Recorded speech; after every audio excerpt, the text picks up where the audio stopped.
手元に葉があるのなら拙者が草笛で一曲奏でよう。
行くぞ。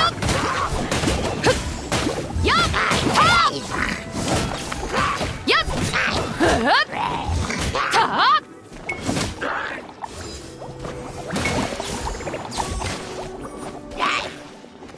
っやっはっせいやっはっ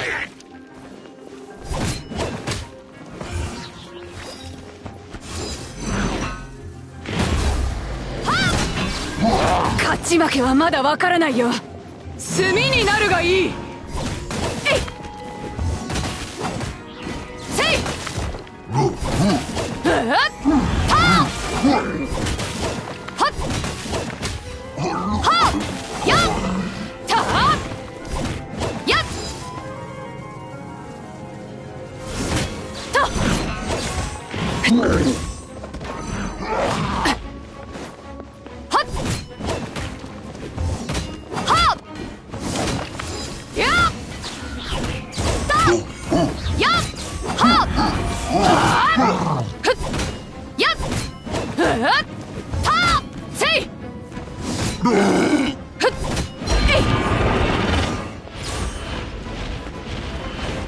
やるじゃないか。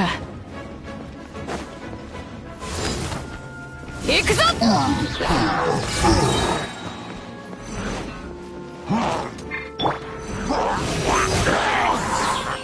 これが海山を滅ぼした力だ。やっはあ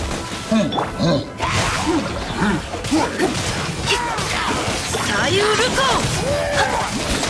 やった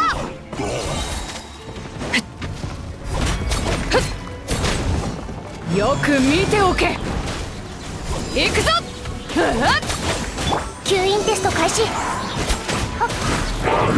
超拡散形態。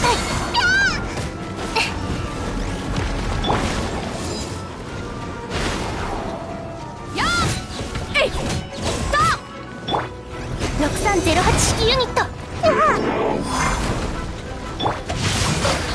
歌よ錦となれ。夜の権限。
形歌よ錦となれ。たへっへっとはいチーズよっ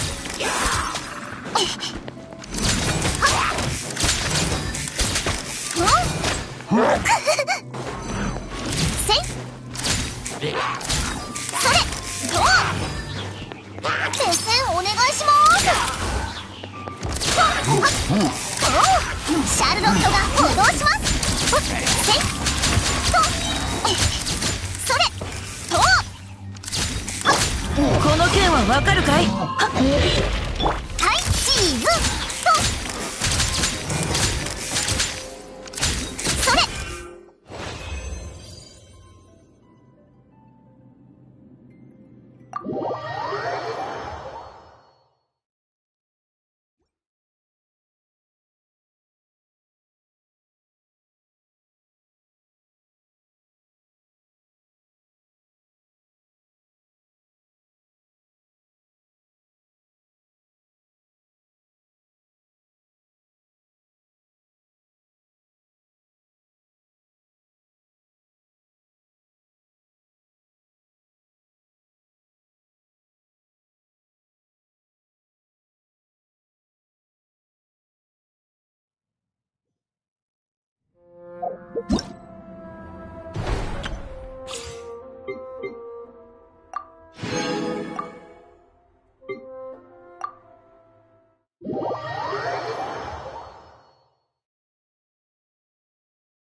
やっ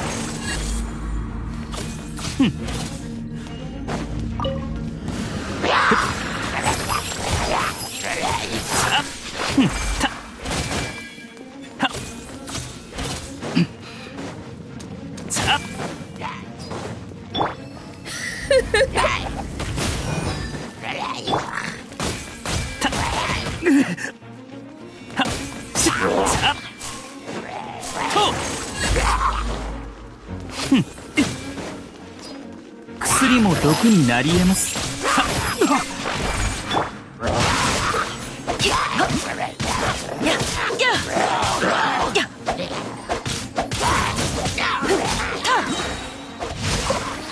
左右ルコ相手を間違えたらしびれさせちゃうわよそれ動くべきだ。やっ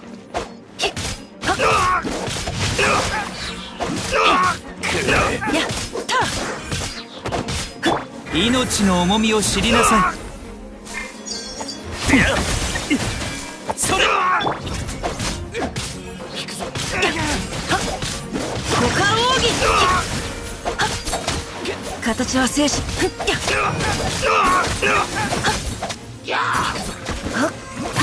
雨描きがたしさ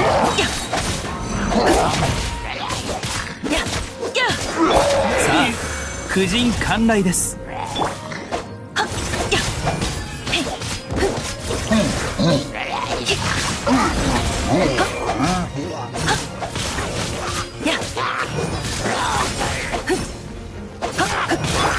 やみつきにならない治療しないとな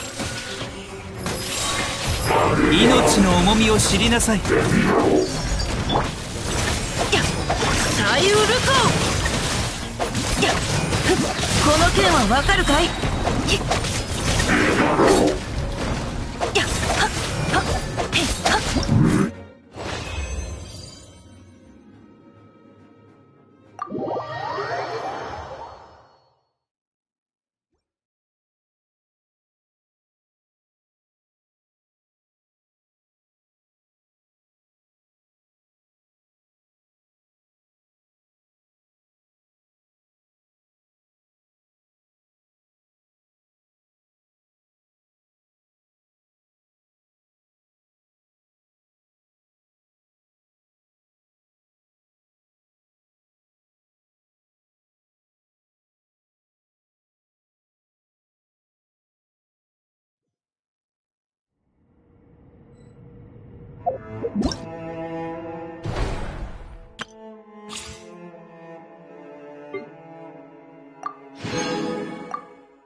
を熱狂の渦に。はっそれせいはあふっよっせいふっ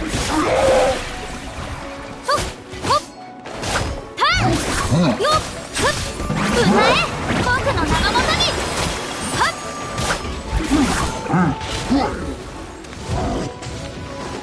よっと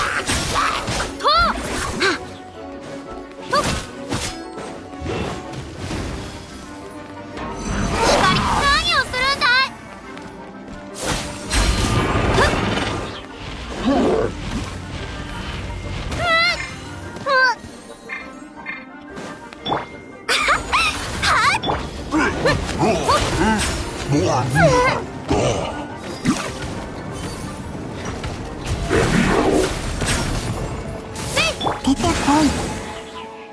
みんながそばにいてくれれば傷なんて痛まない。は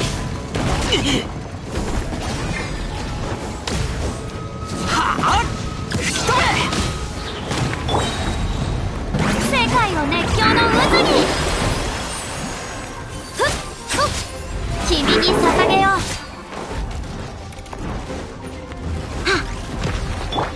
せえ。みんなは俺がそれ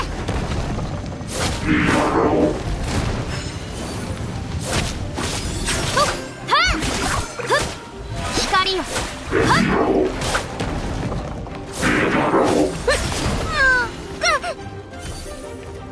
よっせいとふっふっはっそれはっほっせいふっはっ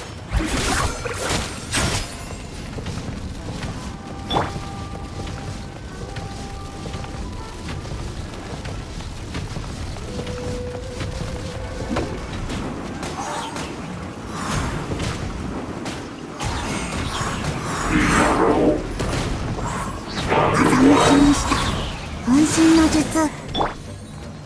開幕だ。それふっと天に召せ。またかわせなかった。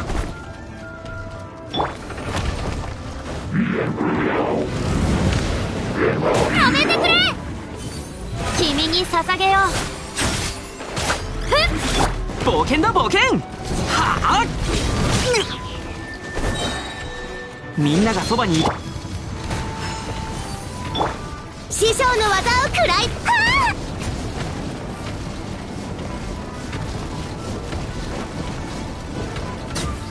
やっ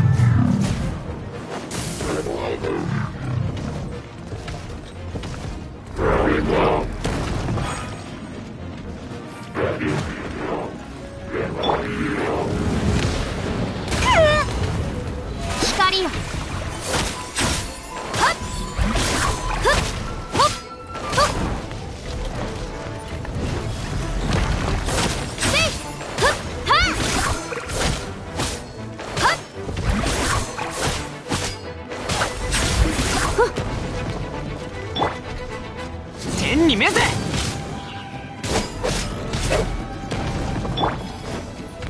君に捧げよう。せいふっふっほっとふっ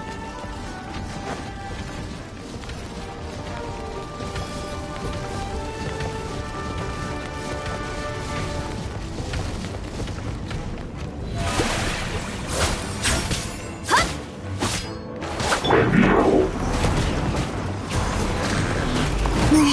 いったよ。歌え僕の名のもとに。ああふっそれふっはっはっそれグオパーよへいは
難攻不落。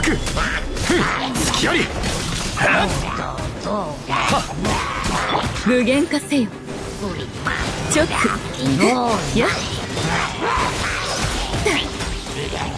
騒ぐな。すいや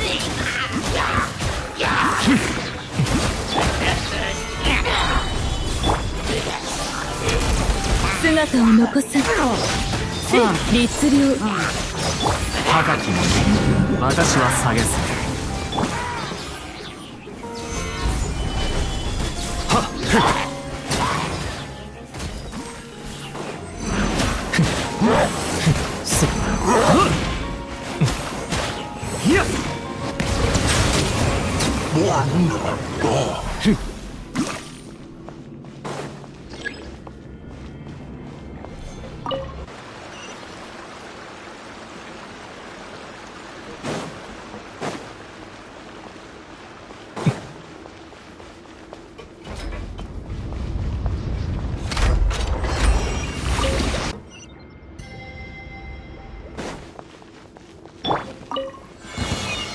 せしようじゃないか。天道万象。7号式モジュール有限なるライ静粛に。いやと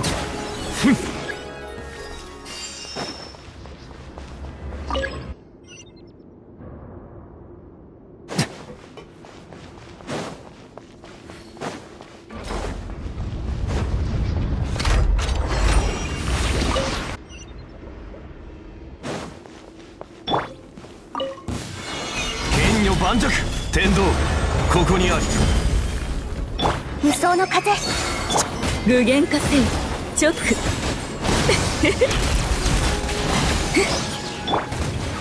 海、私は帰ってきた。神戸を垂れろ。いや来光意図美しきかな。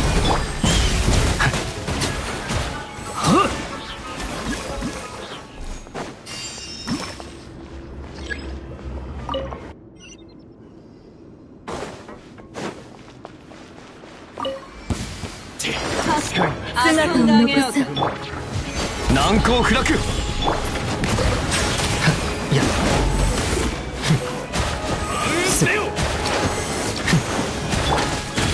律令直大松となるがいい。騒ぐな。いやさあどこに隠れる。天道万象。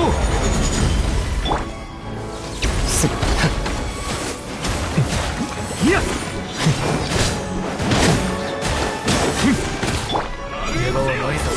いや律令直呪言はっ具現化せよ。静粛に。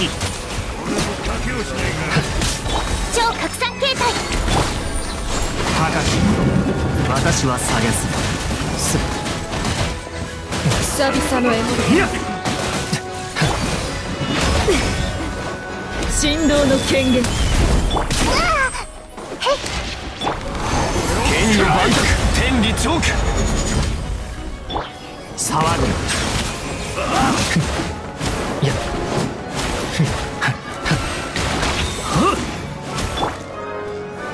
岩山八九。いや大松となるがいい。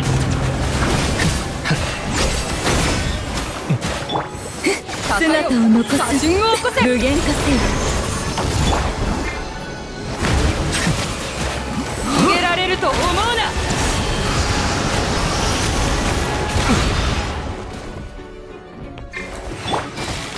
剣女盤石。はっふんはっ隙あり。ふん甘い。はっせ隙あり。ふんはっ隙あり。難攻不落。神戸を垂れろ。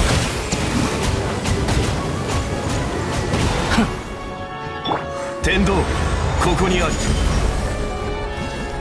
7号式モジュール逃げられると思うな。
かっても構わん。せいはっやっほっやっせいやっへっその手は食わぬ。熱々でしょ。やや剣女盤石。やっはっ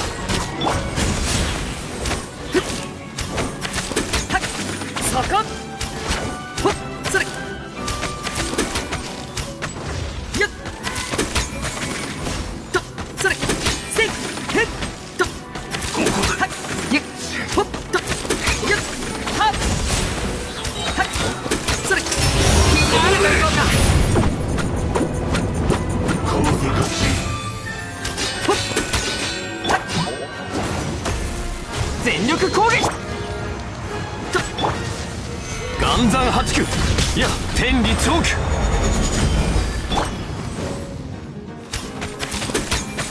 へっせい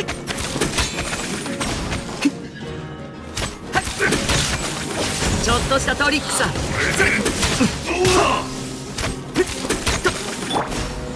剣女盤石。その手は食わぬ。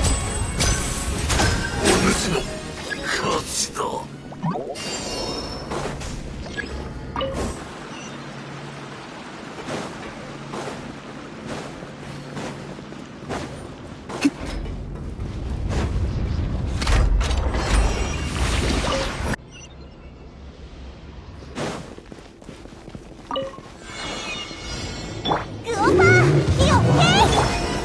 岩山八九。注目それほっ拍手のご用意を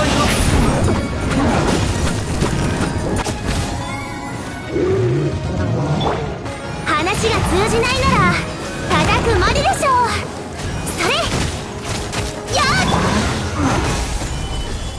天道万象。みんなは俺が守るはい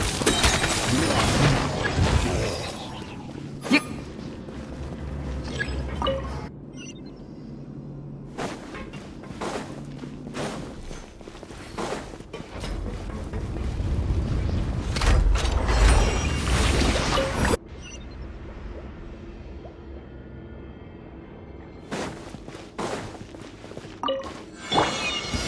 難攻不落。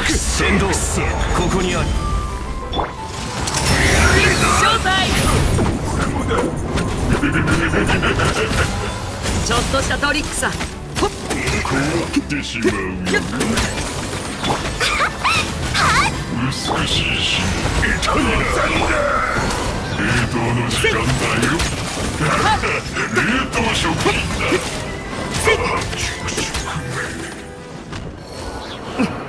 やっ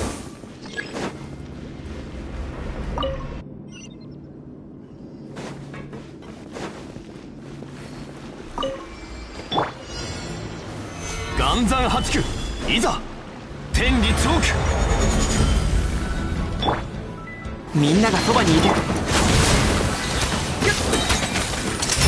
みんなあれと行こうか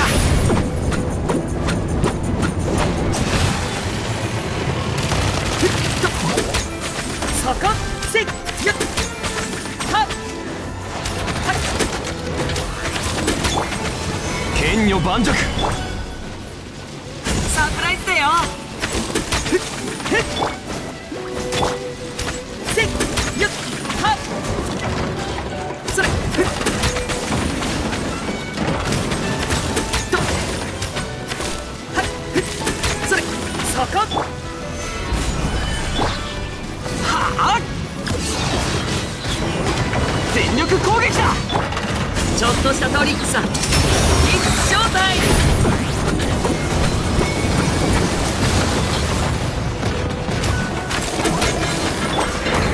難攻不落。はい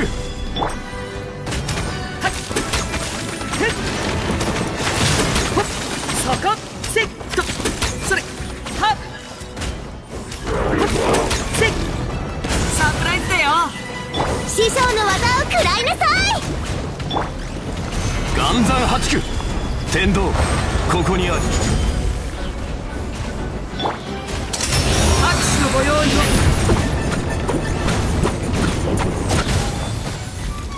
ちょっとしたトリックさ。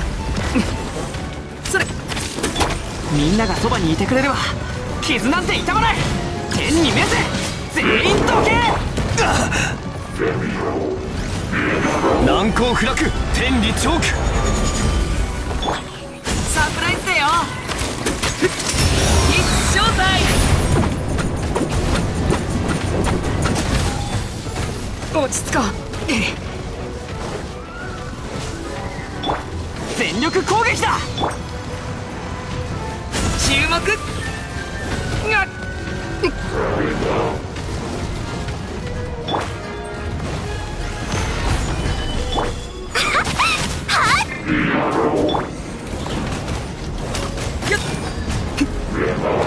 サプライズだよ。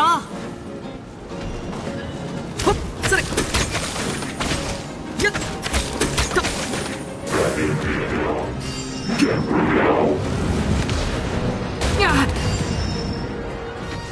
注目。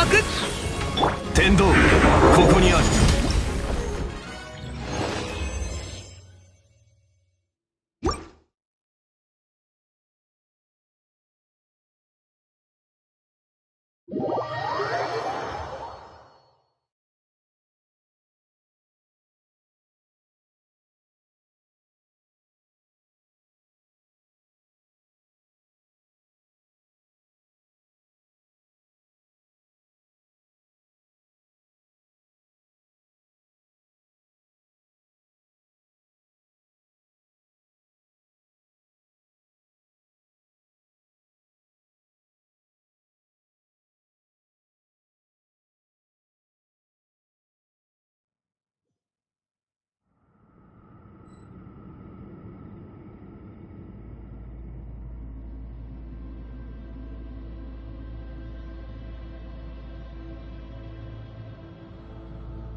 これほど美しき景色を見ればおのずと旅がしたくなるものであろう。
雨降る風の中、ふるさとを思う。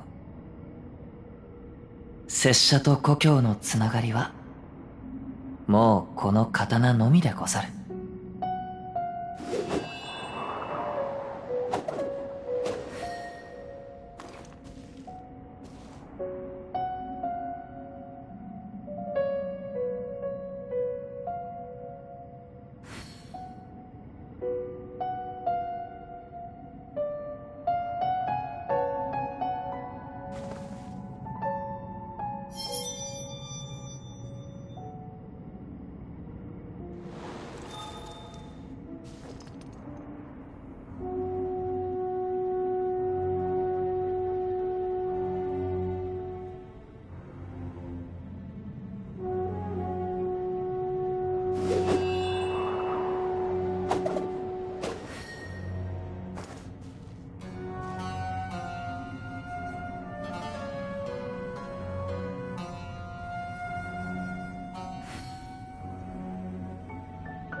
手元に葉があるのなら拙者が草笛で一曲奏でよう。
これほど美しき景色を見ればおのずと旅がしたくなるものであろう。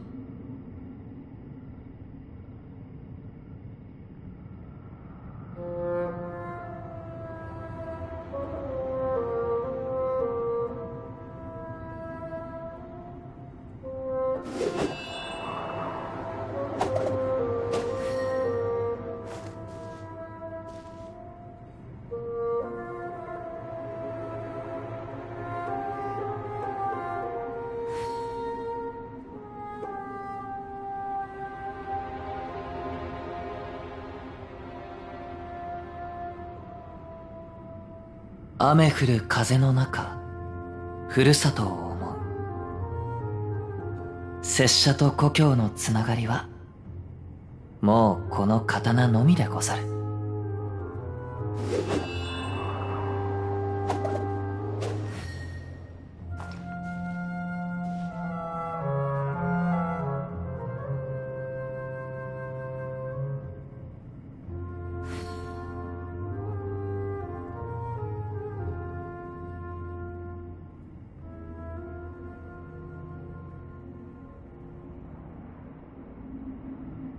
これほど美しき景色を見ればおのずと旅がしたくなるものであろう。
手元に葉があるのなら拙者が草笛で一曲奏でよう。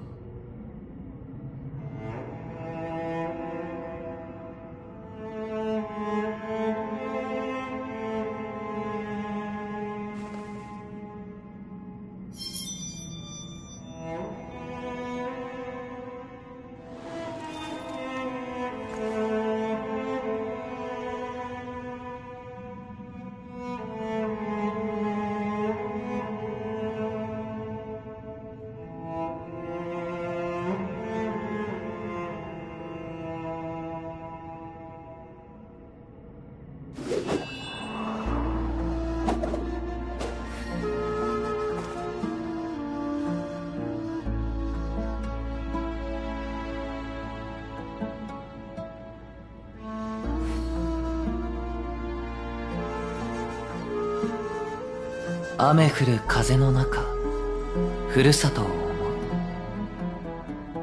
拙者と故郷のつながりはもうこの刀のみでござる。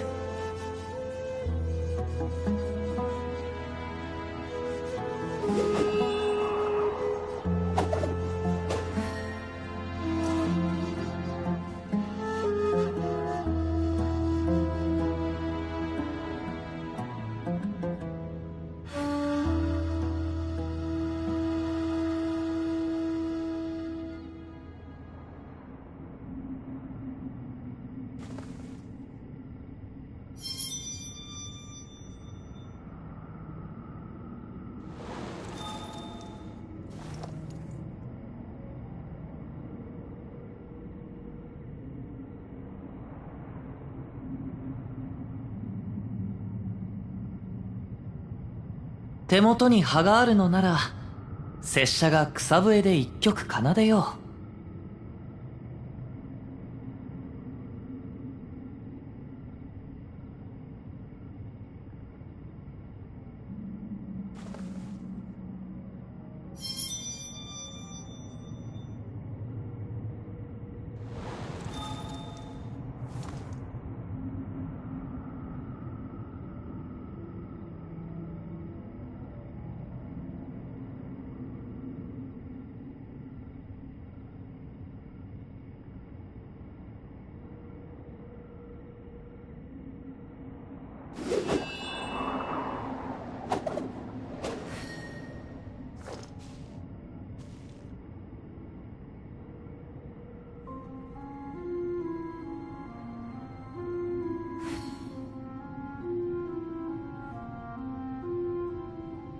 これほど美しき景色を見ればおのずと旅がしたくなるものであろう。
ちょっとしたトリックさ。ほっへっそれそこよっ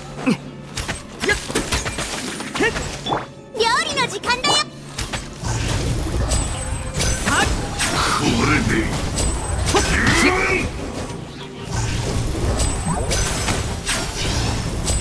それお主の勝ちだ。大勢でかかってきた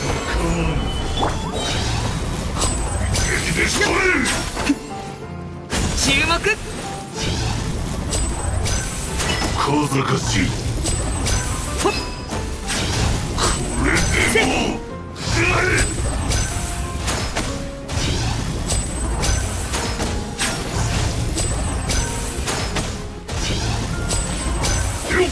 っここでゆっ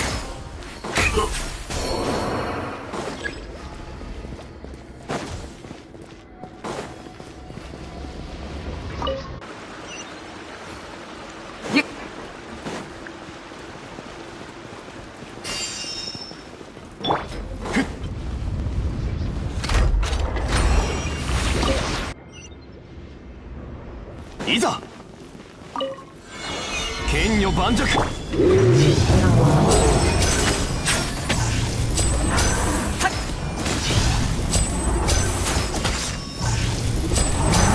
れせっ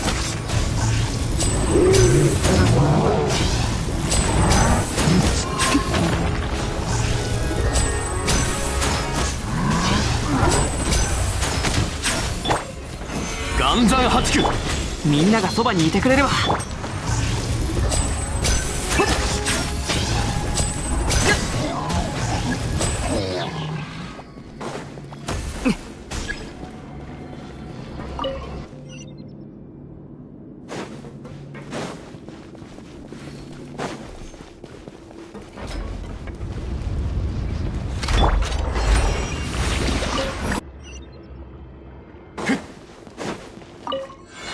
剣女盤石。天理長期。それまだ始まったばかりだ。興ざめさせるなよ。サプライズだよ。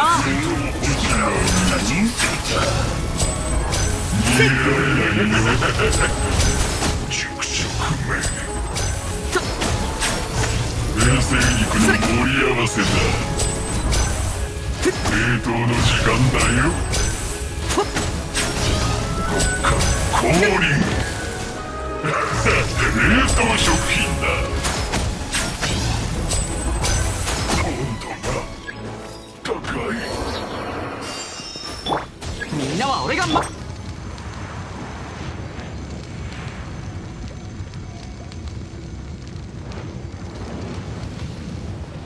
せっふっゆっ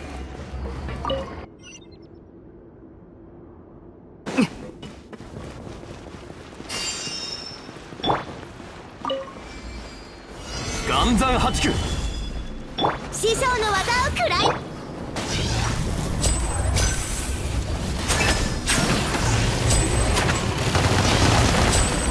ゆっ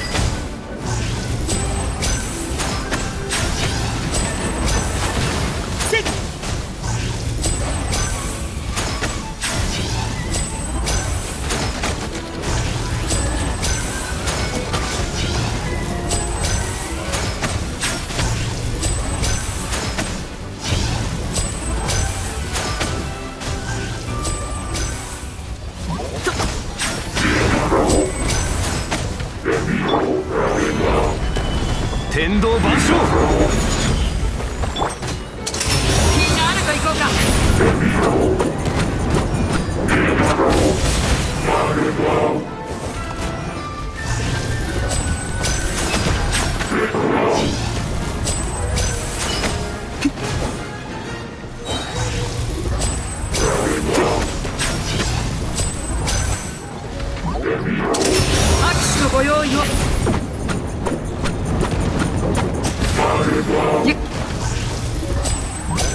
少しいいかい？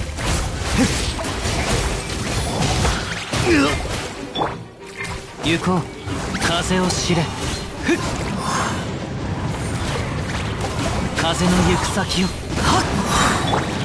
雨描きがたし。始めよう。光り輝くがいい。そらはあはあ、僕をたたえよ。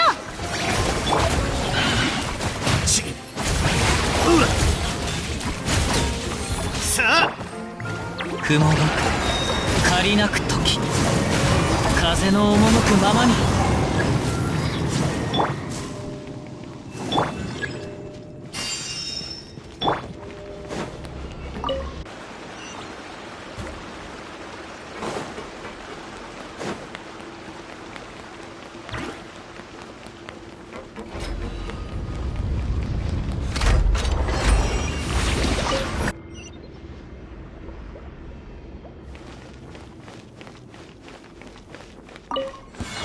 いやいや、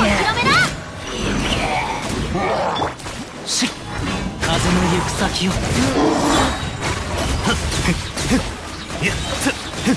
恐れなくていいぞ。罪に向き合う。風の赴くままに。心配無用や。行こう。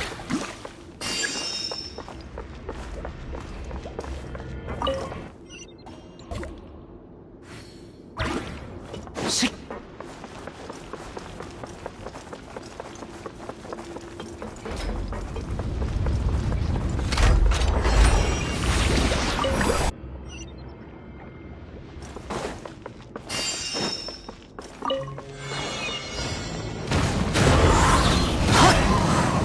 もみちは散らまく。逃げんな。それ。いや。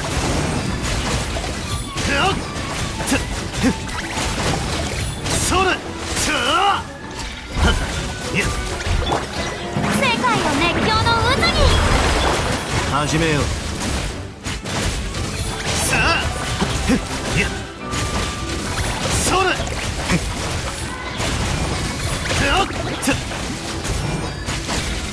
それ。さあ。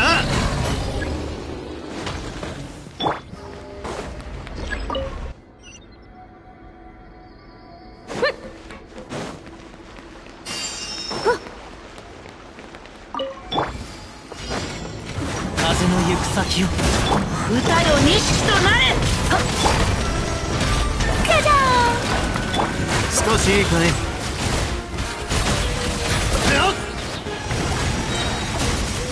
寒いから気をつけろよ。風の赴くままに。風の歌、雲の行くごと。逃げるな。さあ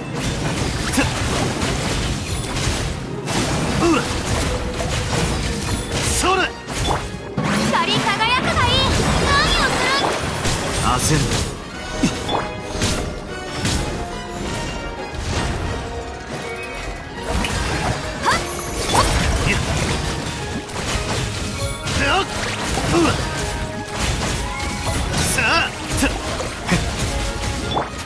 風を知れ。やっはっ。風の行く先をはっ。もみちろう散らまく押し。始めよう。いってらっしゃい。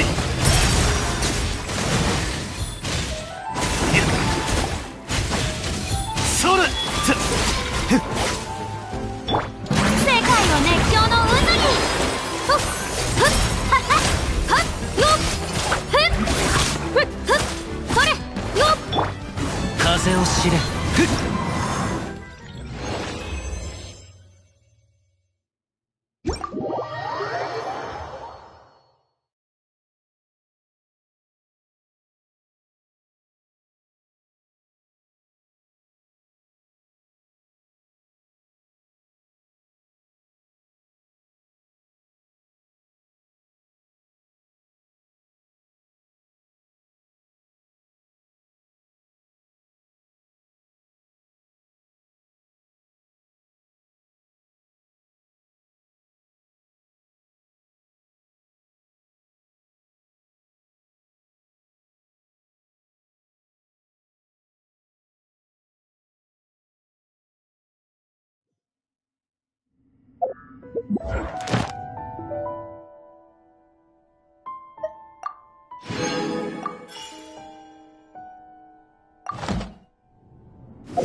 お披露目だ。薬も毒になり得ます。メガネが渚のリング。ふんせっはっはっやっはっよっほっふっはっほっよっほっはっちせいそれふっほっよっそらふっはっはっほっ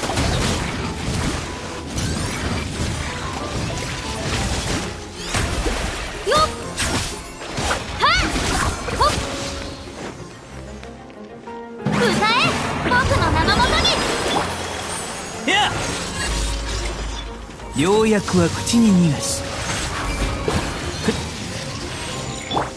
っかり立ってな。はっと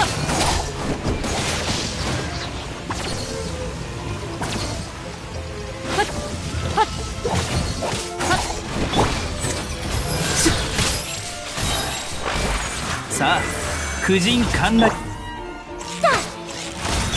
それはっ開幕だ。はっよっほはっはっそれはっほっはっほっそれほっはっふっ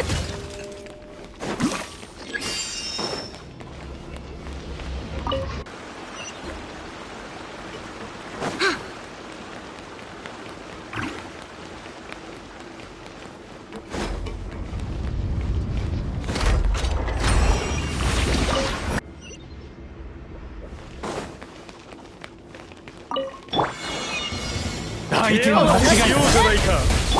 薬も毒。じ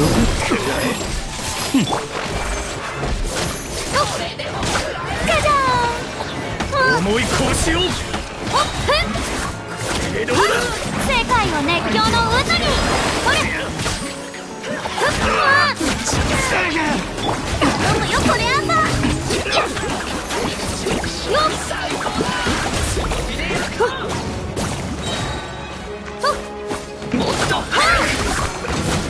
歌え僕の名のもとにそれほっ命の重みを知りなさい。よっ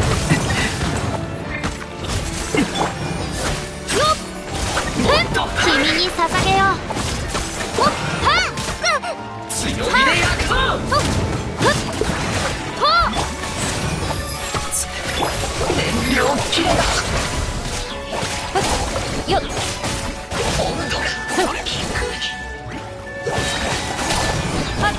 治療しないとな。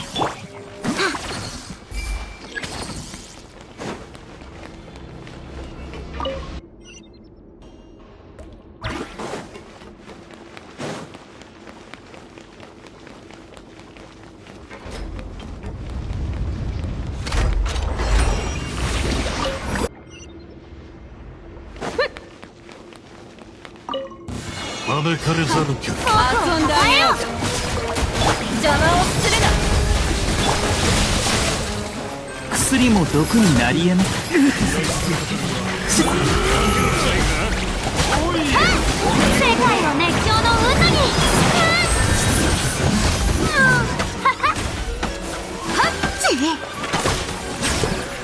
開幕だ。すぐに治してあげましょう。満足したか。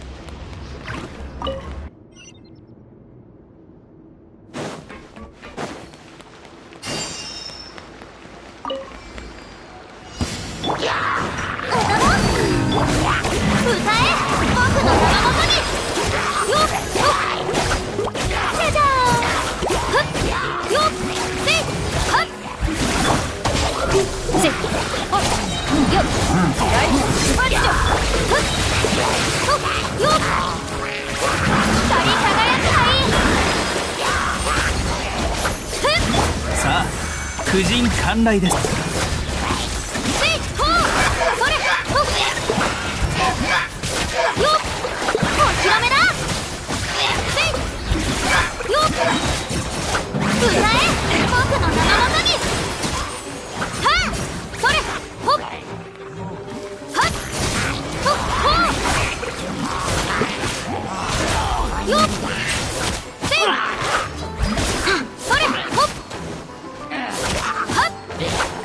君に捧げよう。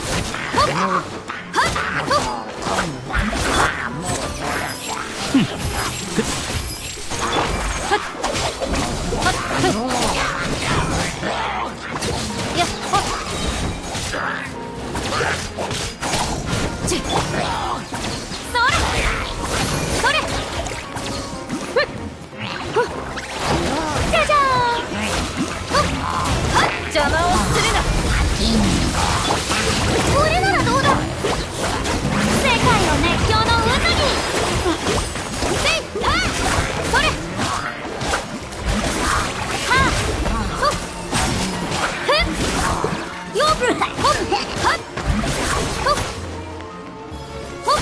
れせいとよっ開幕だせいほっ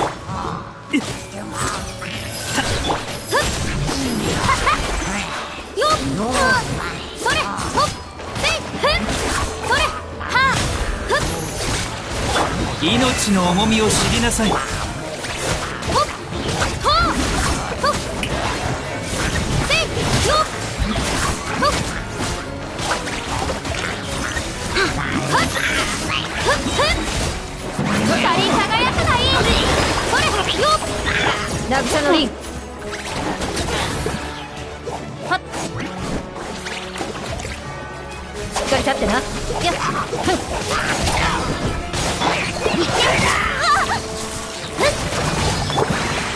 それほっそれと光よはっはよっよっようやくは口に。世界を熱狂の渦にふっふっふっそれや渚の輪ふっとちほっふっよっほっ僕をたたえようそれ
手元に葉があるのなら拙者が草笛で一曲奏でよう。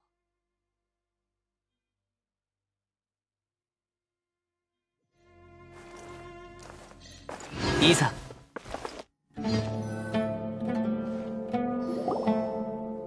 キャラバン宿駅か。初めてここに来たのっていつだったっけ。あ、そうだ、ナヒーダの意識が博士に閉じ込められちゃ、いつの間にかこんなに経ってたのか。今のスメールってナヒーダの統治でこの平和がずーっと続いて、もうナヒーダがトラブルに遭わないといいな。確かに。もしかしてお前の体質のせいか。お前ってトラブル体質なんじゃないのか。おいらはお前に会うまでは全然こんなじゃなかったぞ。とにかくナヒーダのためだと思っておいらだ。こんなところで会うとは思わなかったぜ。あんたら本当にいろんな場所をブラブラするのが好きなんだな。さっきまで砂漠で遠くからあんたらを見てたが、マジか。そいつでも今後はそうだ、傭兵。いやいや、そうか。それでいつ出発するつもりなんだ。待てよ。まだスメールで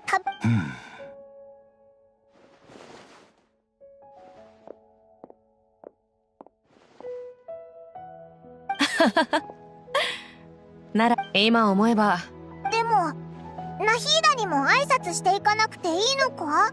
確かにな。それじゃあここらでお別れだ、旅人。またな、リシア。またな、スメール。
One with nature, as one with wind and cloud. Objective reprieve. The fuse is lit.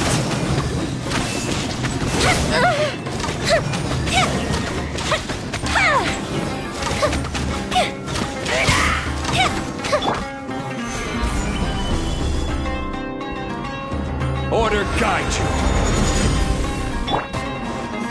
The wind knows me.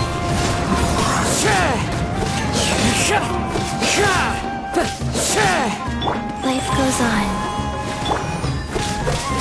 One with nature. Stabilize.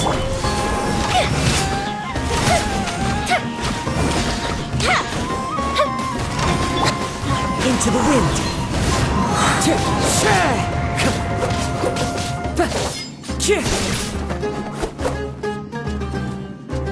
One with nature.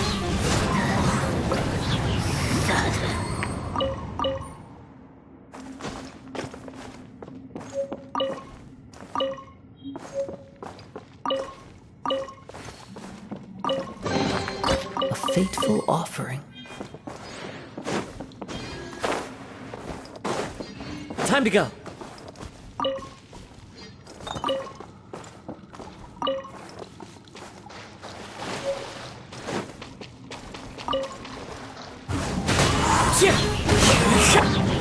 Gather. Gold bishop down! Fire hazard!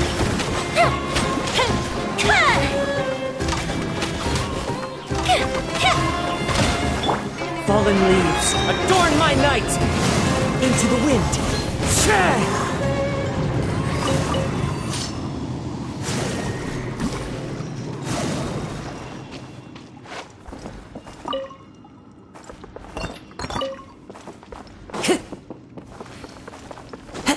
I follow the wind.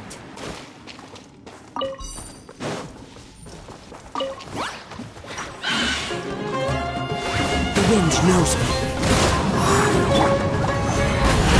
I will have order. Time for a light show!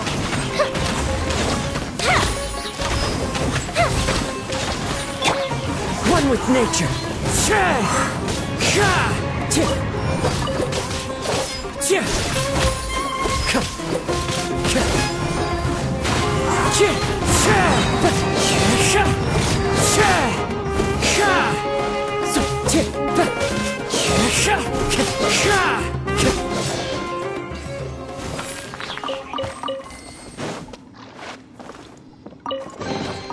Brings a smile to my face.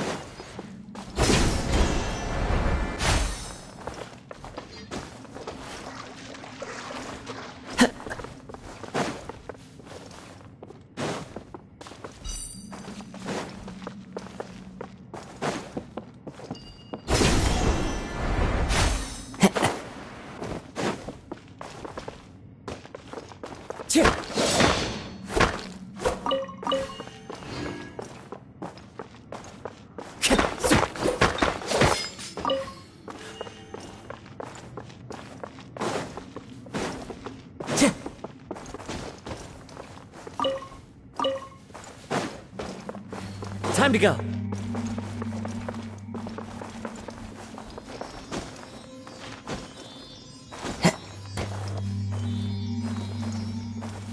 I follow the wind.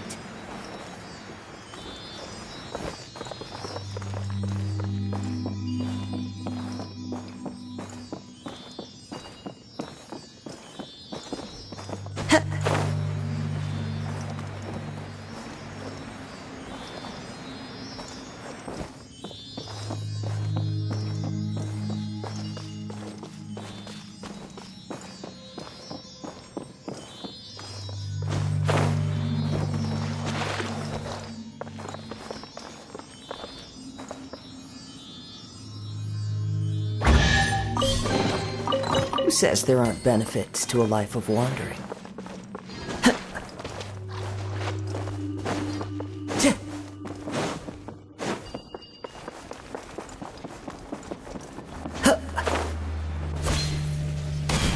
The wind knows me. As one with wind and cloud. Here comes the fireworks! Into the wind.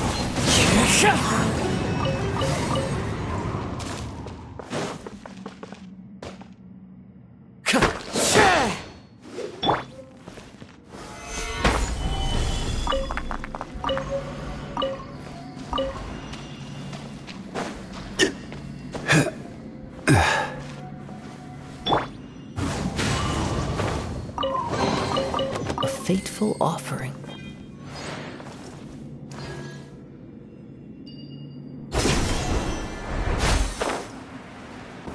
Time to go.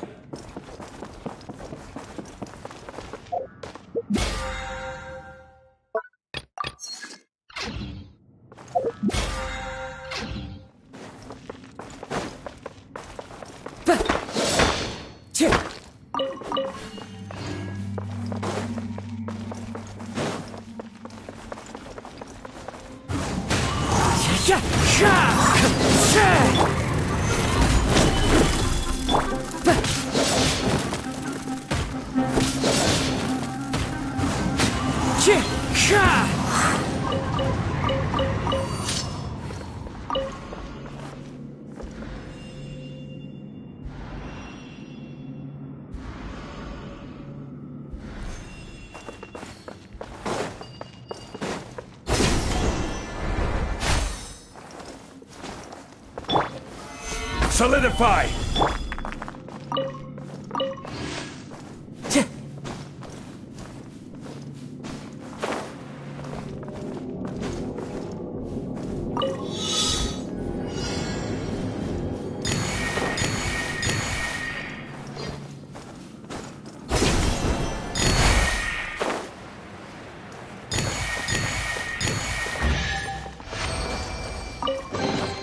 A fateful offering.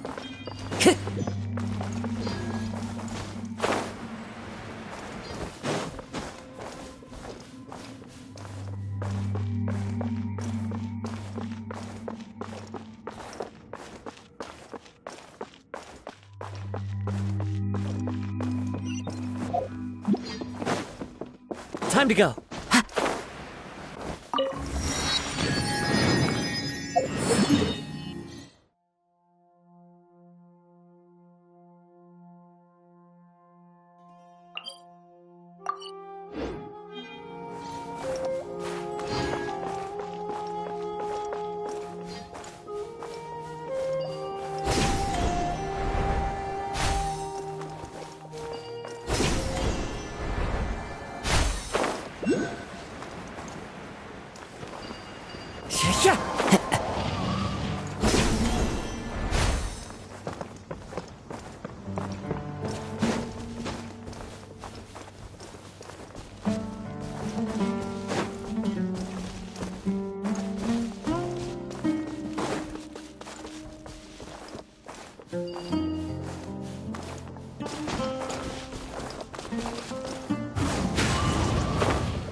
One with nature.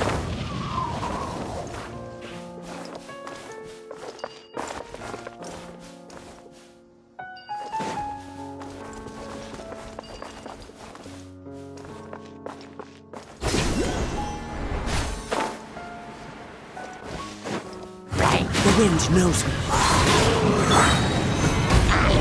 This is order. Clouds high. The birds come. Into the wind.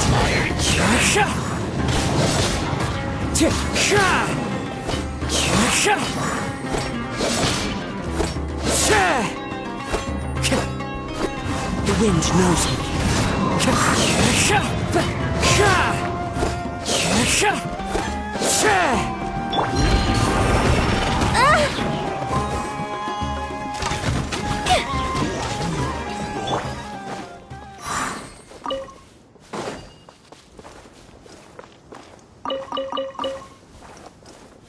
Into the wind.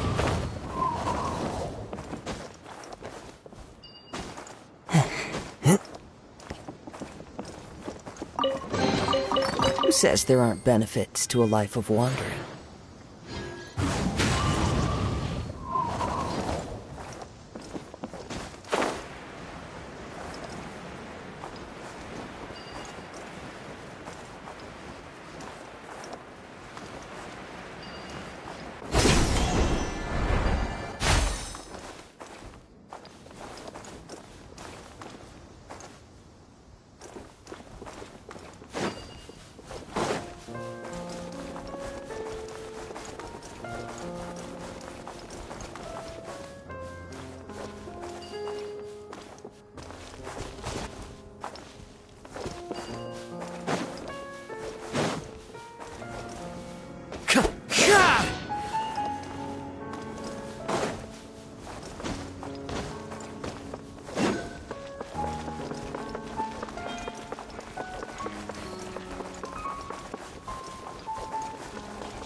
Brings a smile to my face.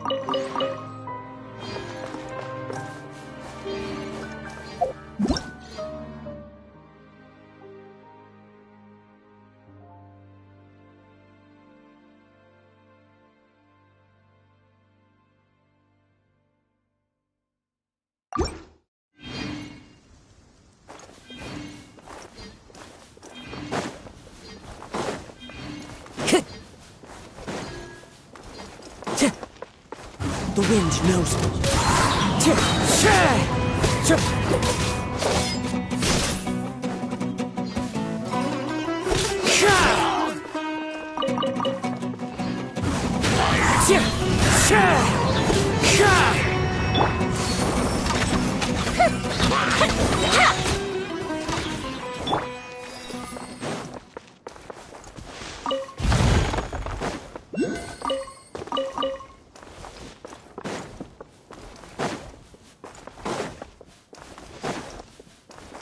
Into the wind.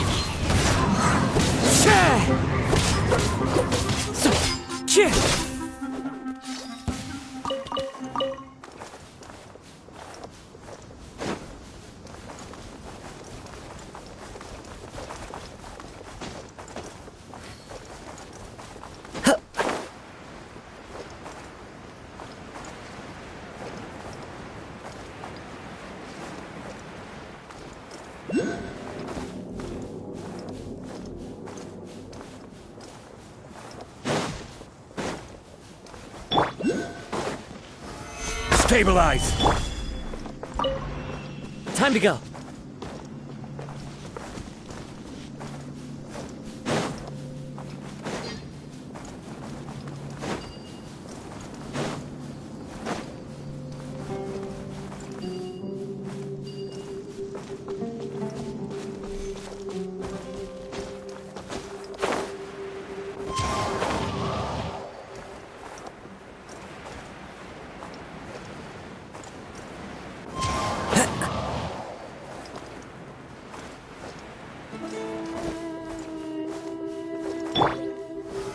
Gather!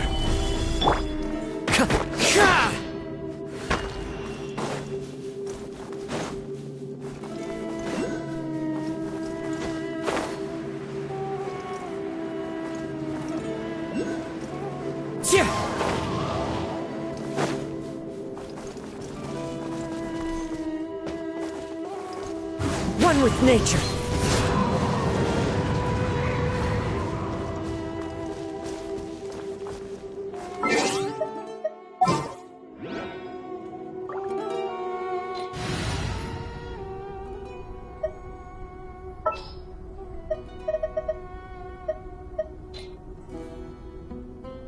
Need a hand?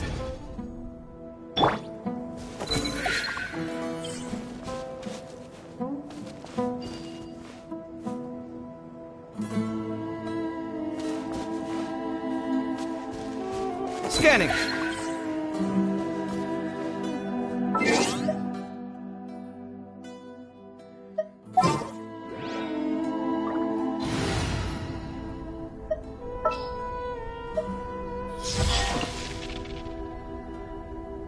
Let's go.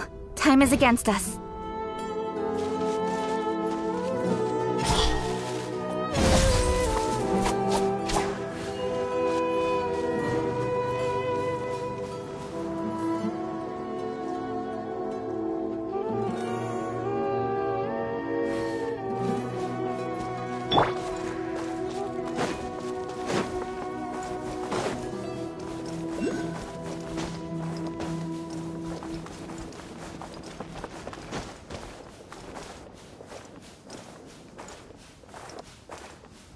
The wind knows me.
Fontaine's port!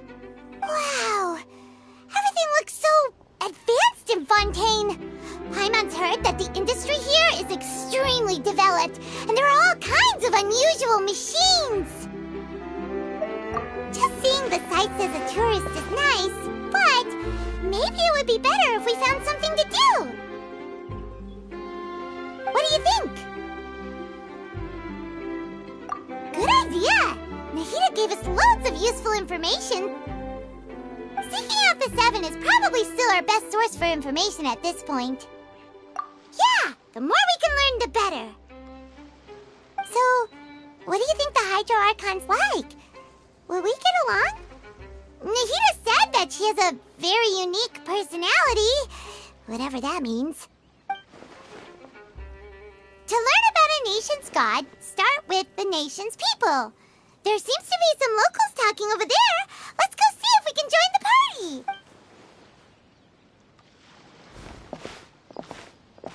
party. If you ask me, it's a tragedy how things ended for him. Clearly, he was a pretty decent person. Yeah, I didn't expect that kind of ending for him.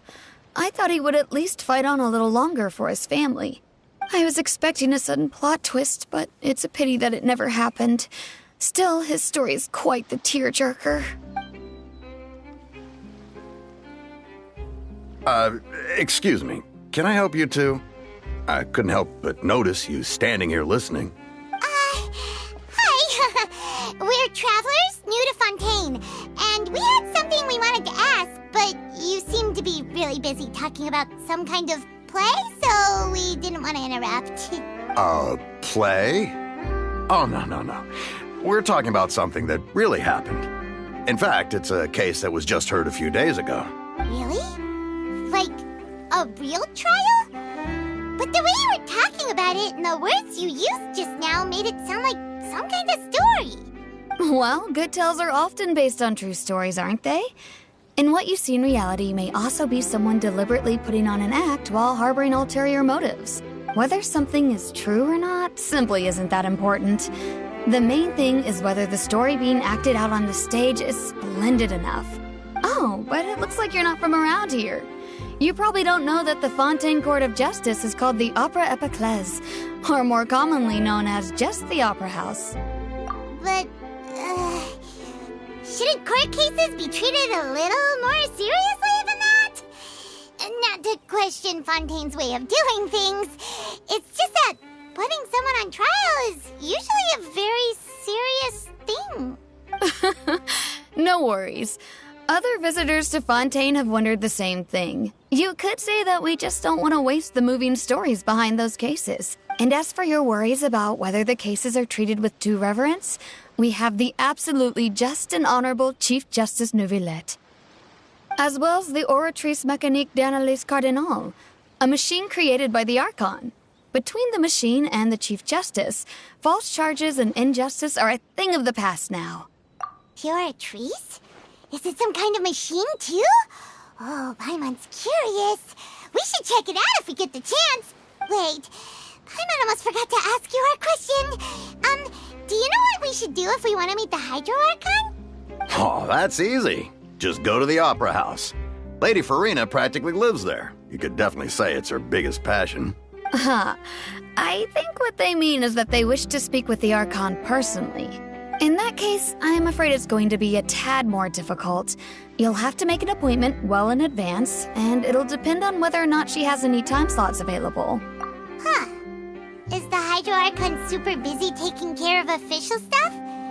Wait, didn't you say that she's always at the Opera House? No. Lady Farina seldom takes an interest with the nation's affairs. The reason it's difficult to make an appointment is simply because she's incredibly popular. That's right. After all, she is the Archon. Though she may tend to get a little dramatic from time to time, people can't get enough of her. Huh. First time Paimon's ever heard of an Archon being described that way before. Wait! Paimon gets now! The Hydro Archon is kinda like a big celebrity here, right? Yeah, I suppose you could say that. Perhaps you could even say our mascot. Hang on. This is still Fontaine's Archon you're talking about. You should show some more respect. Yes, you're right. I guess I should at least try to be a little more respectful in front of visitors. Otherwise, I might get arrested and find myself face to face with Monsieur Neuvillette. Come on. Sure, there's a lot of laws here, but nobody's going to be arrested for saying something disrespectful about the Hydro Archon. Alright, I think we get it. Thank you! At least we now know that we can find the Hydro Archon at the Opera House. But who knows how long making an appointment will take? Guess we could have a look around the city in the meantime. Hey! What are you looking over there for?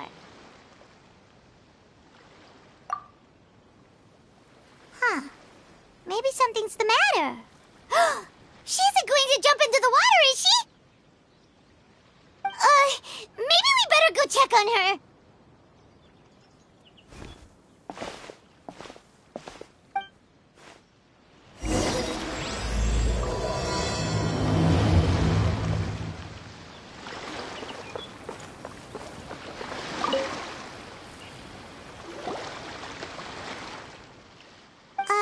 Hello there. Excuse me. Are you alright? Huh? I'm fine. Thanks. Oh, okay then. We just noticed that you seem to be worried about something. About many things, actually. But there's nothing I can do but just keep my troubles to myself. I was just reminiscing about a place my brother and I would play when we were kids. It was just atop that hill over there. See? You're pointing at the sea. Wait, are you saying that you and your brother lived in the water? No, people call the waters around Fontaine a sea. It's actually just an inland lake that's filled with fresh water. And no, I can still see that hill clearly in my memories. Now, it's been completely submerged. He would skip and jump, tossing sand in the wind.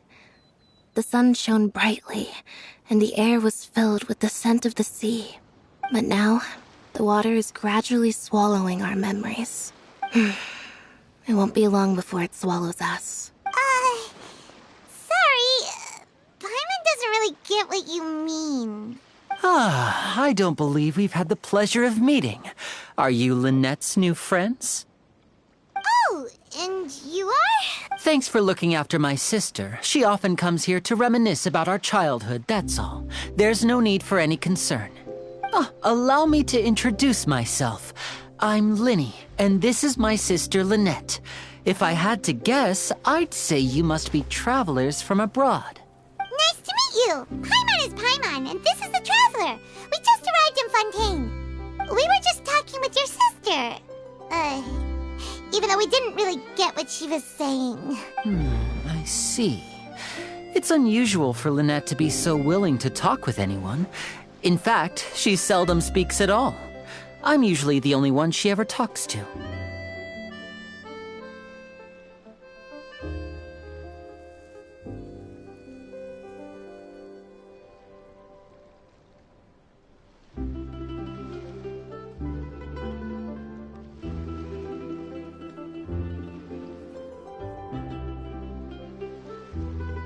Oh, really? Then you two are just like us! Paimon's always the one talking for some reason.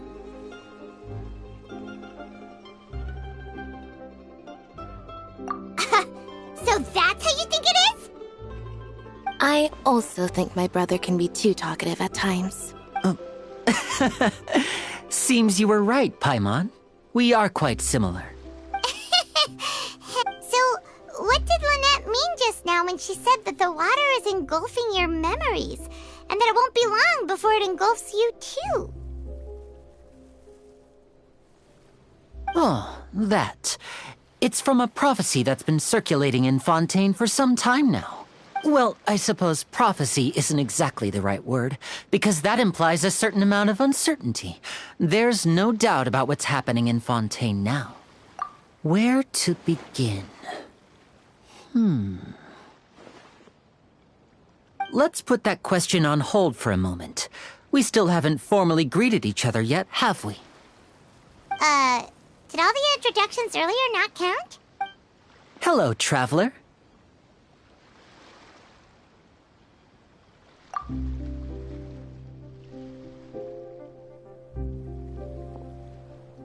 And hello, Paimon. Hey! Why didn't Paimon get a handshake? You're not poking fun at Paimon,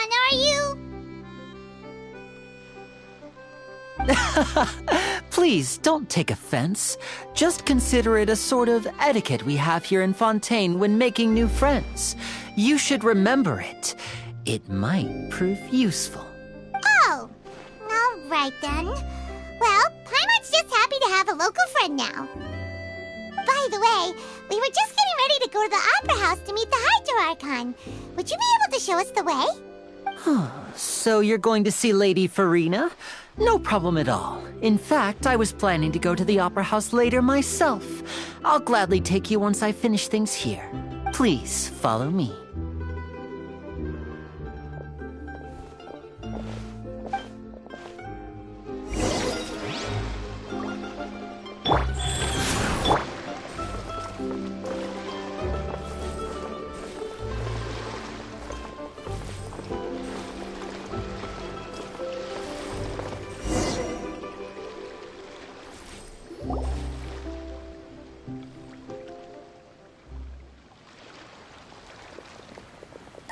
You said you were going to see Lady Farina?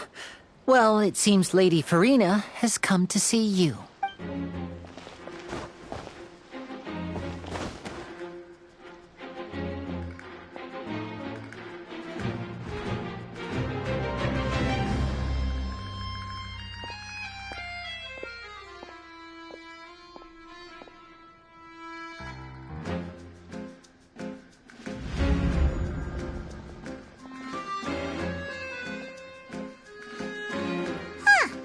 So, she's the Hydro Archon? But how did she know we were looking for her? My dear people, rich and poor, those with cup in hand and those with nothing at all, raise your glasses in celebration.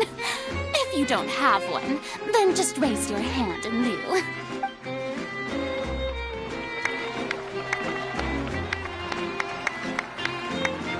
As you can all see, two unfamiliar travelers have arrived in our nation. Come, let us make a toast in honor of this traveler and her companion who have journeyed here from distant lands.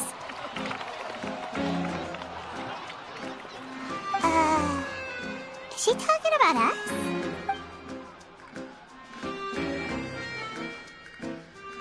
I've long heard of the turmoil and chaos you've left in your wake as you visited other nations, but I welcome you nevertheless.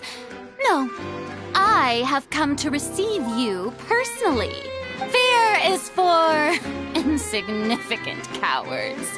I am a god, and I will never entertain the notion of such meaningless wariness. You can be rest assured, I see clearly your sincerity. Of course, seeking an audience with me is the most sensible thing to do. It will allow you to truly behold my power and witness my authority. Intelligent people always gather under the correct banner. I, Focalor, hereby welcome you to the nation of Hydro and acknowledge the value and significance of your trip. Now, you may rejoice in this. Yeah, Paimon still can't believe it. Feels like we've only been here for a few minutes. But the Hydro Archon's entrance was, how should Paimon describe it? A little over the top? Miss Hydro Archon? How did you know we were coming? I see.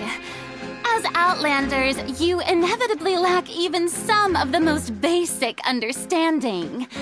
Don't forget that even the gods can be divided into the mediocre and the excellent. I suppose it's only natural for you to be awestruck by my abilities.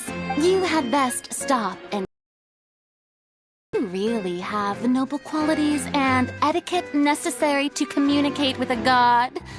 All it takes is a flick of my finger for me to know everything about you.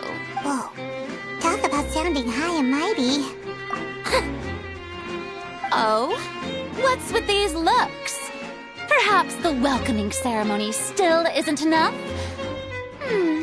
What else should I say then? Is she waiting for us to start talking? Wow, I didn't expect to see Lady Farina here. What a surprise! Wait, does this mean they're the legendary blonde traveler? How did I not notice before? Hey, what's all the commotion? Oh, is that Lady Farina? Is there some kind of drama going on? Of course. That's the blonde traveler. The one all those stories are about.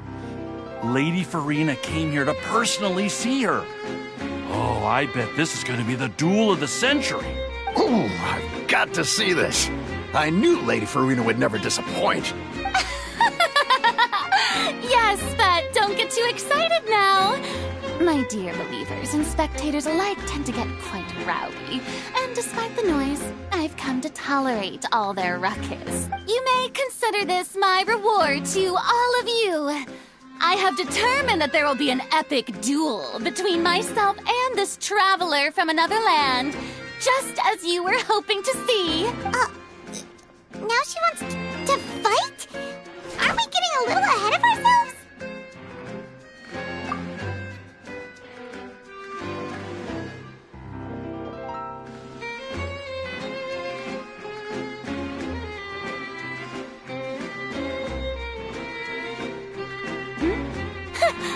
Are you not afraid?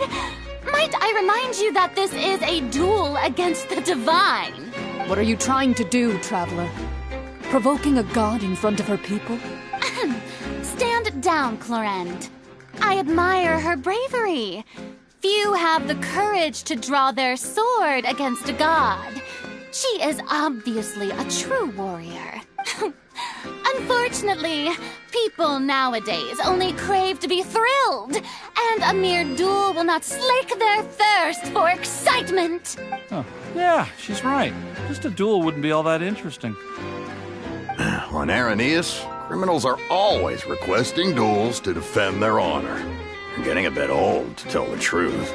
You see. Then, as the god of justice, I shall face this traveler in another kind of duel. A duel in court! Whoa, all right! Now that'll be worth seeing! Right. This is Fontaine, after all. With such a grand opera house, it would be a pity not to use it. Why do you care so much about the crowd's reactions? Seems you've spent a little too much time in the opera house. Besides, how exactly do you plan to have a duel in court? You mean you're going to put us on trial? Oh, we have reason to put you on trial. It's obvious, isn't it? According to Fontaine law, no one is permitted to release any flying objects within Fontaine city limits during the first 3 days of each month. You are clearly guilty of violating this law, no? Oh, so that's what they've done wrong. That's our Lady Farina. No one knows the laws of Fontaine like she does. You call that obvious? What kind of law is that? Wait. Precisely! Now, if you two have no objections, then in the name of the Hydro Archon, I order your arrest. My apologies, Lady Farina. I don't mean to spoil the fun, but if you would allow me to interject, I don't think that Paimon here meets the definition of a flying object. You tell her, Linny! Finally someone who's not crazy. How could anyone call Paimon a flying object? Great magician Linny, my beloved citizen. I'll permit you to object, but how exactly do you plan to prove your claim? As a magician who just rained on your parade, I naturally should shoulder the responsibility of saving the show. So, with such an audience gathered here, allow me to perform a trick for everyone.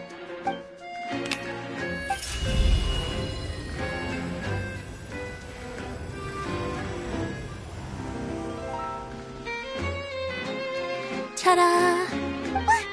What's that on Paimon's back? Hey! When did Linny do that?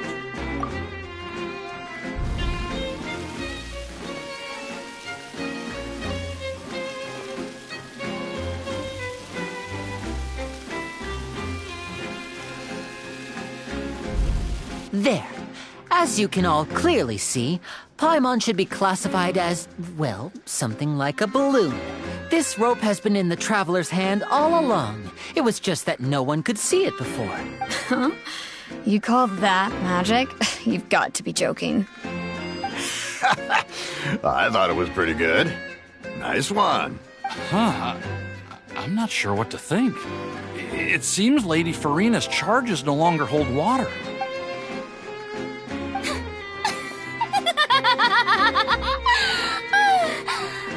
Amusing. Very amusing, Linny. Just the sort of unexpected twist that I enjoy. With you here, today's performance can finally be called complete. Performance? You see all this as a performance? In which case, consider the matter of your trial resolved. The god of justice will not bring charges against an innocent person. But when there are valid grounds, I will not only judge travelers from abroad, but even the gods of other lands.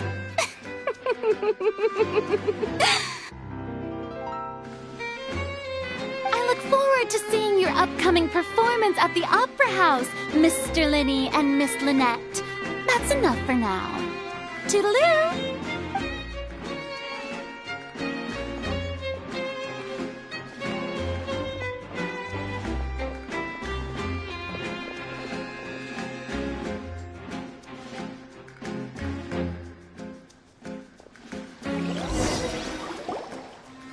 And just like that, she's gone! Well, that's the most unpredictable Archon Paimon's ever seen. We never even had a chance to ask her anything. But that's a problem for future Paimon. That whole scene just now was really... Don't mention it. I just happened to remember that there was such a law, so I did a little preparation, just in case. I didn't think it would actually come in handy. So, now do you see what kind of god Lady Farina is? She can be a bit confusing at times, but she is still amenable to reason.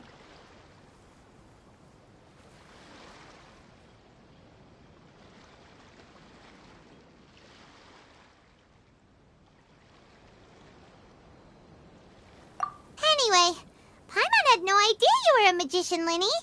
It sounded like you'll be performing at the Opera House, right? I just know a few simple tricks I use to make a living. Lynette is my assistant. It will actually be my first time performing on the most prestigious stage in Fontaine, the Opera House. But isn't the Opera House where criminal trials are held in Fontaine?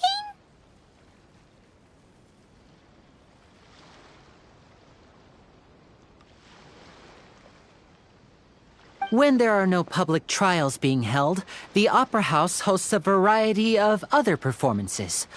To the people of Fontaine, the line between a trial and a performance can be a little blurred. And speaking of performances, I would be remiss to forego this opportunity gifted by fate. My brother's always excited to make new friends. Oh, sure. We don't really have anything to do now, and we wanted to go to the Opera House anyway. Splendid. In that case, why don't we go together? I'll show you the way. I just have something to take care of first. Oh, you really mean it? Then I'll take you up on your offer. This is a magical item known as a magic pocket. Perhaps you can help me distribute them to the people here. Huh? What are they going to use it for? About that... You asked me before about the prophecy, right? Let me start by telling you a little more about what it entails. I'm not sure exactly when it began, but a prophecy has been circulating around Fontaine. It says that every person in Fontaine is born with sin. No matter how the nation of justice holds trial after trial, this sin cannot be absolved. Until one day, the water levels in Fontaine will rise, and the sinful people will slowly be drowned. In the end, the people will all be dissolved into the waters, and only the Hydro Archon will remain, weeping on her throne. Only then will the sins of the people of Fontaine be washed away. That sounds pretty gloomy. Why are people in Fontaine born with sin? What is that supposed to mean? There are lots of guesses. Some say that the ancestors of Fontaine stole the power of the seas and stirred its wrath. Others say that the people of Fontaine never heeded the first Hydro Archon's warnings and offended Celestia. But here in Fontaine, evidence is what matters. There hasn't been concrete evidence for any of these claims, so they can only be regarded as conjecture. If even the people in Fontaine don't know what sin they committed, wouldn't it be better just to ignore the prophecy completely? Why bother feeling guilty all the time? That's exactly what the people did at first.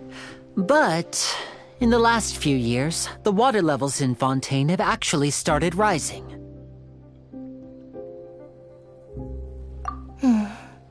Many places have already been completely submerged, and now lie beneath the sea.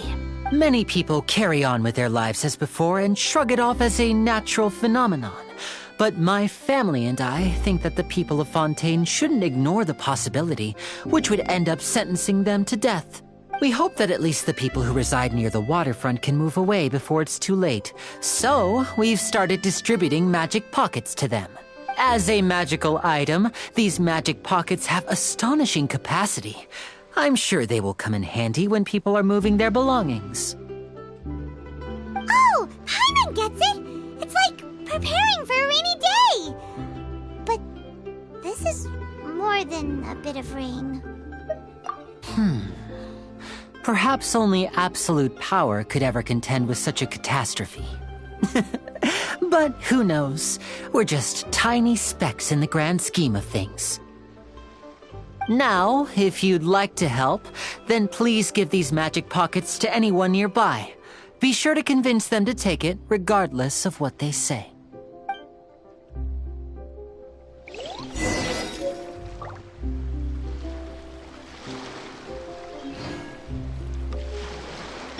Wheel of Life.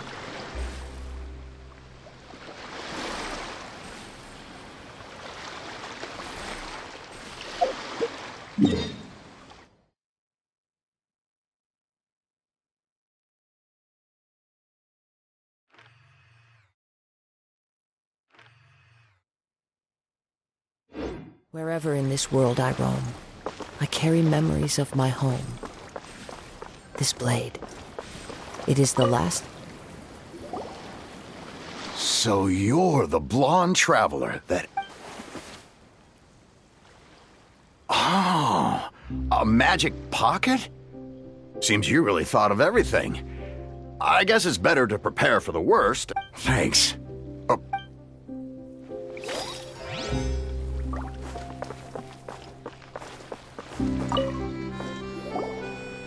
What's this? So you also believe in the prophecy? What? You mean you don't believe in the prophecy? No, I believe in the prophecy. But I also believe in another story. The story says that people once lived in the ocean. They were one with the ocean and couldn't live apart from it. But as time wore on, people desired to live on land and developed blood vessels, encapsulating the sea within their bodies. Thus could people set foot on land. So, if you ask me, when the water rises and takes us all, it'll be like we're going home. Oh, we hadn't heard that one before. But people can't live underwater. They'll die. You should probably still take it. All right, I'll take it. I guess I just feel that being dissolved into the water doesn't necessarily mean death.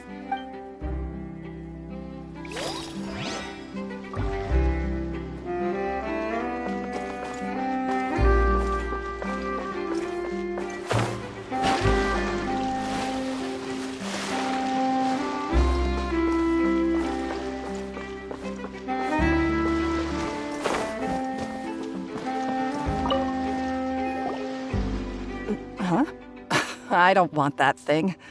Way I see it, if the prophecy's true, it's still gonna be a long time before the water can cover everything.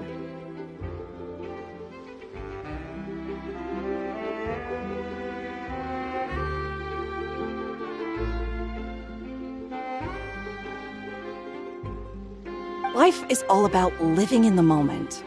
What use is there in worrying about the future all the time? We'll cross that bridge when we get to it. You should still take it. You never know when it'll come in handy. Oh, all right, fine. Thanks. It's just that if I start moving, that means I've already given up on the life I have now. I'd really rather not.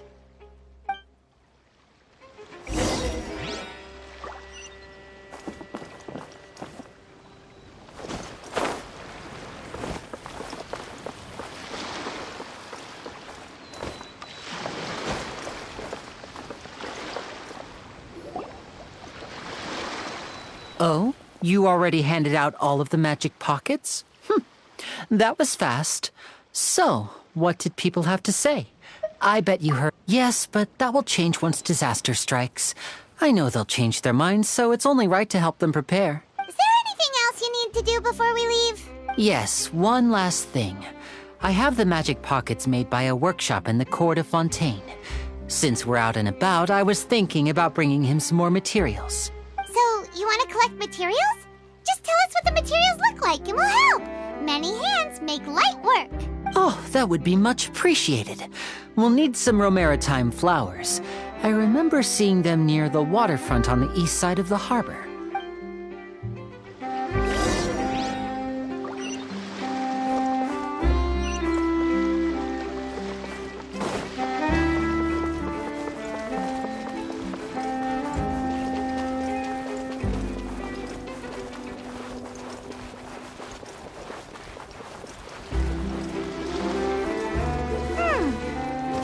We have to use Hydro to collect romaritime.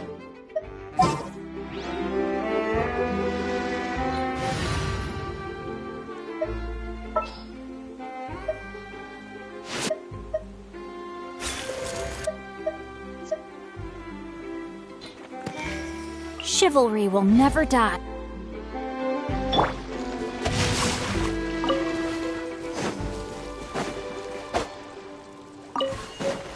Body and mind.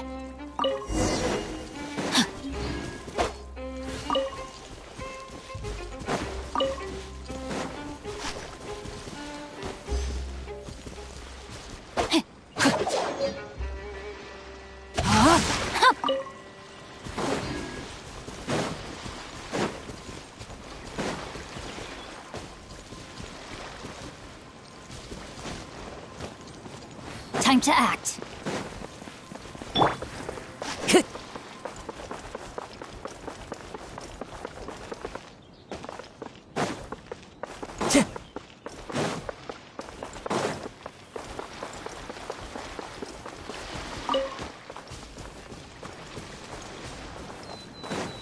Time to go.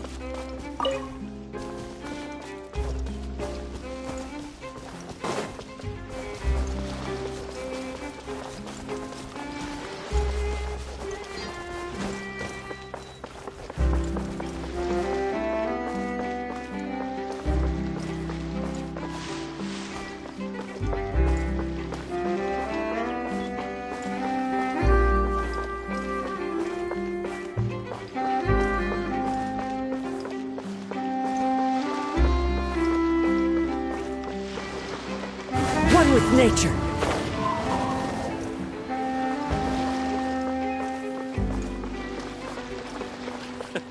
I can't wait to give her my gift.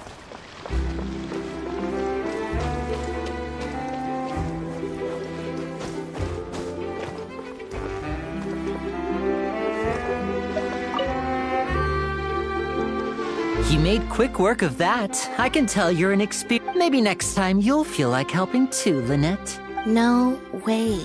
I'm in power-saving mode today.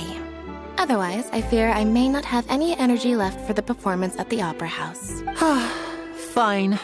Though the performance is still a long way off. Now that we're finished here, we should get ready to head back to the Court of Fontaine.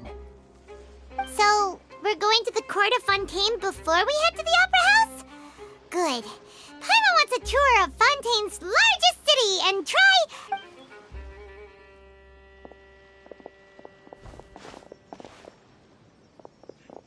Wait, shh. Have you noticed that person over there? The young girl. Huh? What's wrong with her? Paimon didn't notice anything. She's obviously a thief. Magicians and thieves practice similar methods. We divert attention, and a distracted audience is one that won't discover what you're really doing. Watch her movements carefully.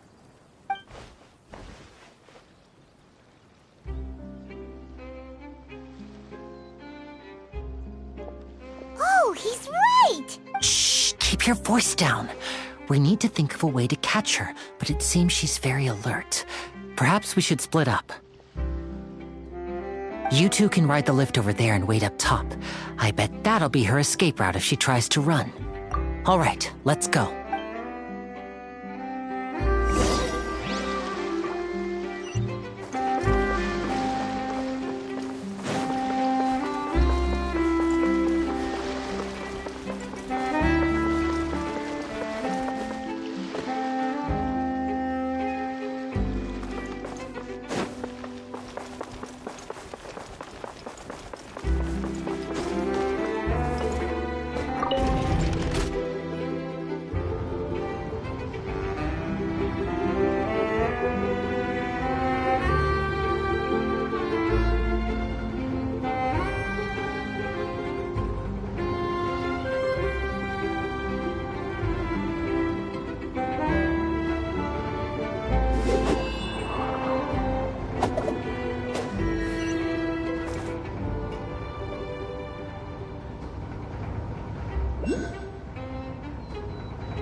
This is the spot where Linny wanted us to wait.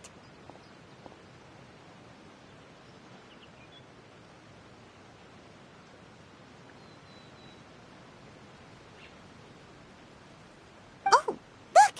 Isn't that her?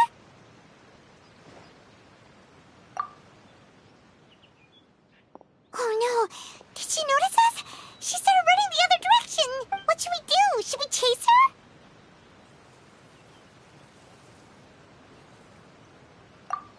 You're right. She might also be trying to lure us away. Nothing's happened for a while now. Paimon wonders if Linny caught the thief.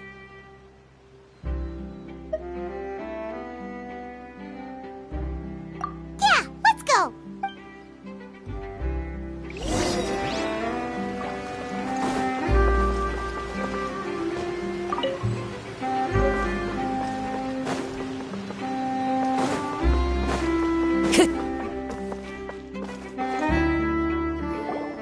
Are you sure that's all she took?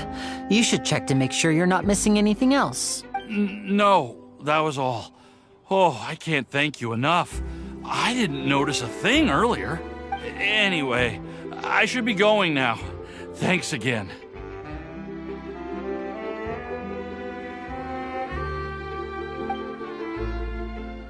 Oh, were you returning what the thief had stolen? That's right. Pity I wasn't able to catch her. She distracted me by dropping the thing she stole on the ground. By the time I looked back, she was already gone. I saw the general direction she went, but Linny twisted his ankle, and I needed to make sure he was okay. Oh, did you get hurt, Linny? I'll be all right. It's just a twisted ankle, that's all. In fact, it's feeling better already. If you want to play at being a hero, at least try not to get hurt doing it. Imagine what would happen if you managed to derail our performance as a result. You're right, you're right. Sorry, Lynette.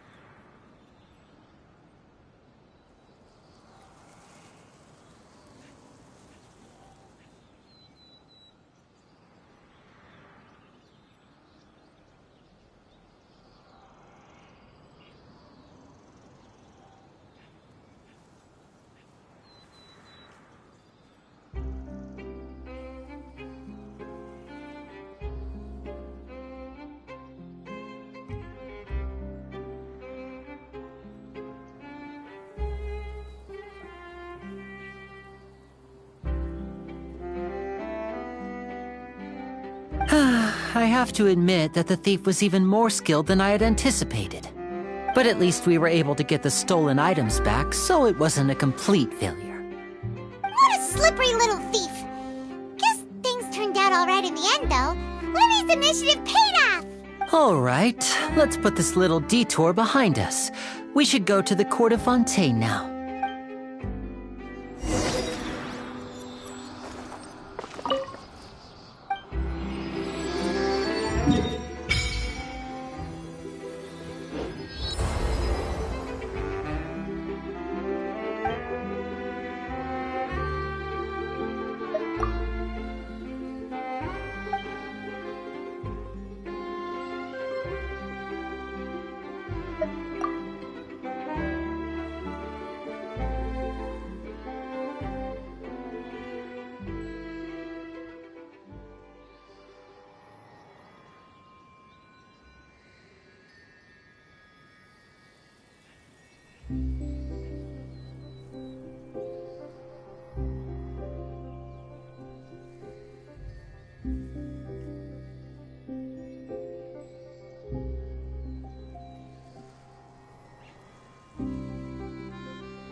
This scenery is wonderful. Surely enough to convince anyone to become a wanderer. Time to go.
So, we ride this thing to go into the city? What an ingenious way to get around! People in Fontaine really know how to use water! This is an aquabus. It allows people to travel between several key locations around Fontaine. It's pretty convenient, but the ride can become a little dull after a while. The scenery is always the same. That's why it's better to travel with friends. So you mean it's still boring even when I'm riding with you? No, that's not what I meant. It's just that, well, you don't really talk that much. Besides, it doesn't really feel like a real trip when it's just the two of us. It's the same as being at home. Whatever. Guess that's what it's like to be an older brother.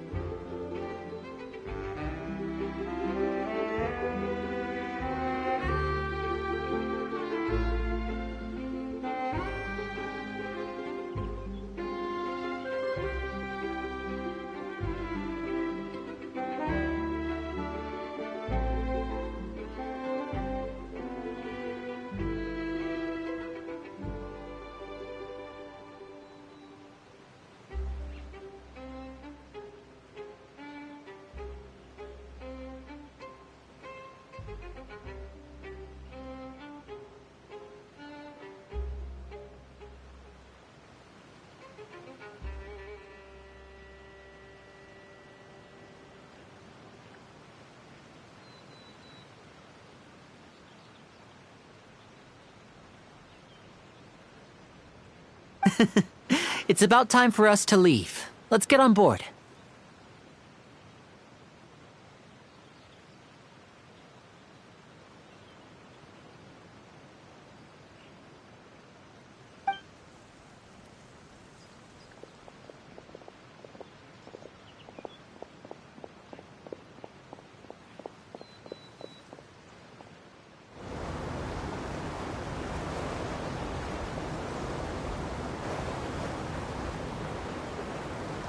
Excuse me!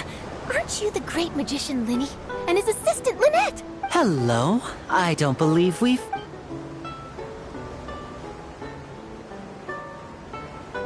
I'm Charlotte, a reporter for the Steambird. Nice to meet you. From the Steambird, huh? We've often relied on your paper to promote our performances. It's an honor to meet you. Wait, could that be the legendary traveler who's been making headline after headline in their journey across Tibet? Amazing! You recognize everybody almost immediately! I wouldn't be much of a reporter if I didn't know who's who, would I? Wow, today must be my day! Who knew I would end up on the same boat as so many VIPs?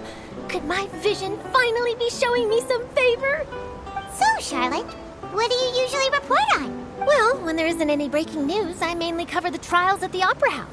You can still manage to keep readers' attention as long as you tell things from a clever enough angle, even if it's the same old topics. For example, reporting on how a scammer once deceived vulnerable girls into relationships, or how a financial criminal was once so poor that they ate a single piece of bread for 5 days.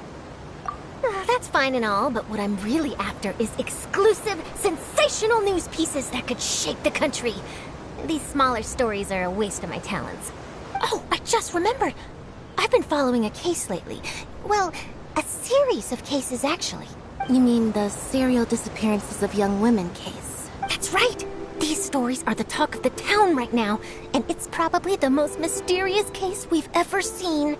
If I'm the first with a draft ready to publish when the case is finally cracked, and it's the headline story in the Steambird, oh, when that happens, I bet all the other reporters will shed tears of envy. I've already gathered all kinds of materials. I just can't wait for the truth to be revealed. So, what is the serial disappearances of young women case? You mean the culprit hasn't been found? That's right. The first missing girl case happened almost 20 years ago. And ever since, after a period of time, another girl disappears. But the scariest part is that to this day, None of the girls have ever been found. Many suspects have been arrested over the years in connection with this case, but shortly after each arrest, another disappearance would always happen. Yes, it's possible.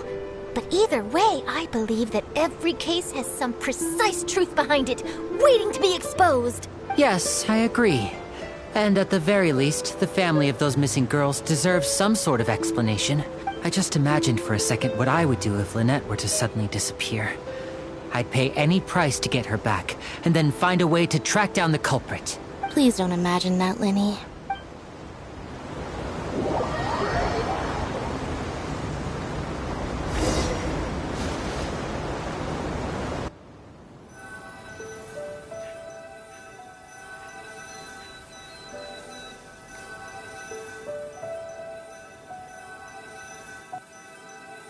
There are leaves around, and I know just the two.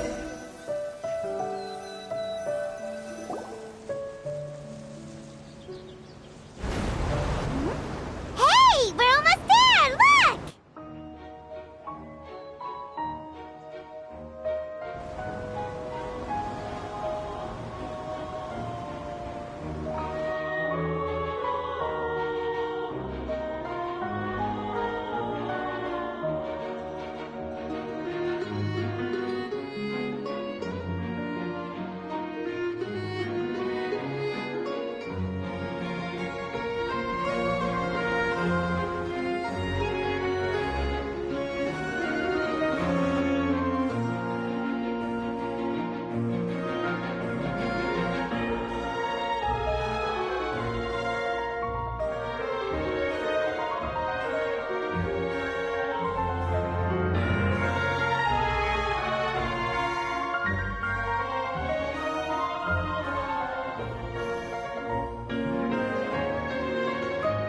Well, I really enjoyed chatting with you. Life should be full of pleasant little surprises like this. Yeah, us as well. The ride went by too quickly. I have an interview to get to. I should get going before I'm late. Okay, I'm in hopes we can chat again soon, Charlotte. See ya! Bye now. Oh, be sure to stop by and see me at the Steambird when you have time. What a tough job. Always running around and interviewing everyone. Well, where should we go now? If you don't mind, how about we stop by my home first? Besides, I still have all the materials we collected. Sure, we wouldn't mind at all. This city is so huge, Paimon wouldn't know where to start anyway.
That is wonderful. Surely enough to convince me.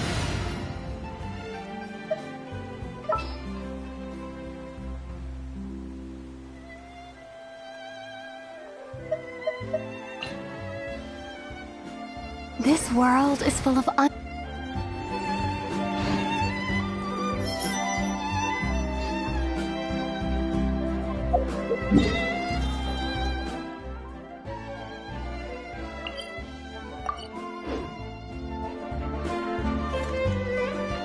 Time to go.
This is our current abode. Ah, Fremine, you're home.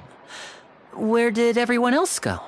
I have some new friends that I would like to introduce. Oh, they all just went out a moment ago. I see. Everyone is getting busier now that Father will be returning soon. I suppose that can't be helped. Allow me to introduce you to my little brother, Fremine.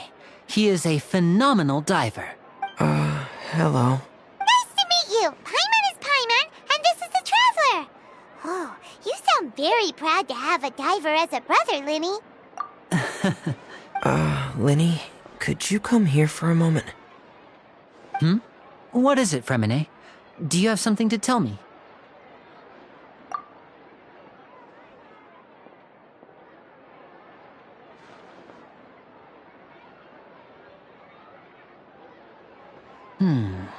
Okay, I see.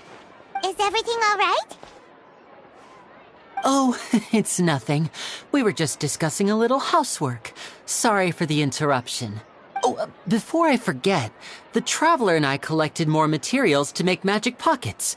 Were you able to get any, Fremine? Yes, I went diving and gathered lots of materials. I was about to give them to you. That's our Fremine, always quick with the underwater work. All right, I'll take these to the workshop.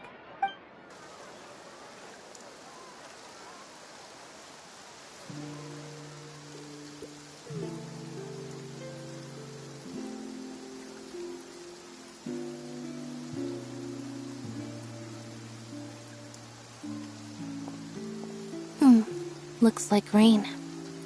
Oh, you're right. But wasn't it clear and sunny just a moment ago? Fontaine's weather sure is weird.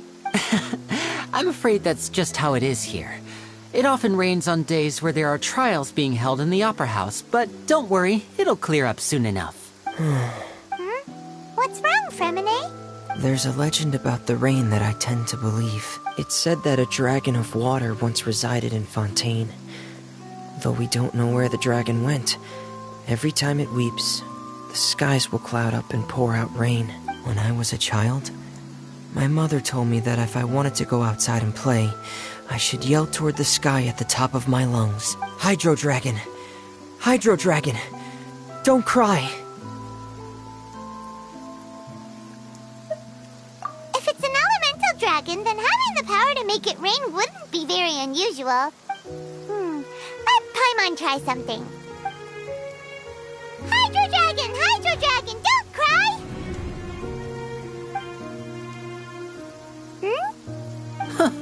Doesn't seem to be of any use. It is just a legend after all. You know, you might be a more popular magician if you understood the concept of romanticism. Or could at least play along. Sorry, it might be because we've never met the Hydro Dragon. Perhaps it can't be comforted by the words of strangers.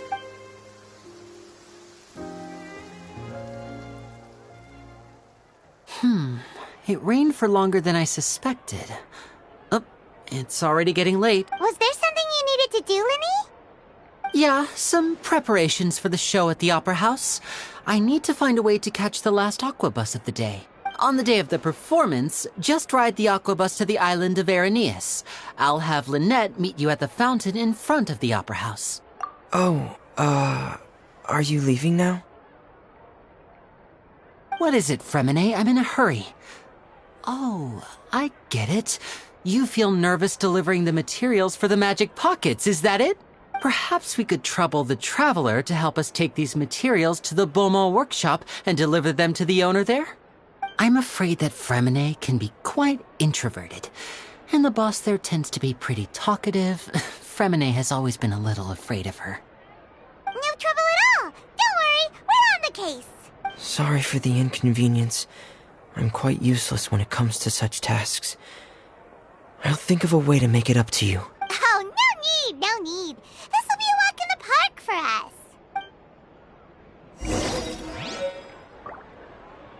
Fresh fruit, sweeter than syrup.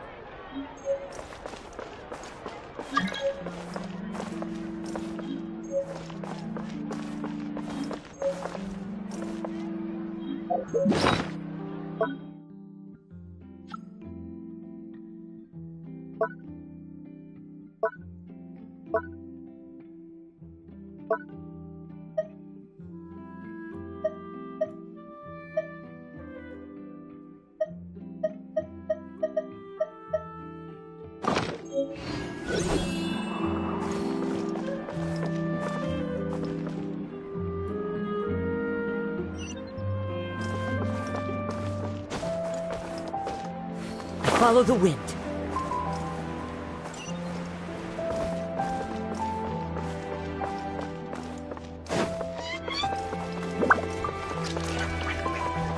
Hello?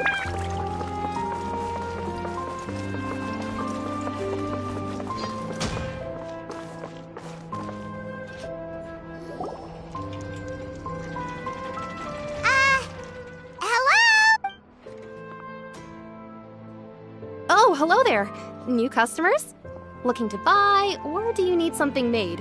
Or perhaps you're just looking for a chat with me. Oh no, we're just here to deliver some materials. Here they are. They're for making... what were they called again? Ah, these must be for Magic Pockets. I could tell right away. I've already made several orders worth now. No need. They've already prepaid several batches worth. When they told me what they'd be using them for, I even offered them a discount. But they insisted on paying the full amount, saying that I had a business to run. It seems both their hearts and their pockets are made of gold. Whoa. So, is Linny actually loaded? I can't say for sure, but who knows? Maybe there's good money to be made being a magician in Fontaine. Hey! Is this machine what you use to make stuff here? It looks really advanced. Why use your hands when a machine can do the work? It would be a waste not to use the latest technology. And wasting is a kind of crime. But where does a big machine like that get its power from? Well, it's a little complicated. I'm not sure I can put it in layman's terms for you. But basically, everything we usually use here in the city is powered by Huh? How can trials produce energy? Well, I'm not completely sure of all the details myself, but basically... When a trial is in session, the Oratrice Mécanique d'Analyse Cardinale harvests people's belief in justice and converts it into energy to be used all around Fontaine. So that's what its other function is? Paimon heard that the Oratrice was created by the Archon to make judgments, but Paimon still doesn't get it. How could something unreliable like people's beliefs be turned into a stable power source for these machines? Oh, yeah! So that means the Hydro Archon relies on the machine to take the energy created by belief and turn it into power for all of Fontaine, right? Even though I've never heard anyone really put it that way before, it sounds like it makes sense. Besides Indemnitium, we have another type of energy called Pneumosia. It isn't produced by the power of the Archon, but it is unstable by nature. Even now, it still cannot be widely used by civilians. I thought I'd find you hard at work, but here you are chatting the day away. Since you're already talking, I'm sure you wouldn't mind a few words with me. You again? Didn't I already promise you that I'd have the more I owe to Confrérie of Cabriere by next month? Why are you hounding me now? Yeah, but how do we know that you won't go running off by the end of this month? I want 50% today. Wait, no, 70%. Huh? You... Seems business isn't so great for the workshop. We've already... Hey, hold on. Before you go around trying to collect payments, why don't you settle your own debts first?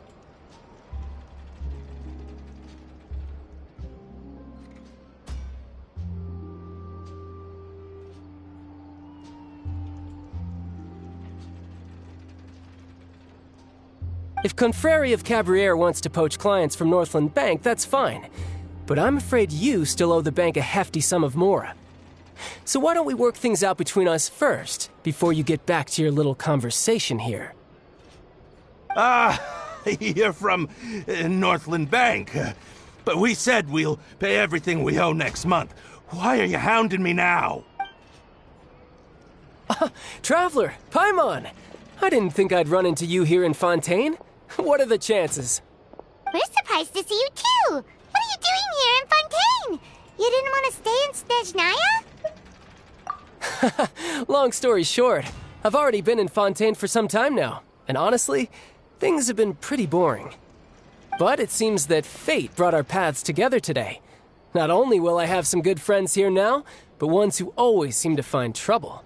Either way you look at it, it seems things are going to get a lot more interesting now. Pretty sure we'd want to avoid anything that you'd find interesting. Besides, our trip here has gone pretty well so far. Right, Traveler? Hey, you, Northland Bank boy. Aren't you forgetting something? Don't interrupt. It's not often I run into the Traveler like this. Why don't you wait for me over there for a while? You kidding? Aren't you the one looking for us? You really expect us to sit and twiddle our thumbs while you catch up with your friends? Listen to me, boy. If you want your Mora, fine. Why don't you come and take it? Hey, I just said not to interrupt. Oh, by the way, Traveler, the last time I took Tonya and Tusser ice fishing, Tusser said, Hey! That's way over the line! All right, boys, let's see who has to pay up now! Can you at least let me finish one sentence? Fine. Though the bank told me not to get rough with our clients. You're the ones who started it. This is an act of self-defense. You two will have to be my witnesses, okay? I'm sure this won't take long.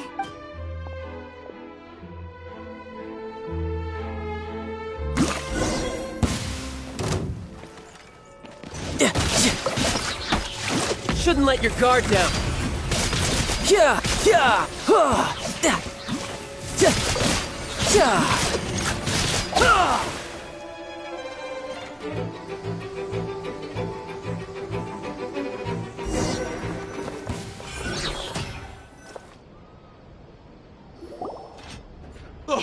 What's your deal, Brad? How are you so strong if you're just a staffer from Snezhnaya's Northland Bank?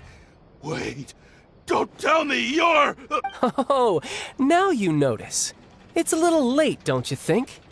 Just make sure you understand that you don't mess with Northland Bank. Got it?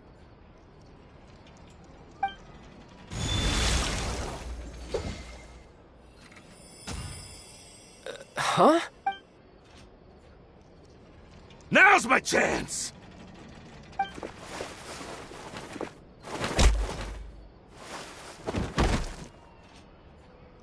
Huh. That was weird.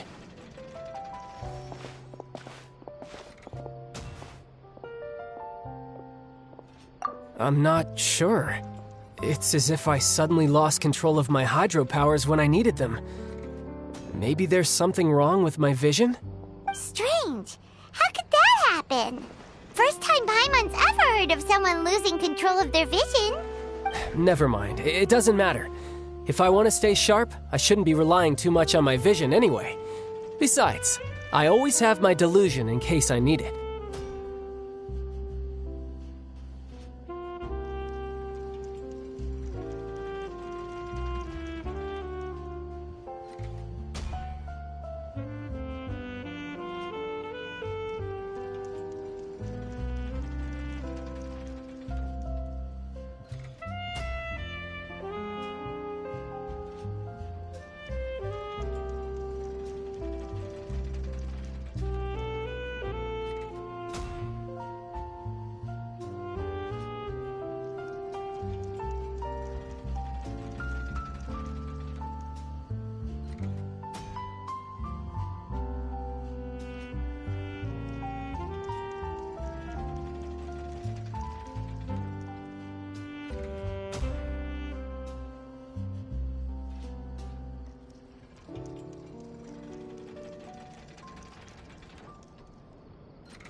child.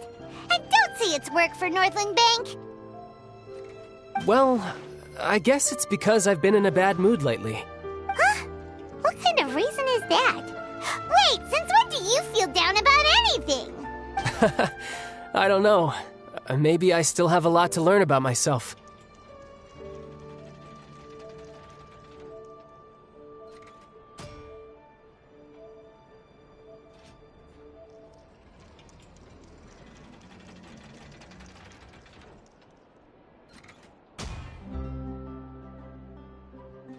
But recently, there seems to be some sort of restless power stirring inside of me. And I don't know why, but every now and then I feel like I'm in a terrible mood. Maybe you losing control of your vision just now is connected with that power you're feeling inside. That is a possibility. I can't remember if I ever mentioned it before, but when I was 14, I fell into some unknown abyss. It was during that time I learned nearly all of my abilities. The one who took me under her wing and taught me was named Skirk. She was always quiet and very mysterious.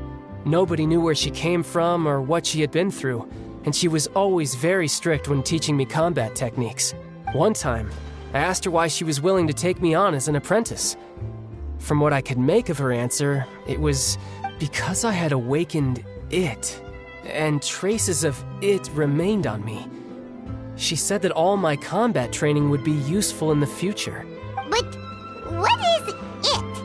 What did you awaken? She never explained that, but my guess is that it's related to a dream I saw when I had just fallen into that abyss. In my dream, I was in the deepest depths of the sea, and the boundless seabed was all around me. But in front of me appeared a whale that was so massive, I felt like I couldn't breathe. A whale? Oh, that sounds familiar! When we fought against you before, you summoned a huge whale that seemed to leap at us. Is that the one? That's just an abstract form of a whale that I create using my elemental powers. It takes that shape because the scene I dreamt of the whale has always been stuck in my mind. I'll never forget it. So you used the whale as inspiration for one of your moves? Huh. Seems a little twisted to Paimon.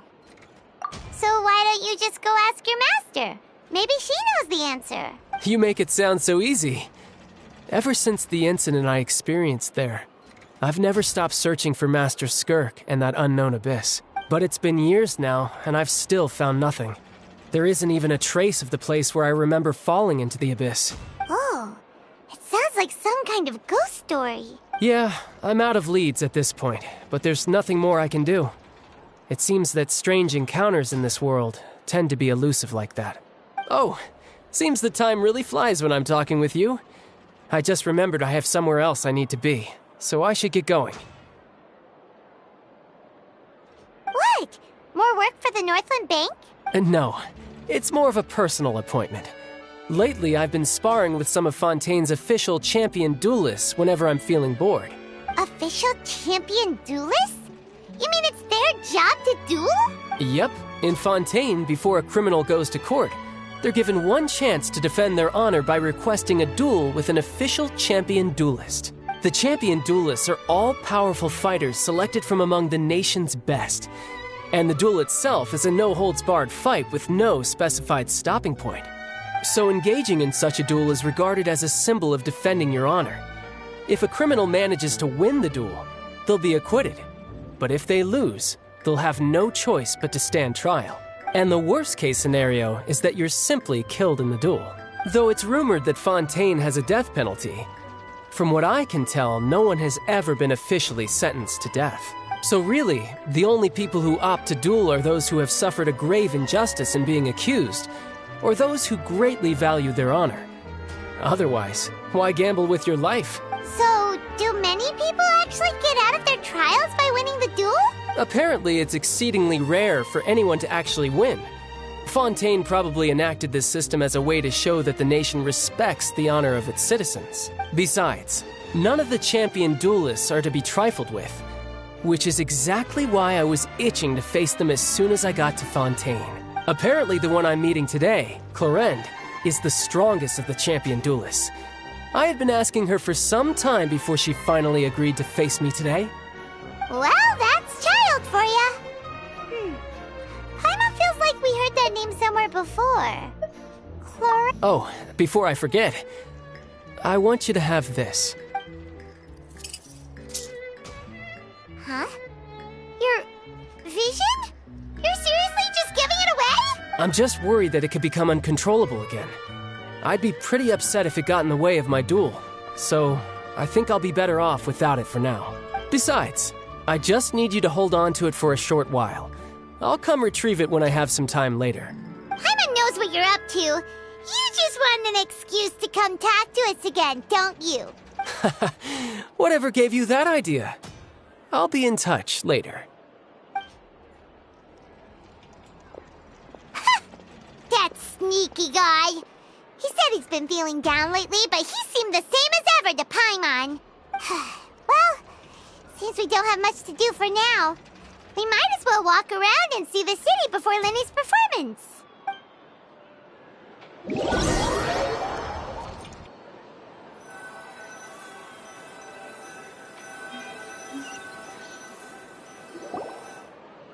Wow! Who could have seen that coming? The reporter who was barely around for most of the story was the murderer all along! Sorry. Paimon was just surprised, that's all. The whodunits here in Fontaine are a lot different than the light novels you see from Yai Publishing House. Both have their merits, but Paimon thinks this style of novels are more, well, novel. It's so exciting to reach the moment when the mystery is uncovered, especially in the one Paimon was just reading. You should buy a copy and read it too. Oh, sorry about that. Paimon will be more careful next time. Hey, shouldn't we be heading to the Opera House to see Lenny's performance soon? It's almost time for the show to start, so we should get going. Lenny said that the Opera House is on Aranias, so let's go ride the Aquabus!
There are leaves around, and I know just the tune to accompany them, if you wish to hear it.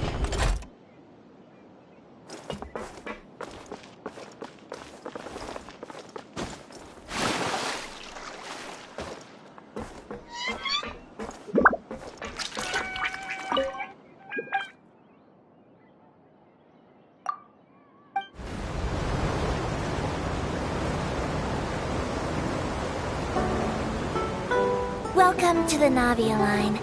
I am Elfan. The boat will be departing imminently. Please do not stick your head, hands, or other body parts outside the boat. The Aquabus operator is not responsible for any accidents or injuries resulting from doing so.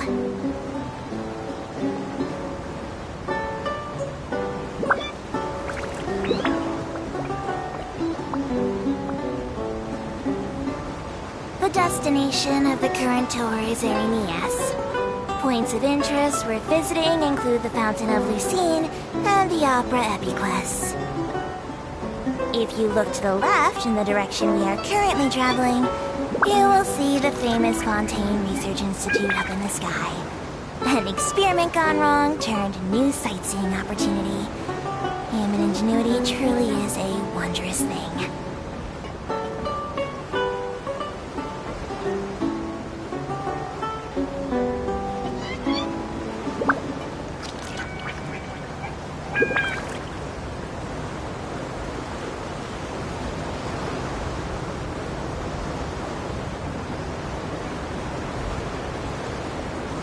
Approaching our final destination. Please be sure to bring all your personal belongings with you as you disembark. Even though I will take any forgotten items to the lost and found, the paperwork is rather annoying, as Melusine hands are not suitable for grasping pens. Please be careful when disembarking.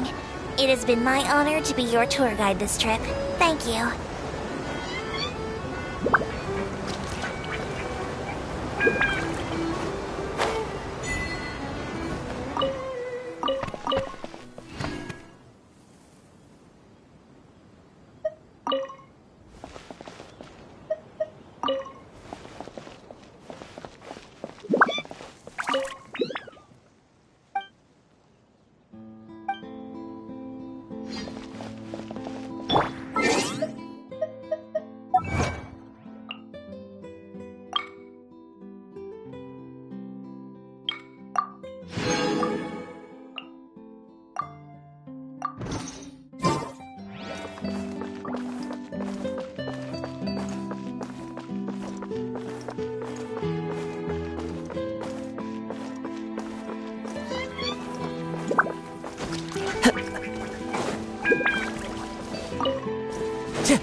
Time to go.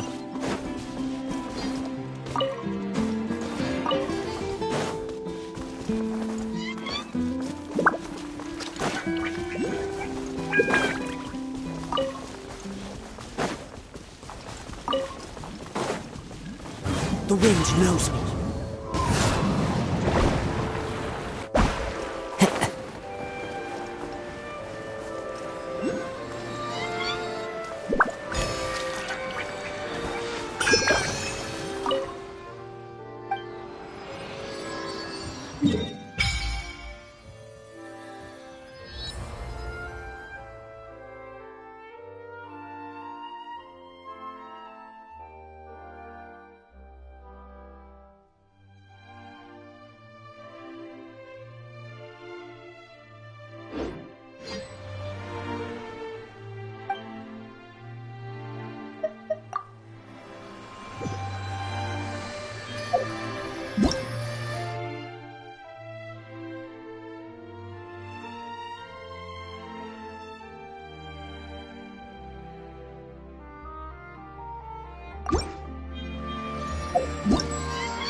Follow the wind.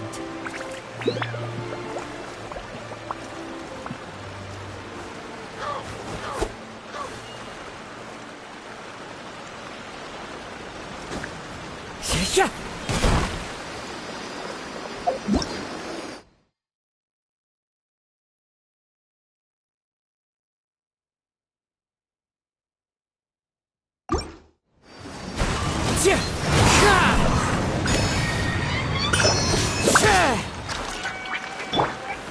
Solidify!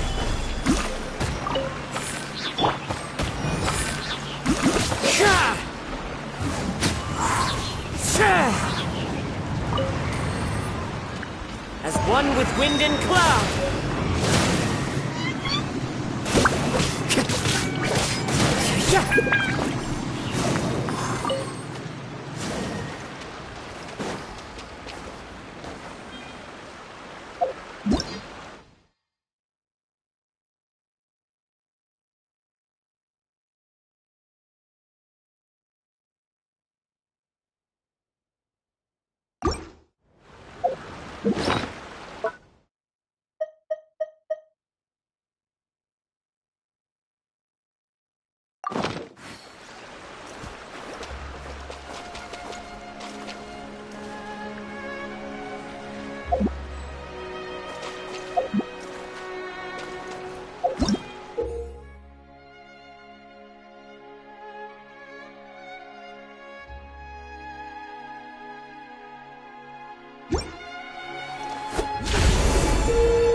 Brings a smile to my face. Into the wind. Life goes on.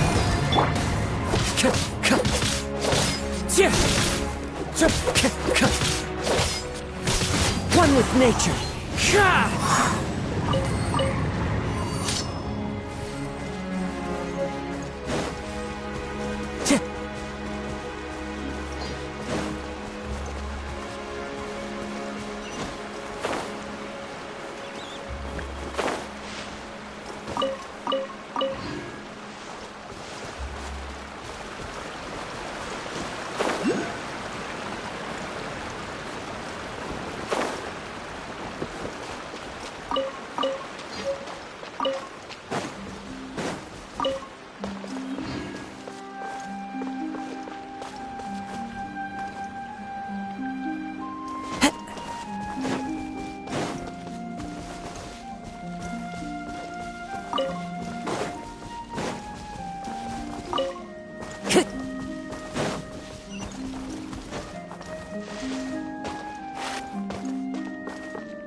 Into the wind! Gather!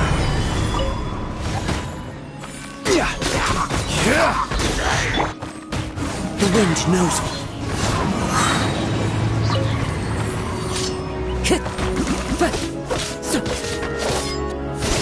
Fallen leaves, adorn my night! Into the wind!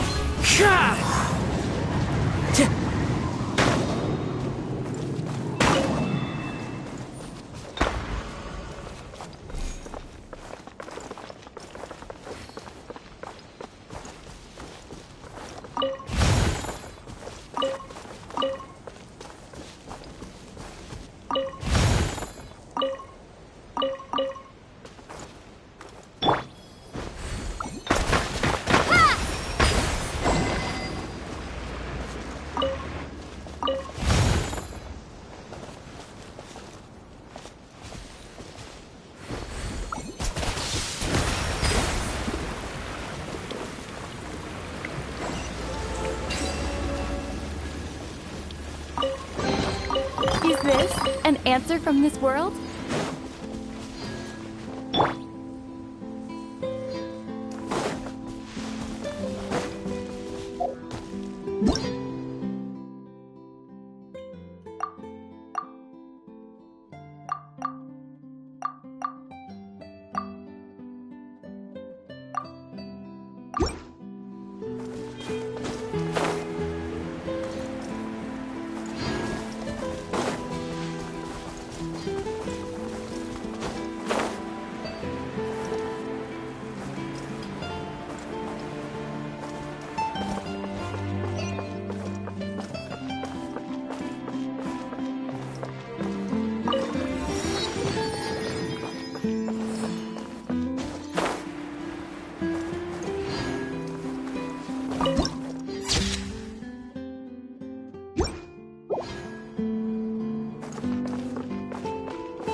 The more data samples, the better.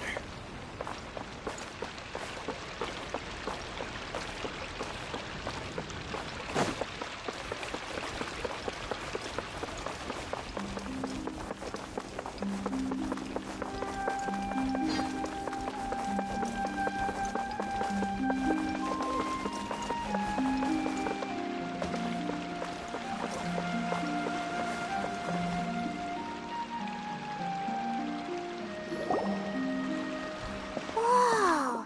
Now this is fancy! The Opera Epiclese. What a place to hold a performance! No wonder Linny and Lynette were looking forward to it. Huh. Looks like there's a lot of people standing around the fountain up ahead. Oh, Archon, please bless us with a bright and healthy child. We pray. I don't know why you always feel the need to ask so much. I'll be happy as long as our child is healthy and lives a peaceful life.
I guess if they're our kid, then there's no doubt they'll turn out smart.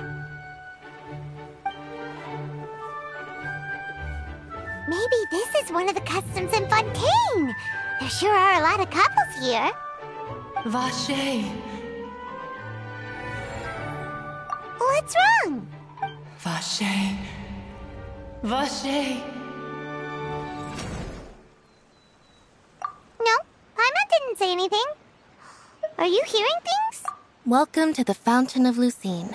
All the water flowing through Fontaine converges here. It's customary for newlyweds to come here and wish for children. Lynette! You scared Paimon! When did you get here? Lenny asked me to wait here for you, remember? Right. What do you mean? There are a lot of people here right now. Hey, you're not trying to scare Paimon, are you? Besides, it's the middle of the day. It's not the time for eerie things. I see. I might be able to tell you something that could help explain the voice you heard. In fact, you might not be imagining things at all. I suspect that what you heard is a result of your hypersensitivity to the hydro element. Others in my family have had similar experiences. It's because of her sensitivity to the hydro element? But what would hearing a voice have to do with elemental power? When do you cry, Paimon? Wait, what? What does that have to do with anything? Just answer me. When do you cry?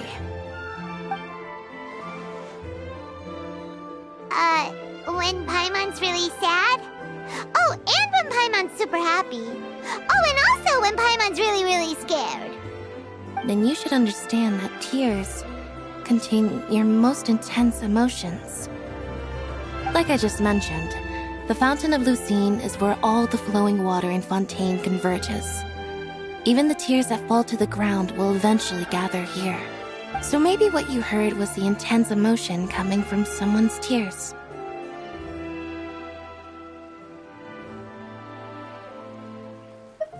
So, what did the voice say? If you were hearing their emotions, then Paimon wonders what happened to them. Rather than worrying about them, we should worry about my brother first. Don't let that calm look of his fool you. He tends to get pretty nervous just before a performance. So chatting with Lenny might help him relax a little before he goes on stage. Oh, right. That makes sense. Let's go in and see Linny.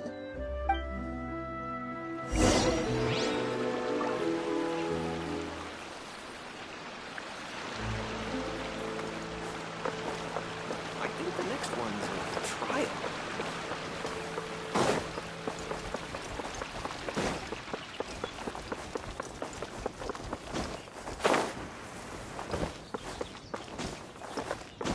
Follow the wind.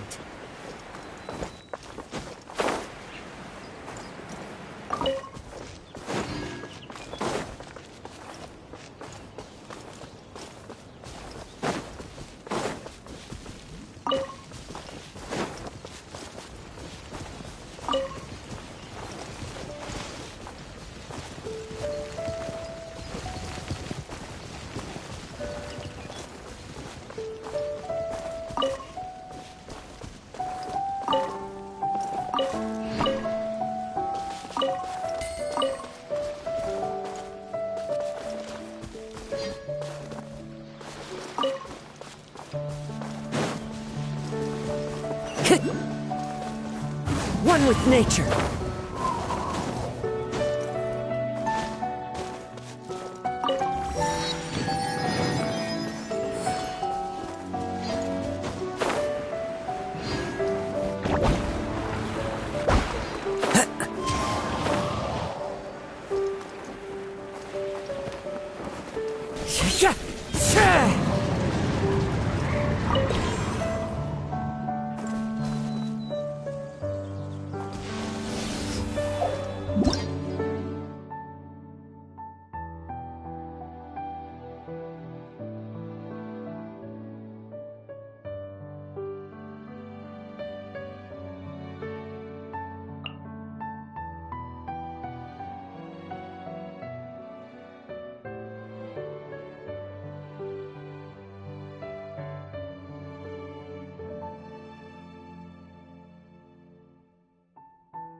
Wheel of Life.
Welcome to the Opera Epicles.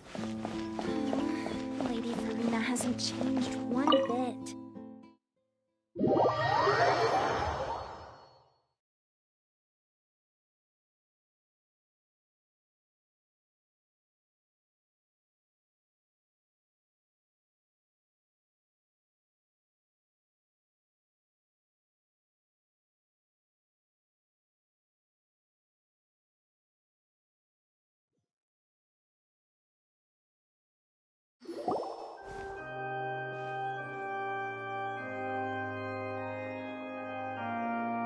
Traveler and Paimon, good to see you.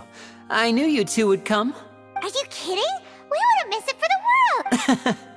I can tell, judging by how early you've arrived. But you're actually right on time. The audience still hasn't started entering the venue yet, which means now is the perfect chance for us to take you to the best seats in the house. Wait just a moment, I'll fetch the tickets.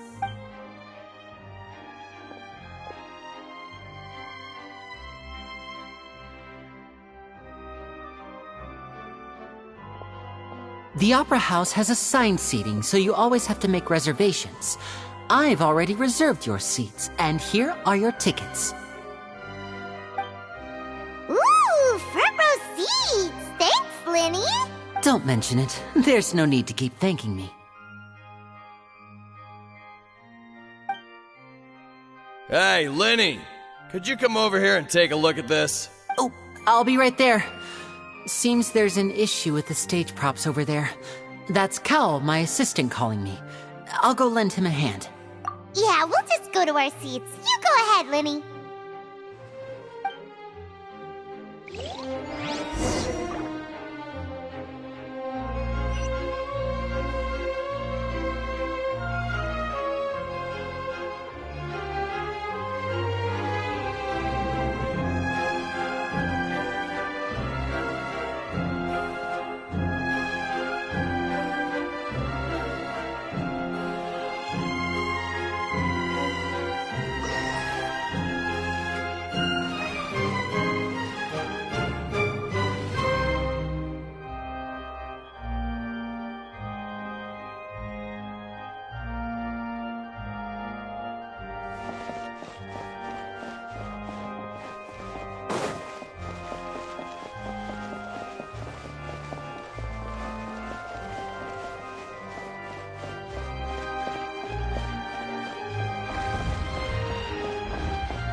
These should be our seats. Come on, let's sit down.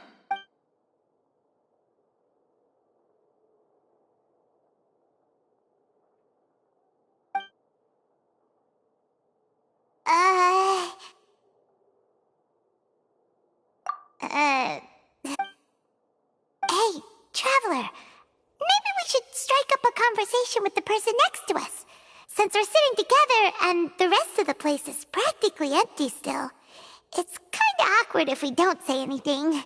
Oh, you little... Of course you put this on Paimon! Excuse me, I did not realize you felt awkward. I am terribly sorry. I would be perfectly happy to chat with you if that is what you would like. Oh! So you heard all of that, did ya? Boy, you sure have good ears. Paimon thought she was keeping her voice down. Wait, that's not it. Paimon's... Sorry. Paimon's the one who was being rude, talking under her breath like that. So, let's talk, but, what should we talk about? Oh, Paimon's got it. You're also here early and sitting in the front. Are you a friend of Linny's too? A friend, you say? Well, if Mr. Linney would like to be my friend, I would be more than happy to reciprocate. Oh, so you're not friends with Linny then? Oh, this is getting more awkward by the second. Paimon nearly forgot to make her introduction. Nice to meet you. Paimon is Paimon, and this is the Traveler. We just arrived in Fontaine. It is an honor to meet you two. I have heard of your deeds across Tevat. And as required by proper etiquette, I will also introduce myself. I am... Oh, Monsieur Nervillet. What an honor it is to have you here to see my show.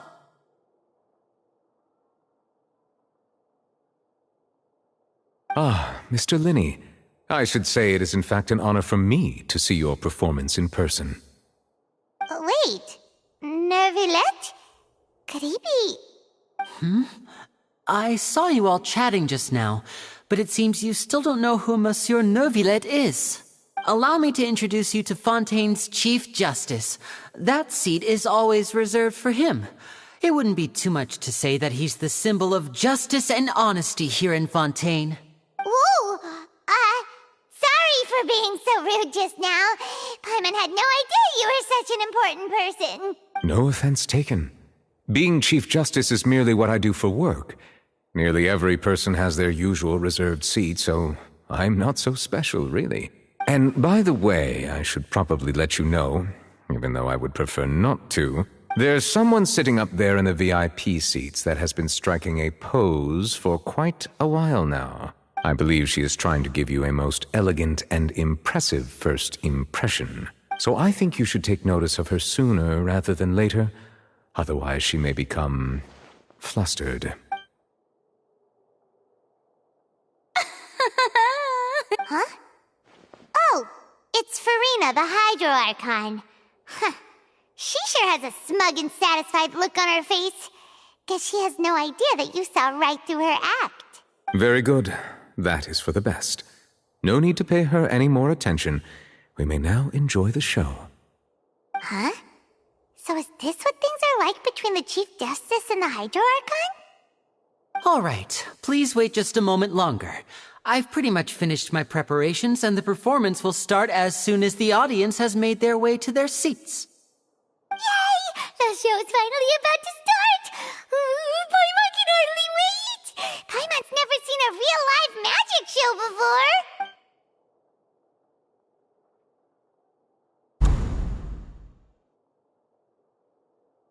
Ooh! They're dimming the lights! The show must be starting!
Sorry. Paimon will try to stay quiet. Welcome, one and all, to the Opera Epiclese. I am the star of today's show, Linny. And over here is my sister, Lynette, who will be working as my wonderful assistant. Please, let's give her a warm welcome. Hello, everyone. I know she may seem to be a little sleepy right now, but that's just a sign that she's nervous. Whatever. Now, some of you may be thinking, two vision holders who can freely manipulate elemental powers performing magic is not true magic at all. So, I would like to take a moment to assure you that elemental powers will have nothing to do with what you will witness on the stage today.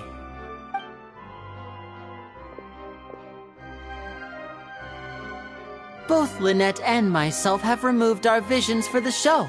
That way, even the gods won't be able to help us. Oh, good point. That's what makes the show real magic. Now, without further ado, let the show begin. Lynette will now exit the stage to make some preparations. I know you might miss her, but don't worry. She'll be coming right back on stage momentarily. Perhaps in an unexpected way. I'm sure she'll be stealing the spotlight soon enough. Oh, and before I forget, there's one more thing I should say. You never know what can happen in the blink of an eye.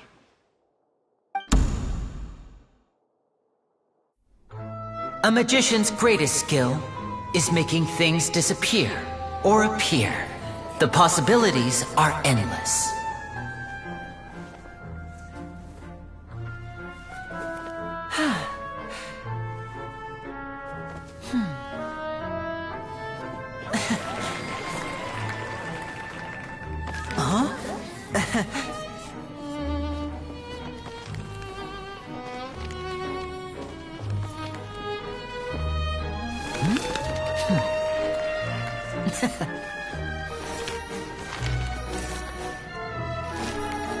But this isn't what you came for. These little tricks, you've seen them all before. So it's time for something truly extraordinary, don't you think? This one's a little tricky.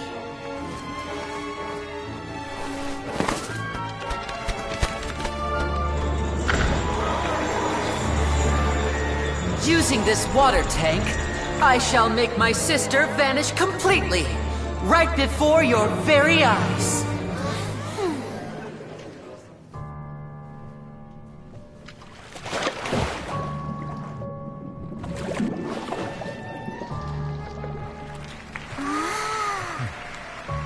It's actually quite simple. She'll just turn into air bubbles and float right out of the top.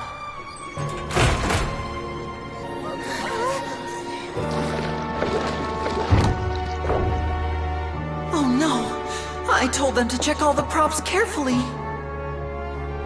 With the lid on, even air can't escape. An amateur magician would be getting very nervous right around now. Luckily, it's me on stage, so let me show you what a true virtuoso can do.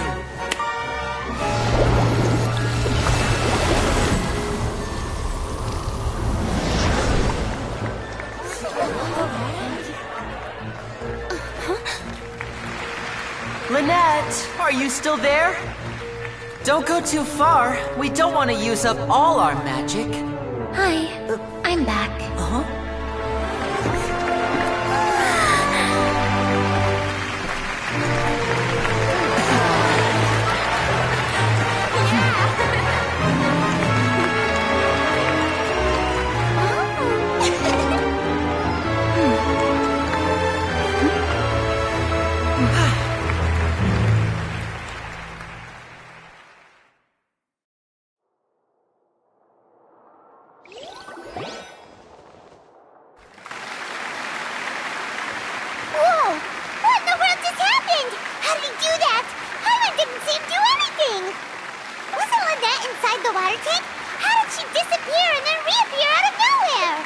If we could see easily through his tricks, then that would mean that his skills are still lacking.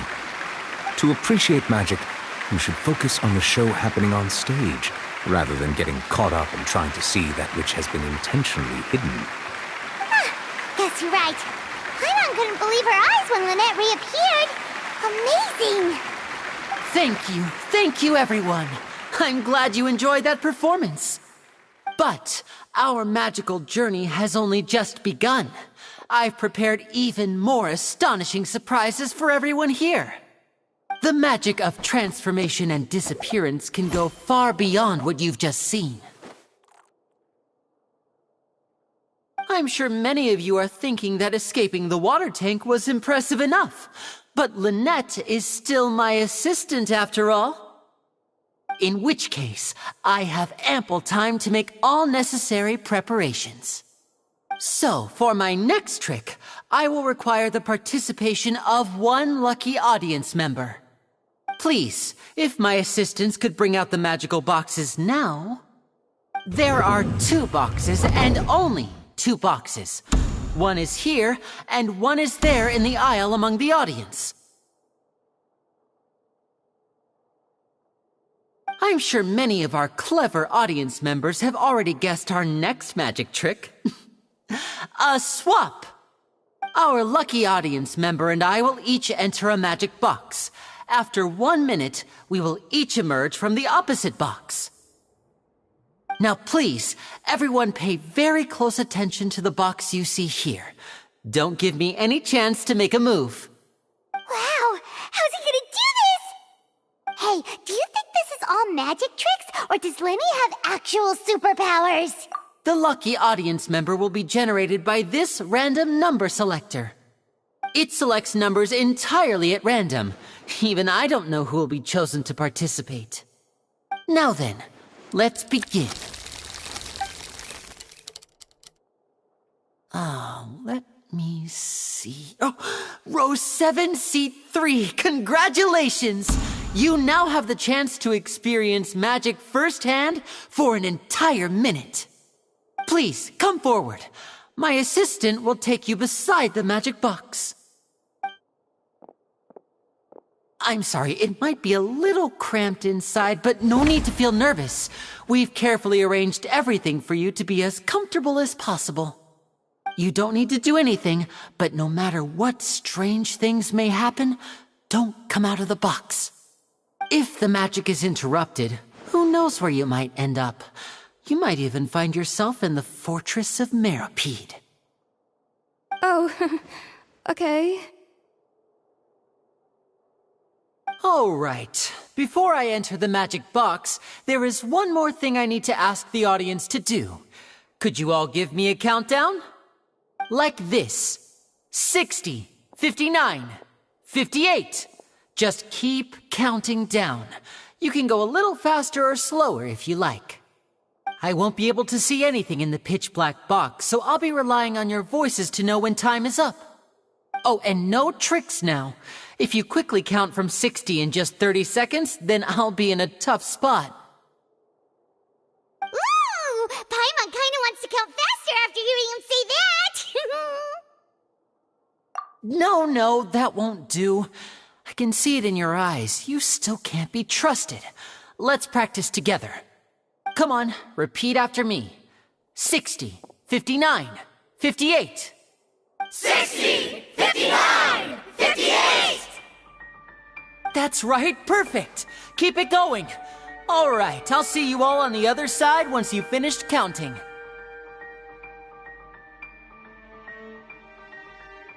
$54, $53, $52? Huh? Why aren't you counting, Nervalette? I am counting in my head. I think things are exciting enough in here as it is. Merely a consequence of my identity and personality. Do not worry about me. Just enjoy the show. Oh, alright. You look so serious that Paimon thought you might be feeling uncomfortable or something. 40, 39, 38! Mr. Linney, are you all right in there? Is everything ready? Yes, I'm fine. I'm just double-checking the direction of the magic. It would be a disaster if we get sent to the wrong places. For example, midair right above the audience. Even though he's saying that, Lenny doesn't seem nervous at all.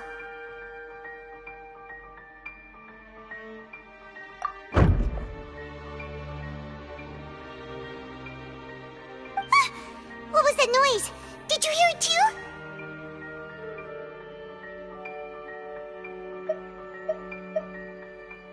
Not sure. Anyway, it doesn't seem like anyone's worried about it.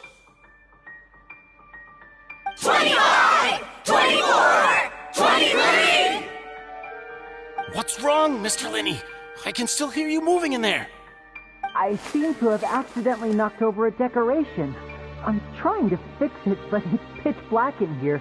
I can't tell left from right. Never mind the decorations. There's no time for that. The show is what's important. No, that's unacceptable. I want my show to be perfect. Don't worry, we still have 20 seconds. Hear them counting? 19! 18! 17! It seems things aren't quite going as planned. I apologize, everyone. It feels like you're all starting to count faster, but that's all right.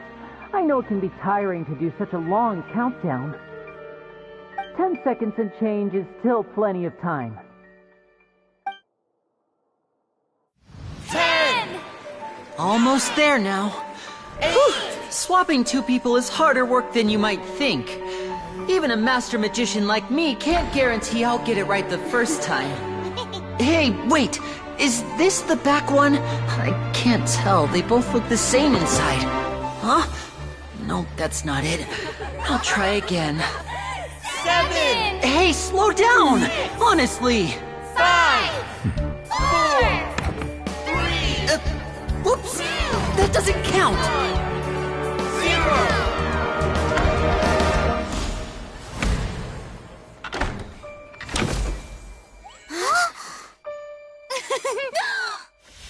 Ta-da!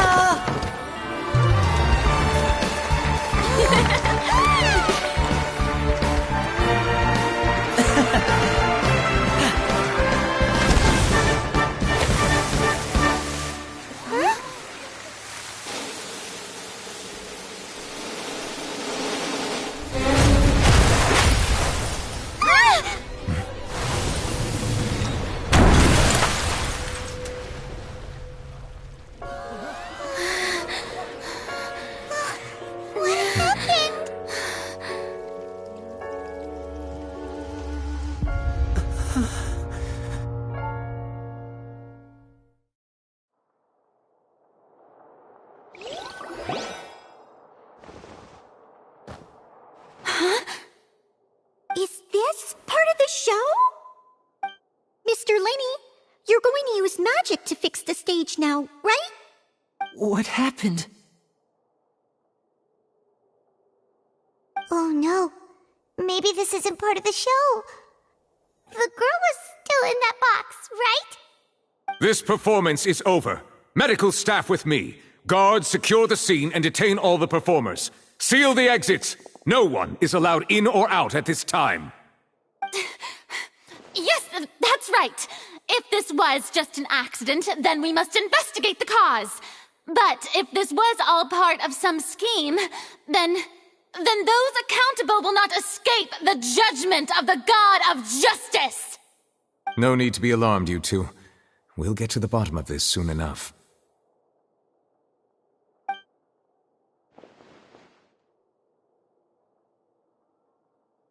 Unfortunately, the person who is in the magic box has been pronounced dead. His name was Cowell, one of the assistants in Linny's magic troupe. Apparently, the fireworks on stage ignited the ropes that were suspending the water tank, which then caused the tank to fall onto the stage. As of now, we are still not sure why we found Cowell in the box, rather than the guest from the audience. And after an initial search of the area, the guards have confirmed that the girl is nowhere to be found. It appears that this incident was not merely some mishap with the performance.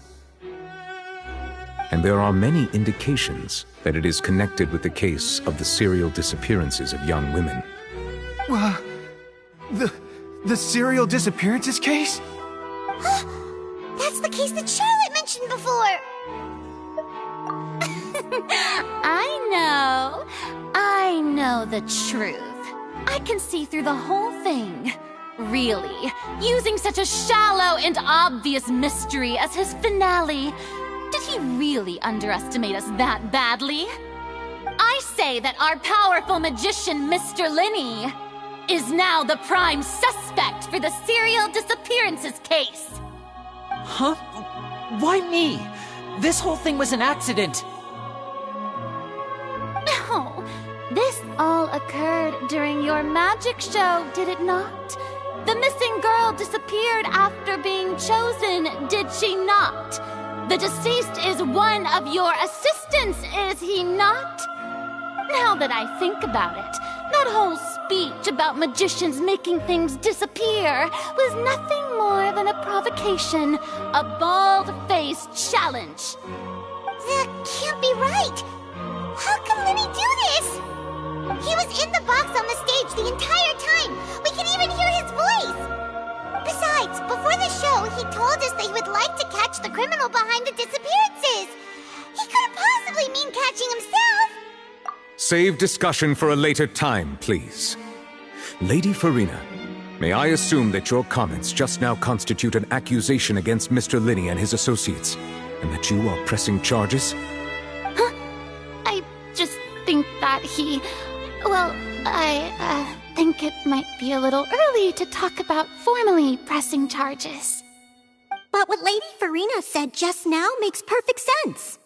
Looks like she's gonna personally deliver justice. A kidnapping and murder carried out under the cover of a magic show. Lady Farina said it all. Of course, my dear people. But what excites me even more than the obvious truth before our eyes is the opponent I'll be facing. That's right. I mean you, Traveler. You'll support Linny, won't you? After all, he was the one who helped you the first time we met. Then there's no problem at all. You know, the Traveler and I already had a duel the first time we met. But with Linny's help, our little duel ended in a draw. But draws really are the most boring possible outcome. So, no more draws. Between the two of us, there must be a clear winner and loser. And what better place to hold such a riveting showdown and decide the true victor than here, on the grandest of stages, the Opera Epiclese. It wasn't a draw. She obviously lost last time. I understand. Charges have now been pressed, and as such, a trial is in order. Well, Traveler, seems Lady Farina has set you in her sights. But putting her dramatic rhetoric aside for a moment, I would like to ask you...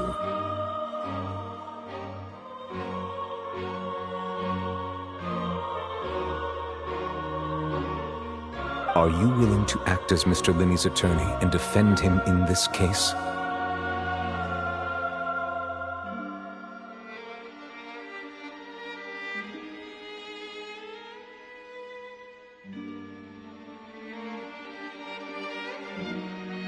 Very well. The trial will be held a day from now in the Opera House.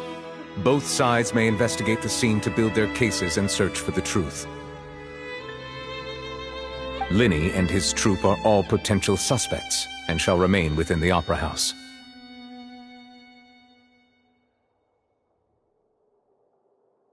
The audience may begin to leave in an orderly fashion once they have been cleared by the guards.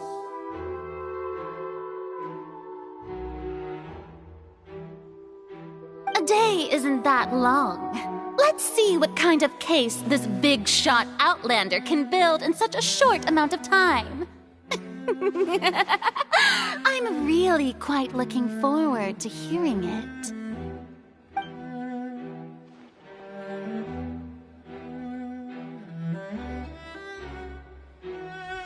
Linny!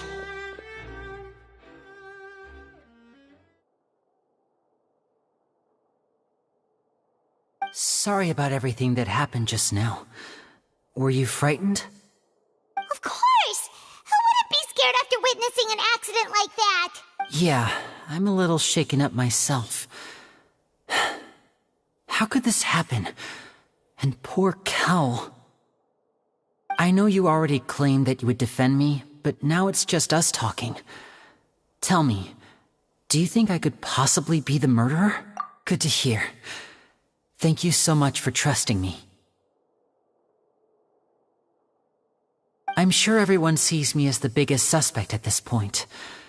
But, if you ask me, the whole thing is mysteries layered upon mysteries, such that all that's left is confusion.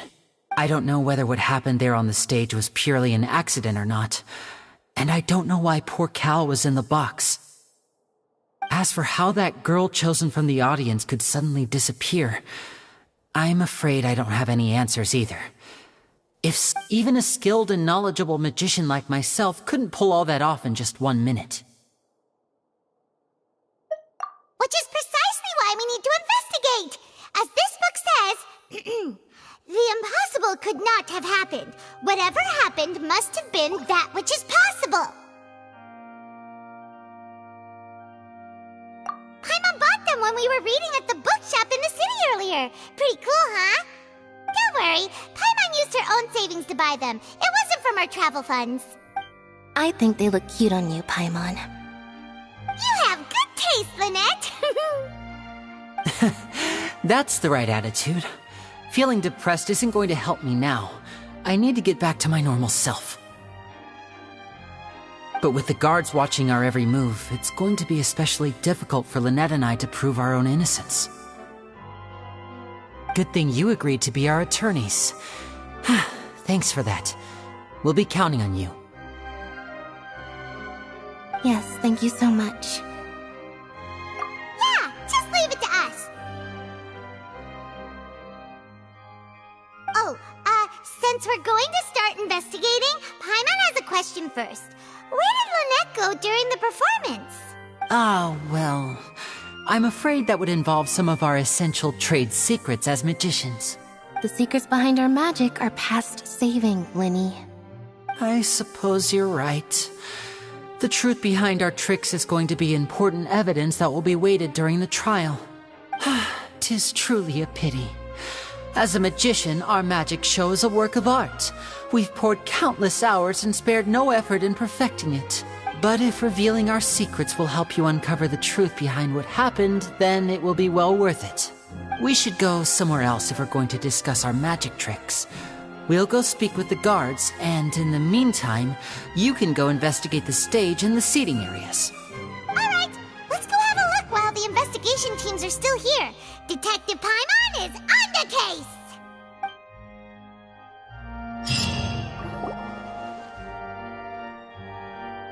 Hello, officer. How's the investigation going? I see. You must be the traveler that Lady Farina mentioned. Listen, I'll be perfectly honest with you. I'd avoid getting mixed up in this whirlpool of a mess if I were you. Huh? What do you mean? Come with me and you'll see. The deceased is one of Linny's assistants named Cal. Even though he hadn't joined the troupe long, he was hardworking and everyone generally liked him. The assistants are usually in charge of setting up and inspecting the props, as well as assisting with the show and keeping the crowd engaged. As you probably saw when you were in the audience, the water tank suddenly fell and smashed the box with Cowl inside it. This is the real mystery. We've already searched the scene and were unable to find any traces of the girl. However, if you look carefully, the box was positioned directly under the water tank. The ropes holding the tank were then burned by the pyrotechnics on stage, causing them to snap. All these factors lining up so perfectly makes it hard to see this as a mere accident. If anything, the more logical explanation is that the whole incident was intentionally planned, and Linny is the most likely person to have access to all these areas. But he doesn't have a motive! Are you both good friends of his? Well, you can't say we're good friends, but We've known each other for a little while. So in just a short time, he was not only able to win your trust, but even convince you to act as his attorneys. I know there's no such thing as magic. The real trick of a magician is holding the audience in the palm of their hand. I've seen a lot of cases, and I can tell you that people are the least reliable kind of evidence. Sorry, I tend to be pretty straightforward. Just know that I'm warning you for your own good. Anyway, you may investigate the scene of the crime yourselves if you're curious. Who knows, maybe you'll be able to come up with some new evidence.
So this is the rope that broke and caused the water tank to fall. The rope looks pretty durable.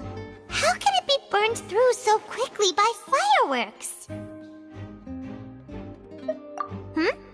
Why are you suddenly so serious, Traveler?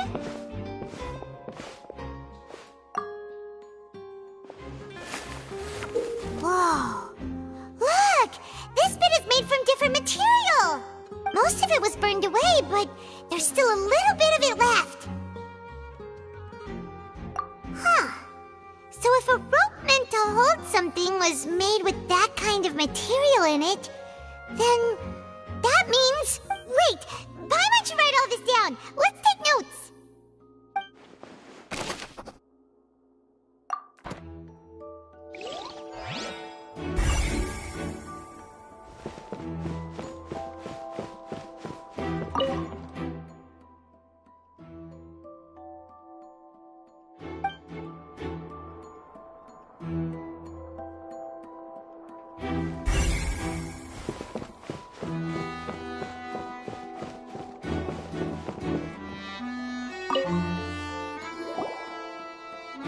The investigation team has some new findings. Turns out there's an issue with the random number selector after all. See, I told you. What if the machine picked some big guy's seat? You think the murderer would have still made his move then? Sorry to interrupt, but we're helping Linny and Lynette with their side of the investigation. What were you saying about the number selector? There's something wrong with it? You're trying to help them? That'll be a tall order. Linny used the machine to pick a random member of the audience during his performance, right? The lucky girl that later disappeared. Well, we thought there might be a serious problem with the machine, so we had it taken away for further inspection. It turns out that the seat number it picked wasn't random at all. The machine picks that same number every time. I'm sure you already know that you have to make a reservation in advance to get a seat, regardless of whether it's a trial or some performance. In other words, Linny knew who would be sitting where from the very beginning. That much checks out. Linny reserved our seats for us, too. Bet you see why I was saying it'd be tough to make a case for Linny. Even though it's bad for Linny's case, Paimon had better write it down.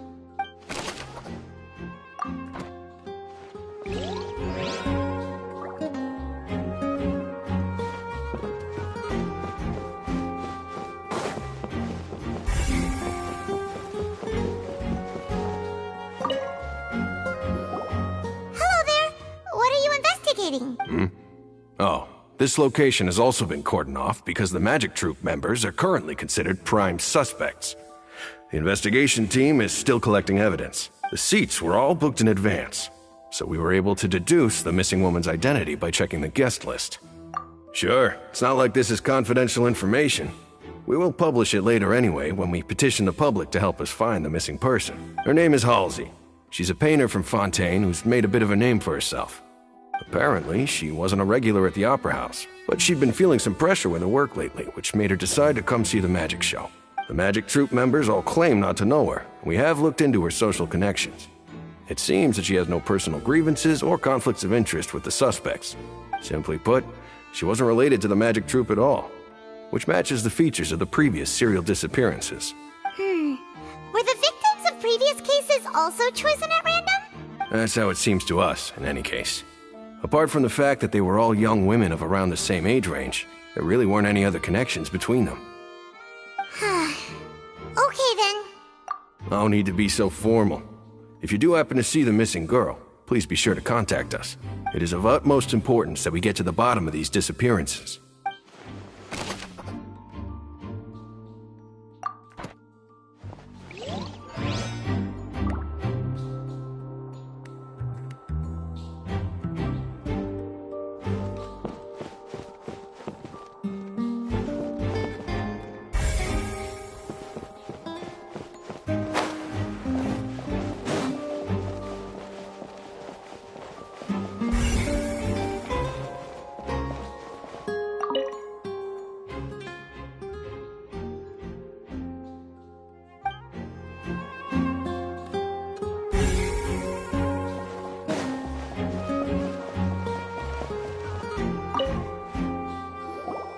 I see that you're investigating the area.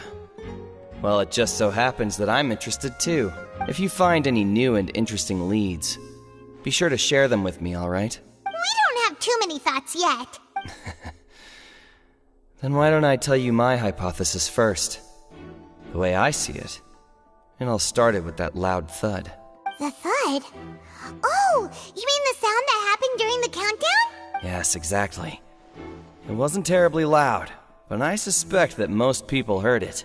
It's just that everyone was awaiting the results of Linny's trick with bated breath, so no one paid it much mind. But now that the incident has happened, the thud has become an important clue. That makes sense. So, what do you make of it? I'm of the opinion that it may have been the sound of Linny's accomplice, Lynette perhaps, jumping atop the water tank or something like that. And when the pyrotechnics went off, she cut the rope, sending the water tank crashing down. But wasn't the noise we heard too loud for that? Perhaps the balance wasn't right, leading to a particularly rough landing. Well, that's true. I suppose I must reconsider. That does remind Paimon, though. What was with that sound?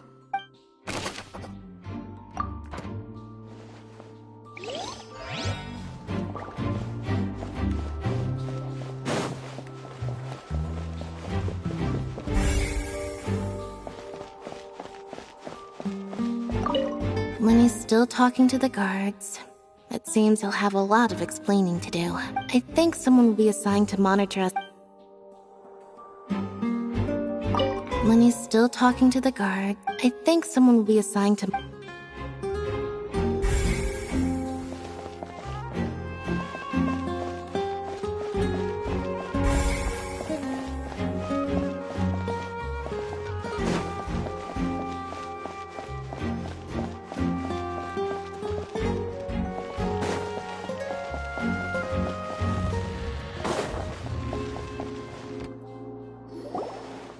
Hey, you! Yes, both of you! Over here! I've been keeping an eye on you for a while now. Huh? You mean us? That's right. If I'm not mistaken, you're also among those who wish to cut down the thorns and pursue the truth. No? And by the looks of it, you're not from Fontaine. Well, you're right on the more about that one, but who are you? Have you never heard of the Spina di Rosula? From mediating disputes and providing protection to solving conundrums, you name it, Spina di Rosula does it. And I, Navia, have the honor of being its renowned president. Though those who play by our rules call me boss. I'm Silver, her attendant. Pleased to meet you.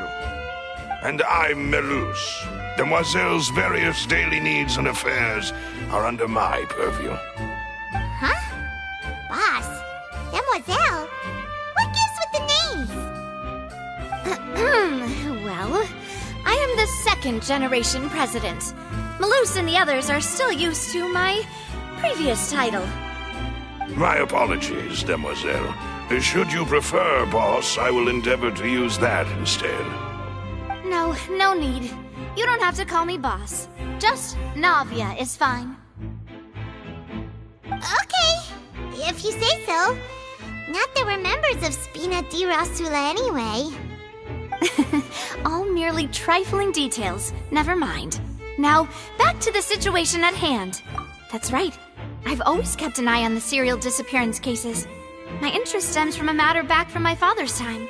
Judging from the look of things, I find Linny an unlikely mastermind. Really? We think so too! That's why we're looking for clues now! But how did you come to that conclusion? Intuition, naturally. My unparalleled intuition. Farina sure was quick to point the finger at Linny without any decisive evidence whatsoever, wasn't she? But that's not uncommon for her. If you remember, the Justice had to interrupt her and ask if she was pressing charges just to keep her from getting carried away. Anyway, a trial begins the moment someone levels charges. And, of course, there was no way Farina was going to back down in that situation. Sounds more like you just don't trust the Hydro Archon. Well, what's your opinion? I must admit that she can be interesting at times, but liking her doesn't mean that I'll blindly agree with her. All right, I've answered your question. Now, it's time you answer mine. Wait a minute, did that answer count? Well, I say it does. But don't worry, you won't hear any pointless questions from me.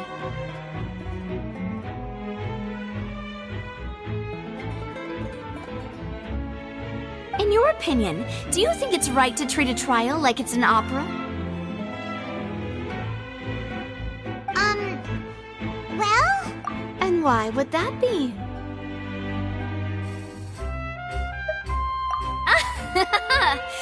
See, Silver and Melus? I told you they'd be different. Most astute of you, Demoiselle. I, too, think that the Traveler's response was most excellent. No matter how wonderful the script or how fervent the audience's expectations may be, the trials that go on stage here must be based in fact. And if that can be done, boss, then... All right, that's quite enough, Melus. Anyway, I like your answer. You pass with flying colors. Now, I need to make some preparations, following which our joint investigation shall commence. You two shall be my assistants. Wait! Since when did we become assistants? Oh, well, I can be the assistant. Sure. Or your companion, if you like. I'm really not that fussy. That's more like it. Far be it from me to brag, but I believe that Demoiselle's intuition will be instrumental in uncovering the truth. You wish to save a friend from false accusations, and we wish to unravel the disappearances. In this sense, our goals are aligned. You have a point. You're quite the talker, aren't you, mister? And what about you over there? What do you think? You seem like you've got something on your mind. I have nothing to add. Oh, alrighty then. We'll be making some preparations first. But just be sure to let us know if they start revealing Linny's tricks. Thanks!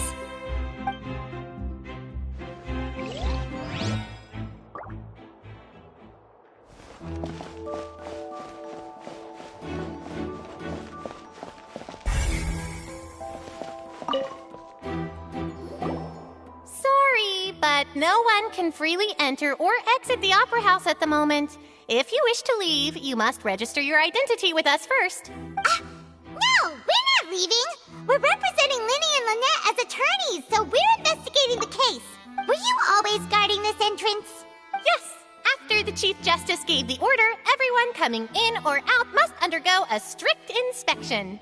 So, the missing girl couldn't have left from here. At least, not from that point on.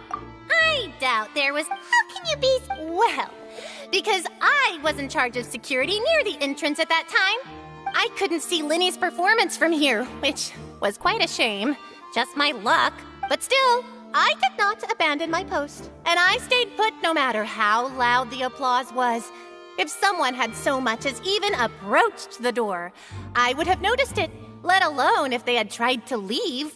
We Melazines are good at that sort of thing, you know. So, it's safe to say the girl couldn't have left through here. Alright, thank you for your help. This'll be useful info.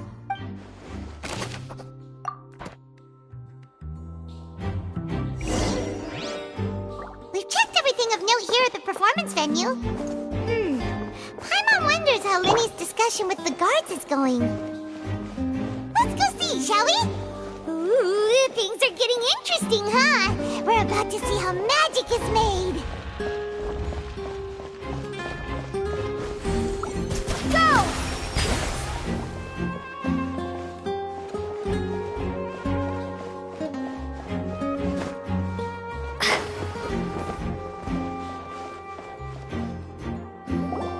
Understood. Then I will be going with you. Just so you're aware, I will be monitoring your actions and making notes as necessary. Very good. Thanks for being so agreeable. I'd pull a rose out of my hat as a gift for you if I could. You may spare the pleasantries. I'm just doing my job. You've arrived. Who's this? Me? I'm Spina di Rosula's guardian angel. If you've got a problem, I've got the firepower. Sorry, I got a little carried away there. Call me Navia. I'm a partner of theirs, and we'll be helping investigate this whole situation. And these are my companions. Would you mind if they join as well? Fine by me. Oh, new helpers? I would be most grateful. Well, let's just say we're tagging along. It's not every day you get to see the secrets behind magic performed on such a large scale. I appreciate your kind interest. Come with me. We'll be heading below stage. Huh? Below stage? Yes, a world of secrets is hidden beneath this magic box, prepared specifically for this switcheroo trick. But before I reveal everything, you should have a look first. Notice anything strange here?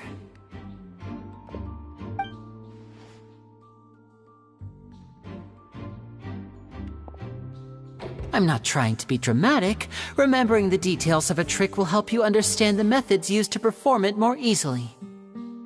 Huh. Weren't there balloons and other decorations here? Where did all that go? Ah, good eye. That said, you're still far from discovering the answer. The back? You mean the inside of the door? What's different about it? Paimon didn't notice anything. Very good indeed. I thought you might not be able to catch that, given that you were sitting in the first row. The back of this door was patterned. Those patterns are now gone, replaced by a smooth wooden board. So, if you put 2 and 2 together, what do you get? Exactly. All right, let's go. I'll tell you how it works as we head down.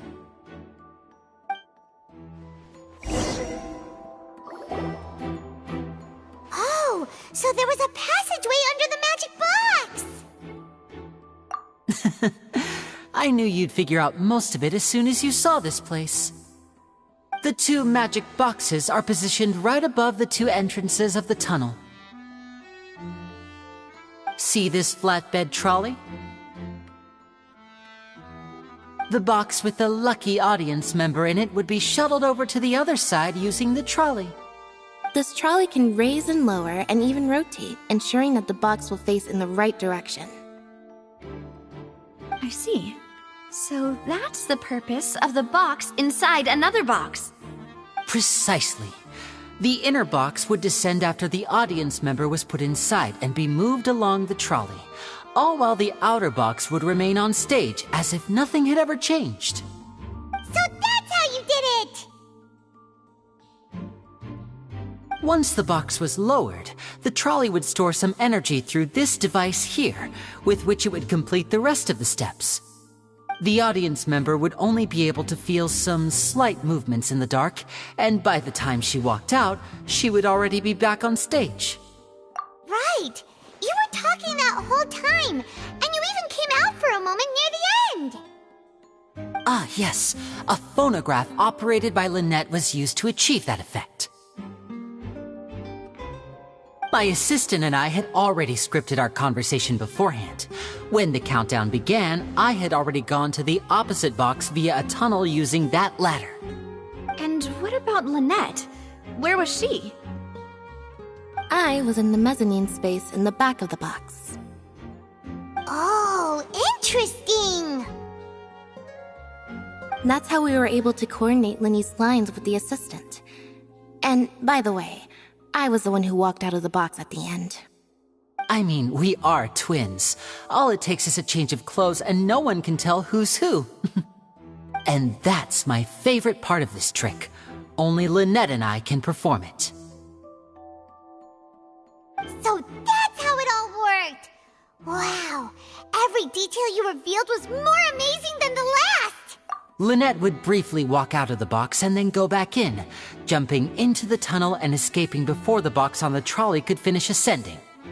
And then I walk out of the other box in the audience area, and the trick would be complete. The operative word here being would. But as you saw, Cal was in the box, not our audience member. She, on the other hand, mysteriously vanished. We really don't know how that happened. If not for that interlude, this would have been an astonishing trick. I probably never would have figured out how you pulled it off. And yet, to think that someone was able to use this magic trick to commit a crime. Could we have a look around? I think we can come up with some more leads. This is the scene of the crime, so Linny and Lynette are not permitted to stay here. I'll escort them back up. Yes, of course. No need to be so strict now. I won't disappear into thin air, you know. Thanks, everyone. We're counting on you.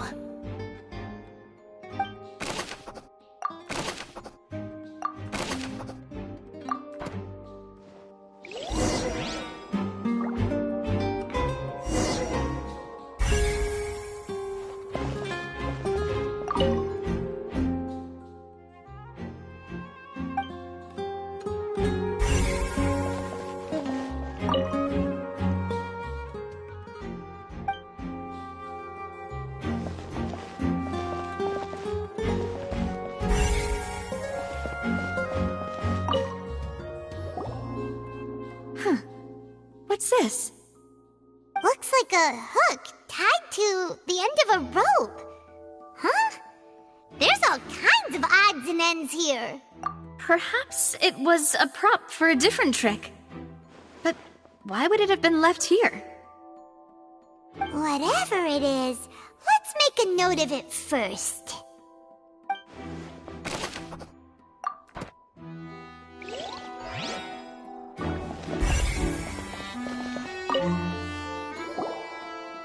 The floor is wet. Please be careful not to slip. Speaking of which, why would there be water here? Oh, Paimon knows! It's one of those tricks where you pour water into a jug and then flip the jug over only for the water to disappear? And here's a broken vase. Huh. Did the trolley knock it down while moving? That can't be. The trolley moves along tracks from start to finish. It couldn't have hit the vase at this distance. Let's note this down too and think about it later.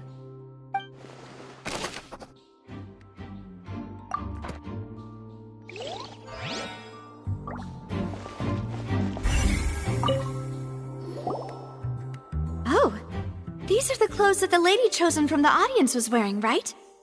Her clothes are here, but she's nowhere to be found. Right! And do you really need to do that if you're kidnapping them? Ugh, this is so confusing. Paimon doesn't want to be a detective anymore.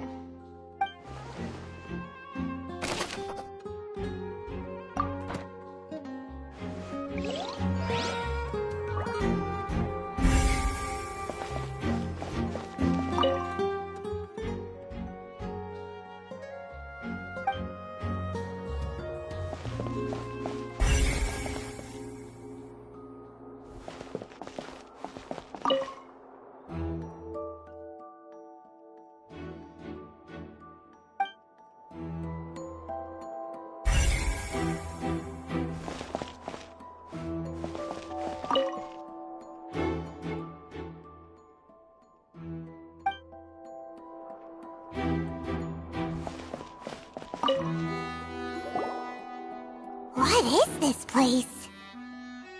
It seems someone could fit through here. Huh. Could this have been the suspect's escape route? Alone, perhaps.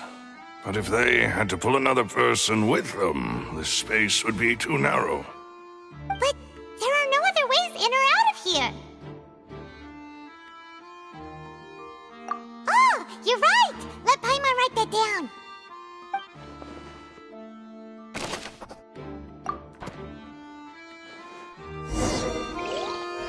Seems we're just about done investigating down here.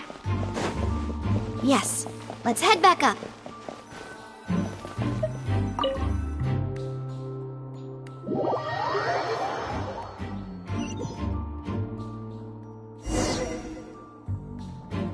Well, we've ascertained the state of the crime scene.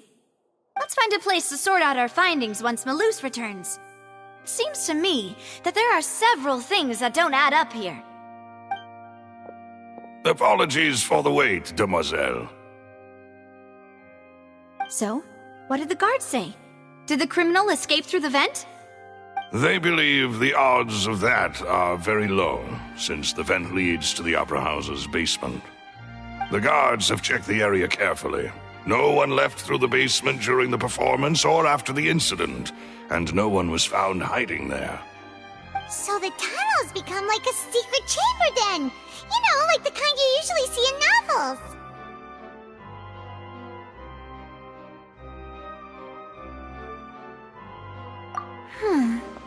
The plot thickens. Halsey's disappearance and Cowell's death are both quite inexplicable. No wonder Farina was so confident in her accusation. All the current evidence points toward Linny and Lynette.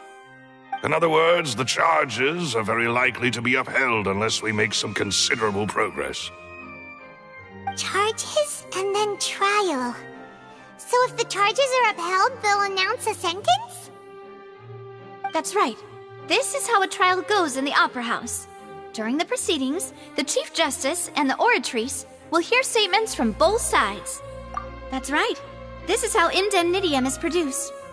The statements from both sides, the defenses from attorneys, witness testimonies, and even the audience's emotions will all be projected on the Oratrice. To put it simply, it's as if the Oratrice has its own will, and is a judge in its own right. This also precludes any kind of favoritism on the part of the Chief Justice. And not that this has ever happened anyway. Once both sides have finished speaking, the Chief Justice will make his final decision. This, too, will be used by the Oratrice as a reference. Then, finally, the Oratrice will be consulted by officials. The result it returns is the will of justice itself. Huh? So that machine is the one that actually decides? Paimon thought Neverlet called the shots. In practice, there is very little difference. Both have always come to the same judgment, which is why people have great faith in the Chief Justice.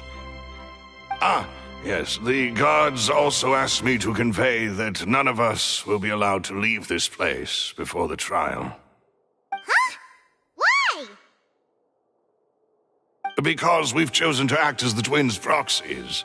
That makes us persons related to the case. They're concerned that we might be colluding with outside parties, or that we might find outside help to disrupt the case. And even if that were not so, it could prove problematic if we happen to spread key information about the case ahead of time. I'm ready to break out at any time. Whoa, whoa! There's no need for that! Paimon thinks they have a point. That said, are they providing food? Of course. I just hope you don't mind the lack of options. I'm afraid that catering to all tastes is not in the cards, nor is any guarantee of balanced nutrition.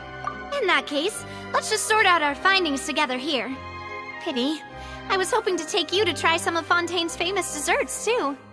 I mean, what better way to properly think through our findings than over some tea and sweets? Huh.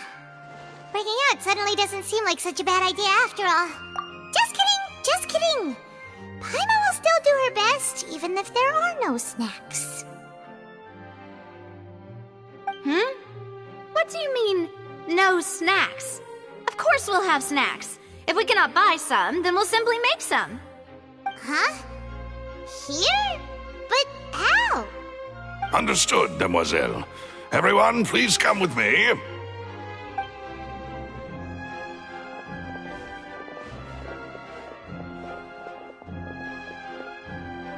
Wait, you're carrying a portable stove with you? Yes, I must be prepared to meet the Demoiselle's baking needs whenever the fancy strikes her. I have eggs, sugar, and almonds at the ready. Good work, you two. Then I'll get to it. Please sit tight for a moment. You'll get to taste my awesome snacks soon enough. These three are quite the interesting group.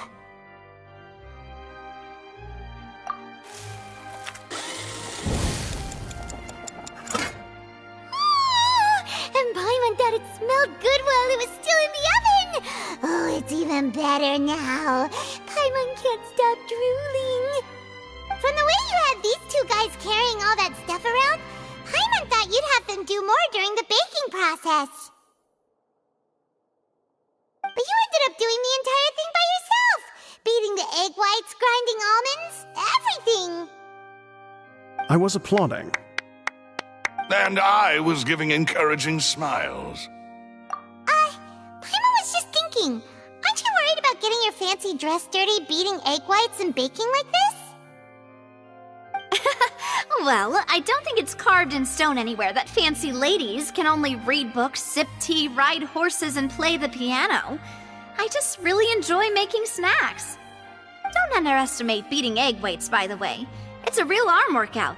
You also need to beat them to just the right consistency, or your macarons will crack. Anyway, give these a try, fresh out of the oven. There's 3 for each of us. Only 3? Well, eating too many sweet treats might send all that sugar to your head. You wouldn't be able to think clearly about the case on a sugar rush, would you? Tea is ready to be served as well. This is Demoiselle's favorite, strong black tea with a floral fragrance that clears the mind and lifts the spirit. No need for concern, I'm merely doing as I should.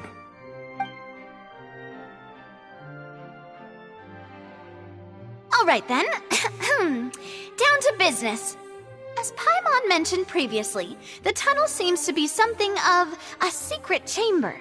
However, we can assume that Linny and Lynette were not alone within it. Some criminal also occupied its sealed confines.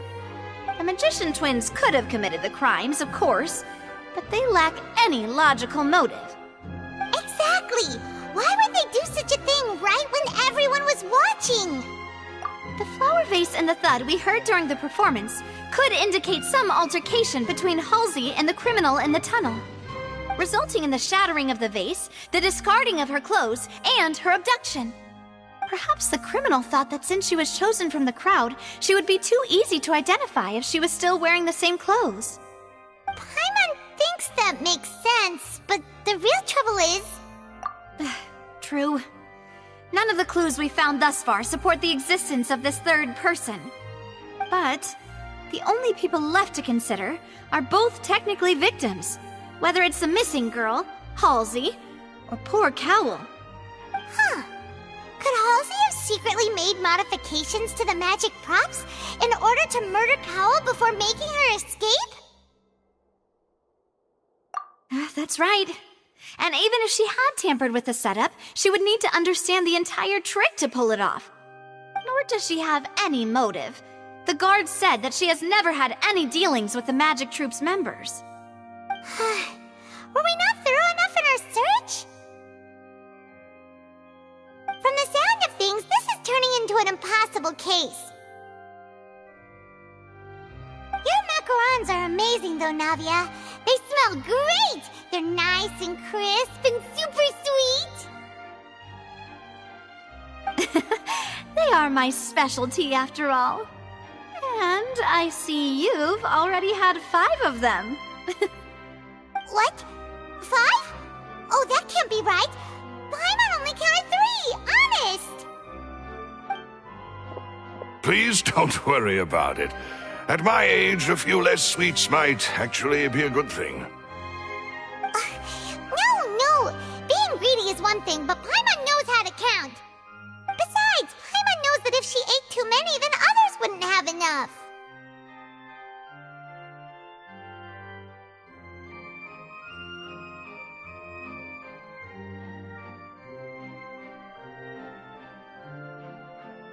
Wait! Even you don't believe Paimon? How could you? If Paimon ate those 2 extra macarons, then may they turn into stone in her stomach! All right, we get it. Well, I suppose one of us might have gotten too engrossed in our chat and eaten them by mistake. No big deal. Maloose, set up the stove again if you would. Huh? What are you doing? Making sure everyone gets 3 macarons, of course. Exactly. We don't want to trouble you. As you wish, demoiselle. And I have the egg, sugar, and almonds. Well, this really is your hobby, huh?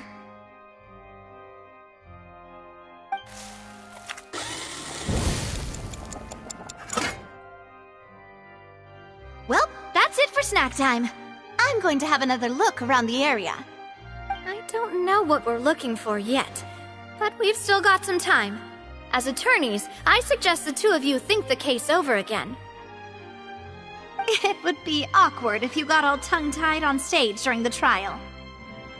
Alright, thanks for your help, and for the snacks! It was nothing. A small task for the Spina di Rosula. Silver, Maloose, it's time to go. I'll be back if I find anything new.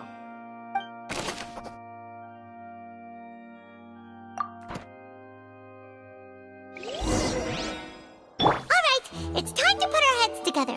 We've got to get our defense ready for the trial.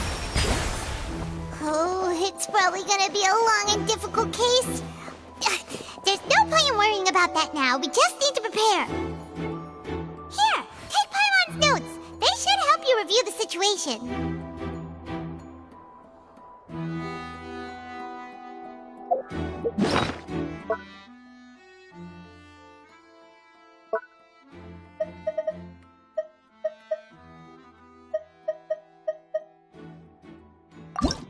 Whoever the murderer was, why would it be him? Gosh, that size wouldn't have been a problem for Paimon.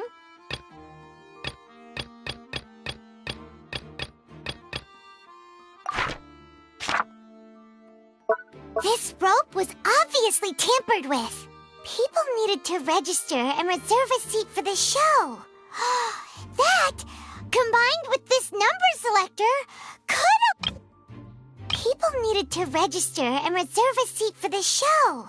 Paimon doesn't get this at all. You think about it for a bit, Traveler. This flower vase is probably a prop for the show. But it also could have been used in the crime. This is probably a prop, too. Oh, looks like it could hook onto a lot of things. Like the Traveler's fishing rod!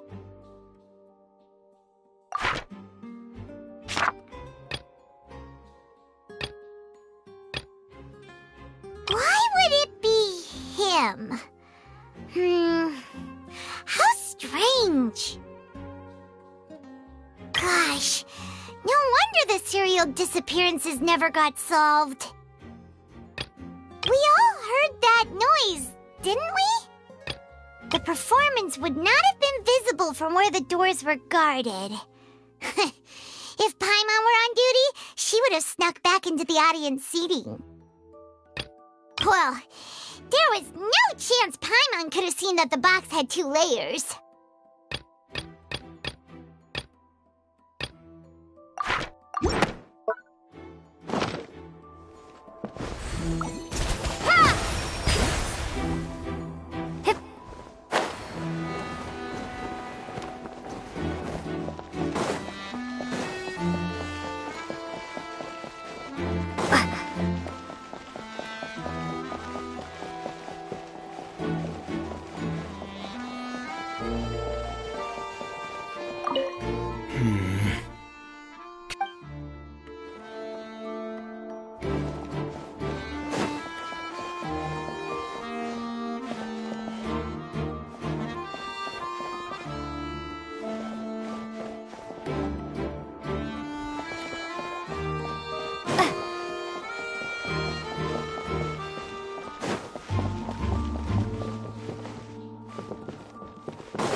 Lenny's magic tricks were the stuff of legends, but the way he did this crime...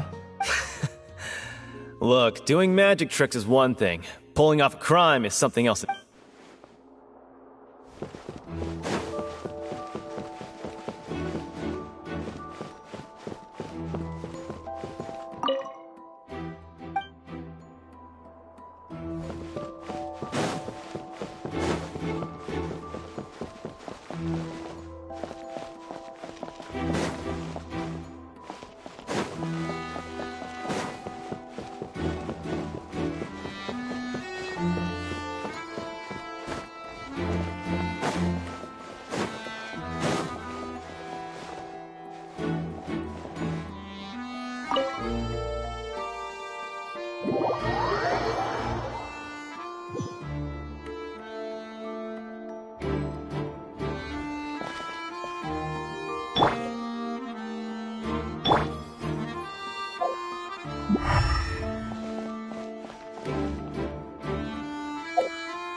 Why would it be him?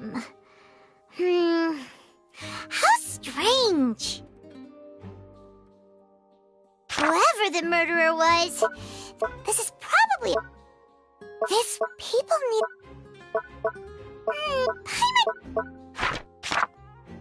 Gosh. The digging... That size wouldn't have been a...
do?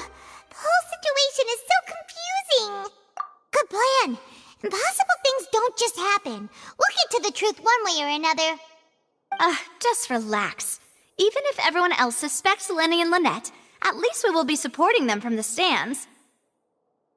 Besides, I doubt Farina understands any more about what happened than we do. Thanks, Navia. Well, we'll be going then. Best of luck to you.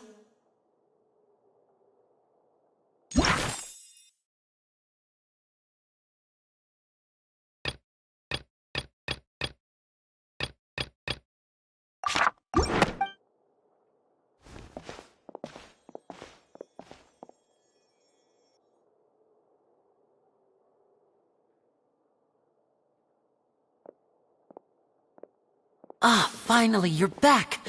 Well, how did your investigation go? To be honest, you might be disappointed.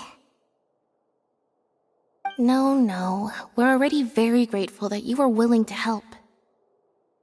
Well now, don't you all look disappointed. Don't tell me that your investigation came up empty-handed. That was to be expected, of course. The guilty can never produce proof of their innocence. But don't let that stop you. I shall be terribly disappointed should you, my most anticipated foe, concede so easily. Since both parties are present, I declare that the trial regarding the magic show incident is now in session. Firstly, in order for the audience to understand the causes and results of the incident, could we please have Mr. Linney explain the trick? Yes, of course. I will explain while Lynette demonstrates on stage. All the necessary items have been prepared.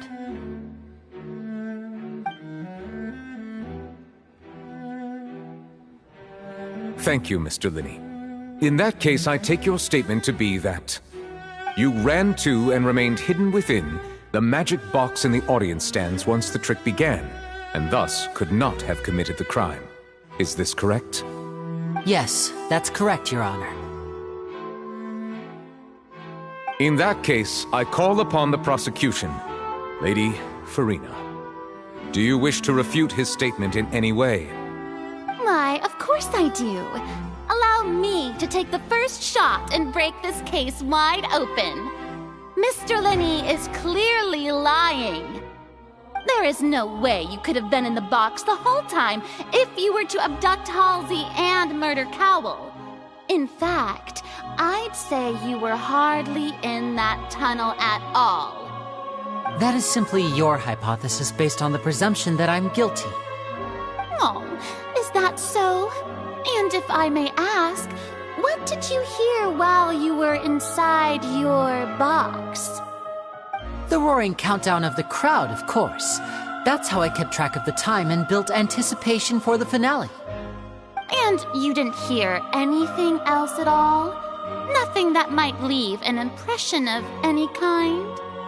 No, nothing. I see. But when the count reached 30 seconds or so, there was a thud. One so loud that I believe practically everyone heard it. Huh? Hey, hang on! Something's not right here.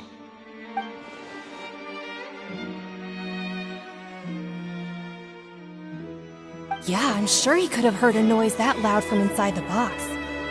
I was right by the box, and I definitely heard the thud. Look at those scales. Could those mean... Well then, ladies and gentlemen, allow me to use the words of the magician himself. You never know what can happen in the blink of an eye. Indeed, it seems his alibi can also collapse in the blink of an eye. Of course, I have armed myself to do far more than smash your alibi. Confidence cannot go unfounded, and my foundations are rock solid. Tell me, aren't you and Lynette actually from the House of the Hearth?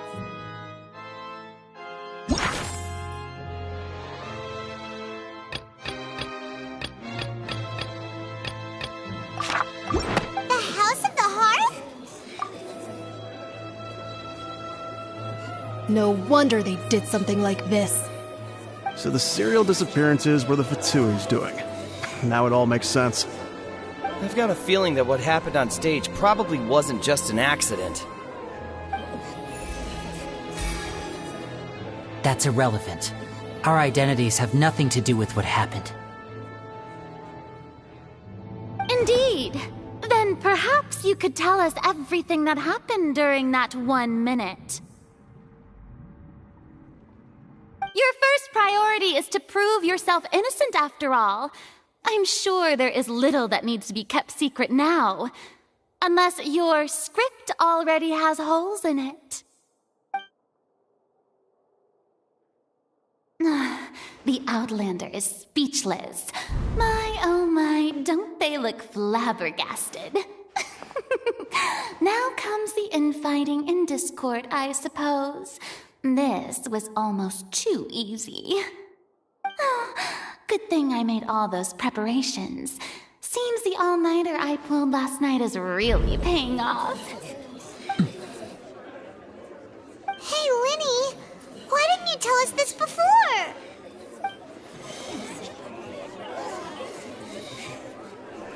Order! Order! Mr. Linney, allow me to re-establish the facts. Lady Farina has raised 2 points. First, when the thud was heard in the Opera House, you were neither in the box nor the tunnel.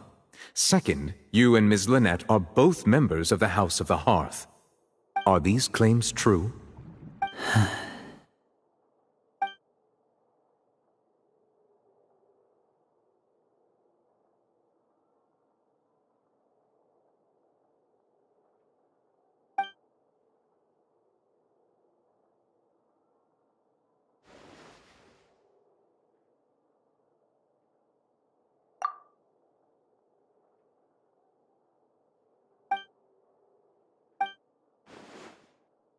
Please answer my question, Mr. Linney. I'm sorry. Yes, they're true, Your Honor. I knew it! Well, that's it. We might as well move on to the sentencing already. What should we do now? Granted.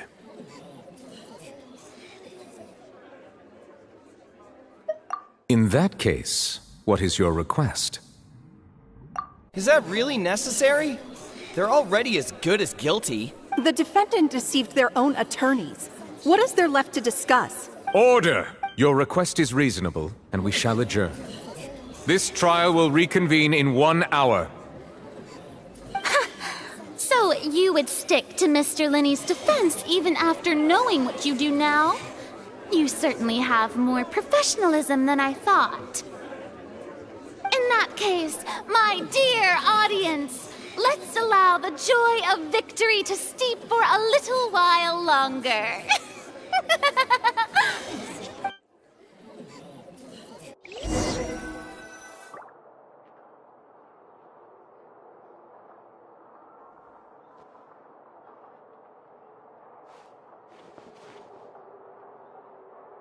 Well, this is awkward.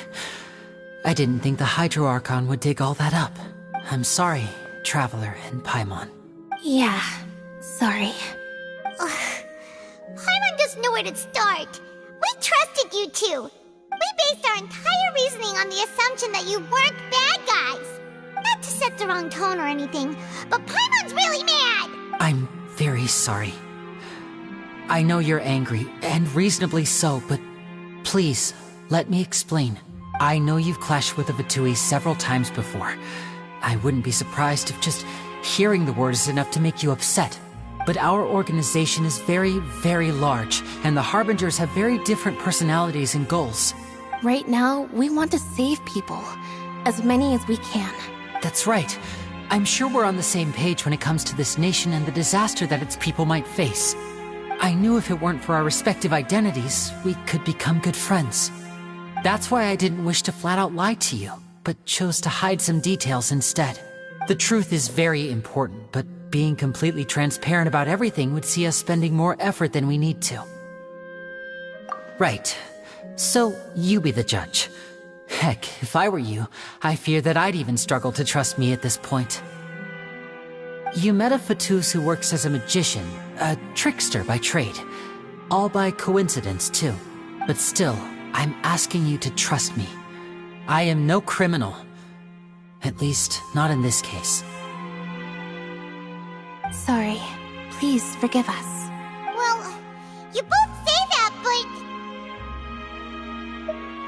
Right, let's hear your answer first, and no lies now! Of course.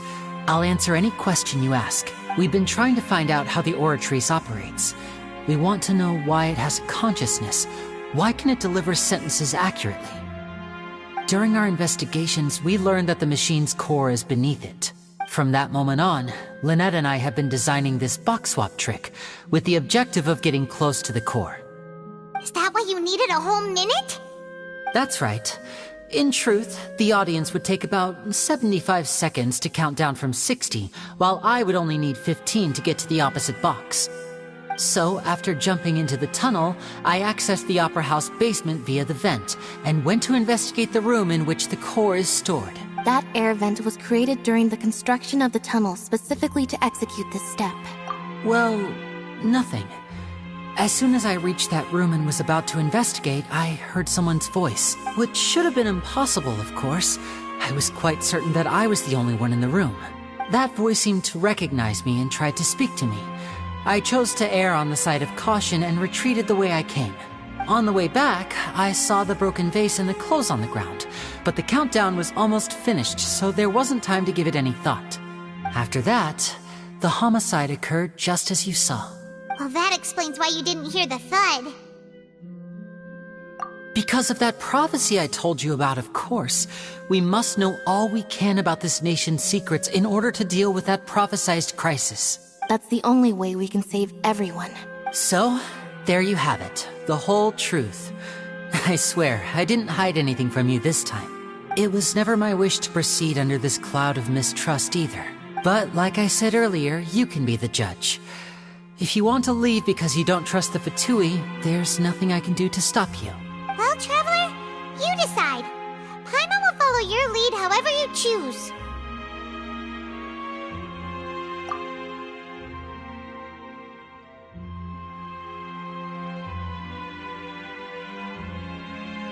Okay, thank you. Thanks for giving us a chance. The current problem is that the scales are tipped pretty badly against you two. If we want to refute the Hydro Archon's accusations, we're gonna need a seriously watertight defense. Huh? Oh, Paimon thinks she gets what you mean.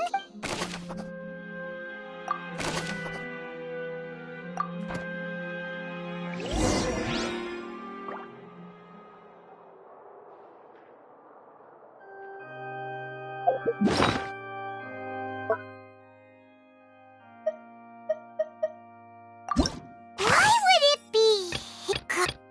They're digging that side.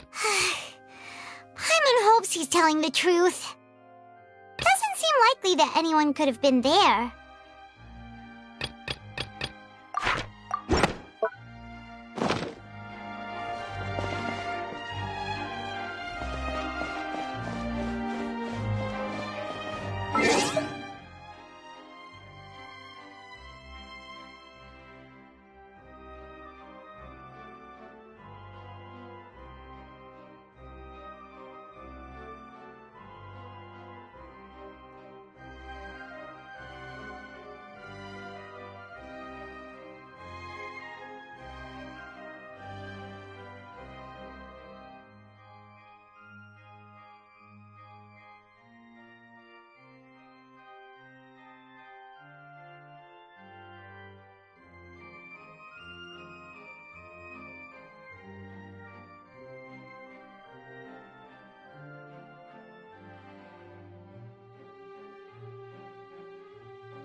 Both parties have returned to their positions.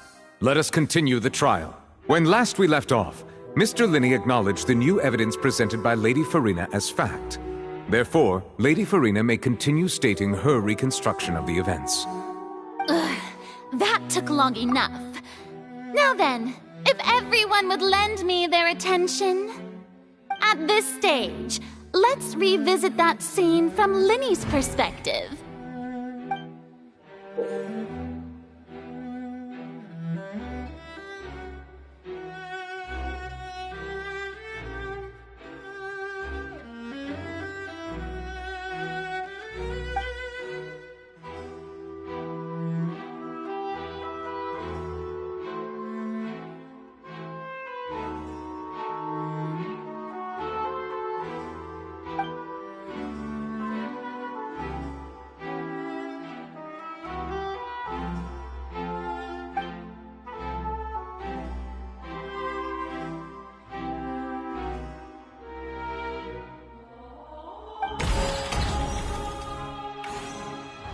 As the countdown began, he entered the tunnel.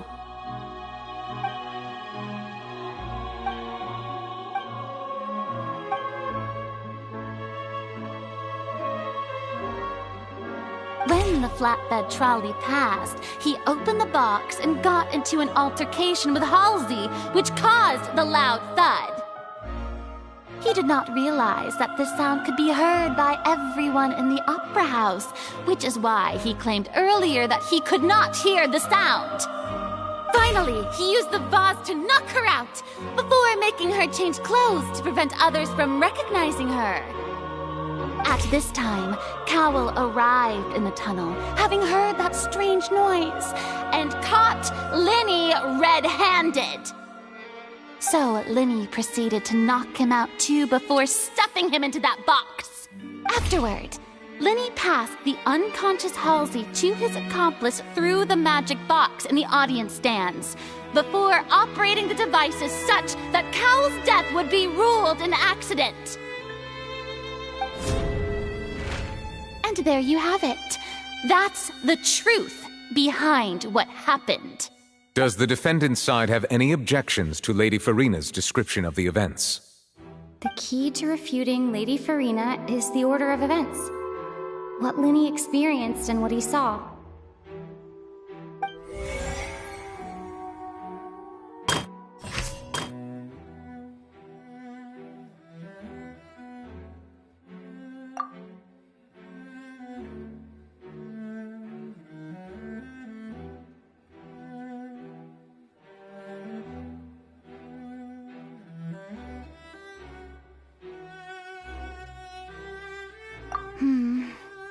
Seems this won't produce a particular...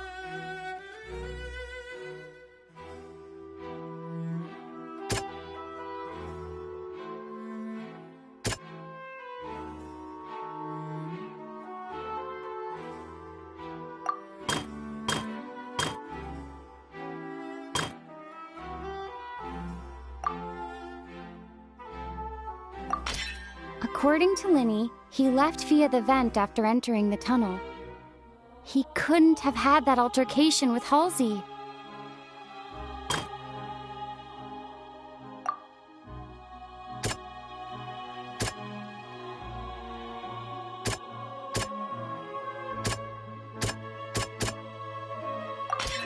Linney went to the room that contains the Oratrice's core. This is the actual truth.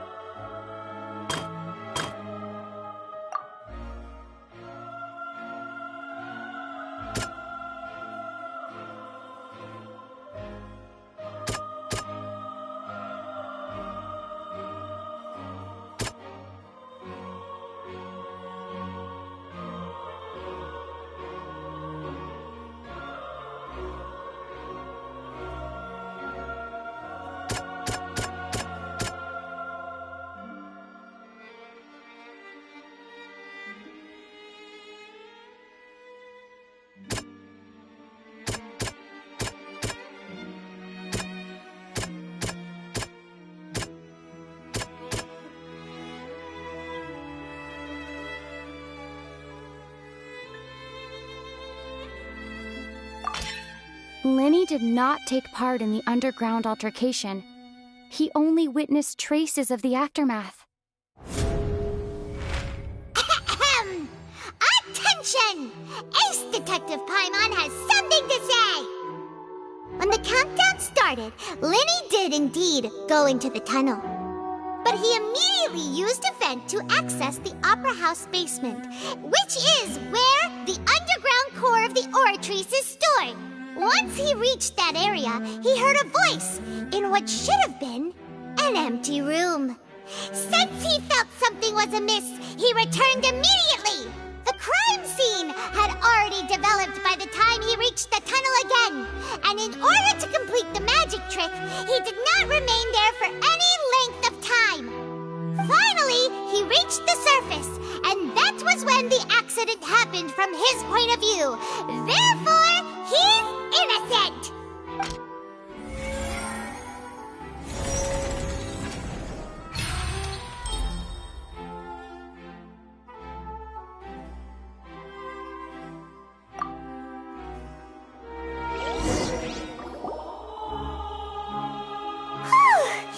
Paimon did it!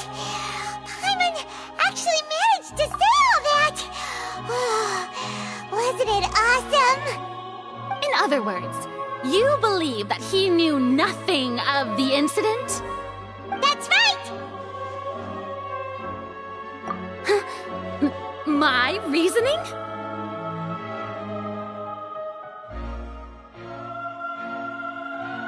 If that's the case, then if Cowell hadn't entered the tunnel, who was the entire setup meant to kill? Assuming that what you say is true, Lenny only needed to kidnap the young girl to cause a new disappearance case. What would the point of killing someone on stage be? Oh, they have a point. That's right, you tell him! And that's why they're partners of mine. They've managed to turn things around. Oh, well, your denial is very strident, I'll give you that. But what proof do you have to back your claims? Of course I do. If he had been in the magic box the whole time, how could he have not heard that sound? Why do you ask? You're saying that he wasn't?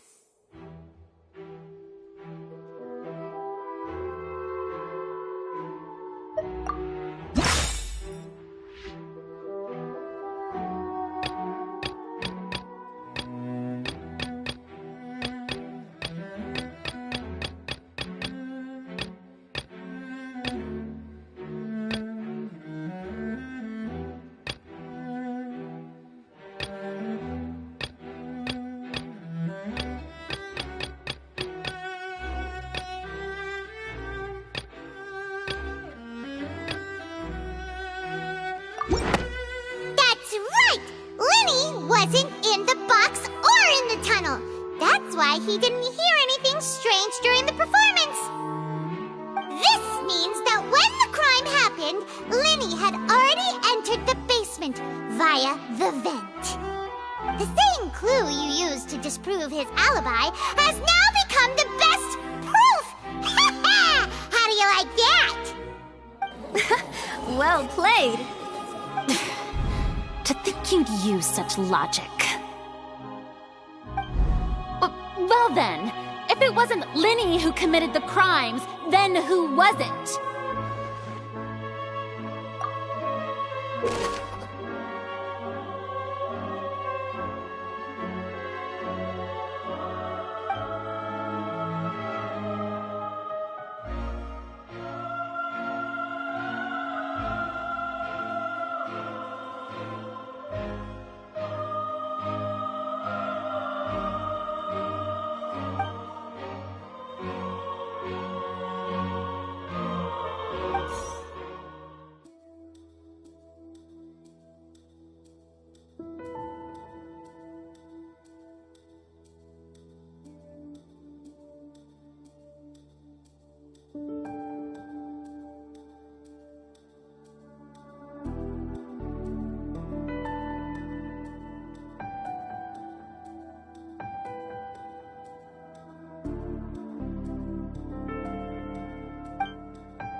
Could there have been a third person involved?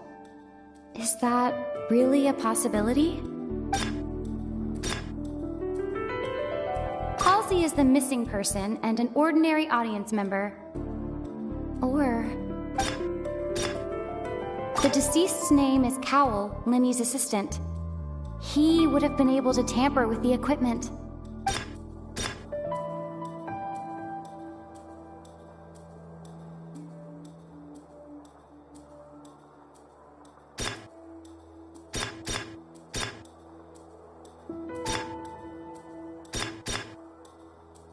Could there have been a third person?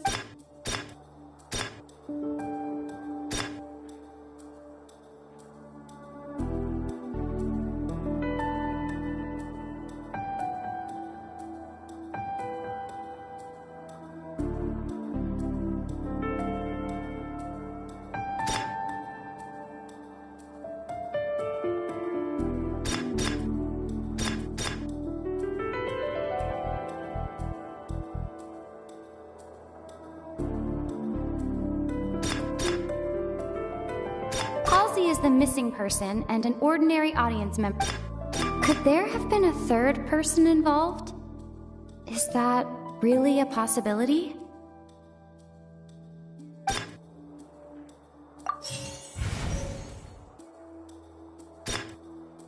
Halsey is the missing person.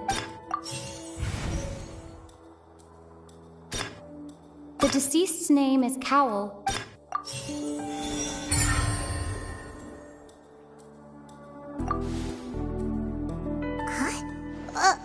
That can't be right. Are you serious?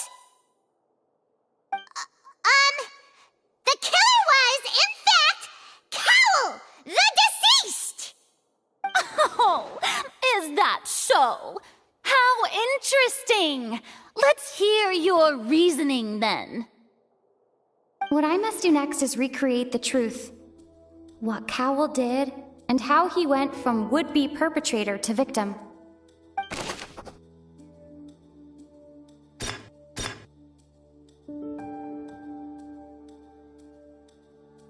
No one entered or left the opera house through its entrances. So, where would the criminal have wanted to take Halsey? The sound we heard may have come from a clash between the missing Halsey and the criminal. It would have been tough for both people to fit into that vent. They would likely have bumped into Linny as well.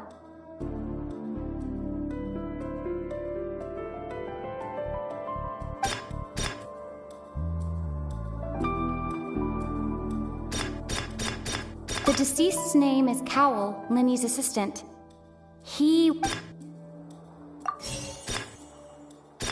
No one entered or left the opera house through its entrances. So, where would the criminal have wanted to take Halsey?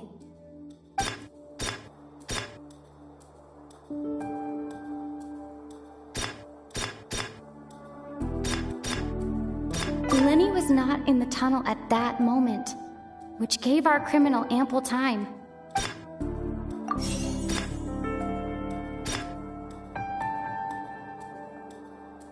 The sound we heard may have come from a clash between the missing Halsey and the criminal.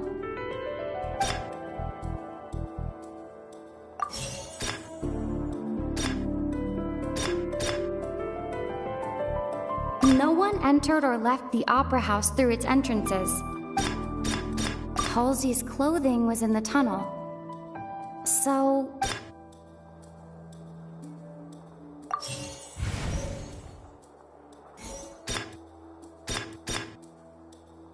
Linny was not in the tunnel at...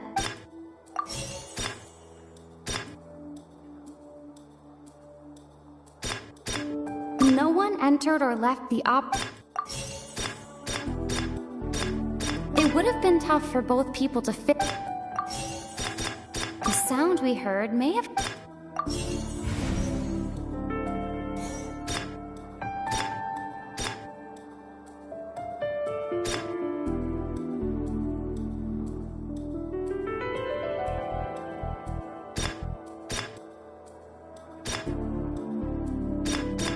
The sound we heard may have come from a clap.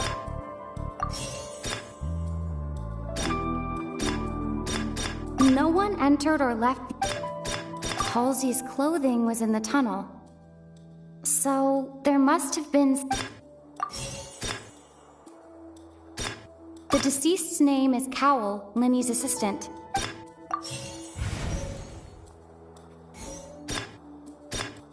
No one entered or left the... It would have been tough for both people to fit in.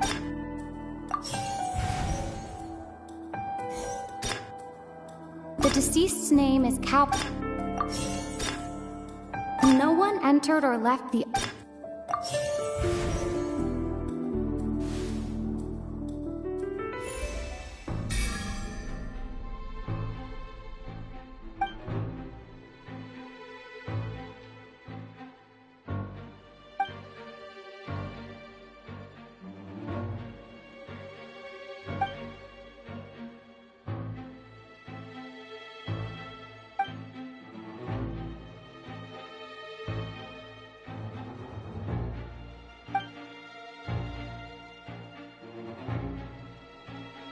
What's wrong, Traveler?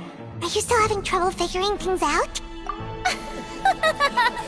I see how it is. So this was all just a bluff. And here I thought you had something to show for it. But it seems you're still far from the truth. Look, since we're at a dead end, why not consider a different track? Just like the trick as it transpired, the end result must have been utterly different from the magician's initial design. If only we knew how Halsey disappeared. Well, that would be nice, but the tunnel only has 3 exits, and none of them seem very likely. And it's not like this is a magic trick where you can just make a real live person disappear. You know, like you did from that one. Excuse my interruption, dear opponents, but do you not see that the crowd is growing impatient? There is no greater sin in this opera house than an awkward delay in the performance.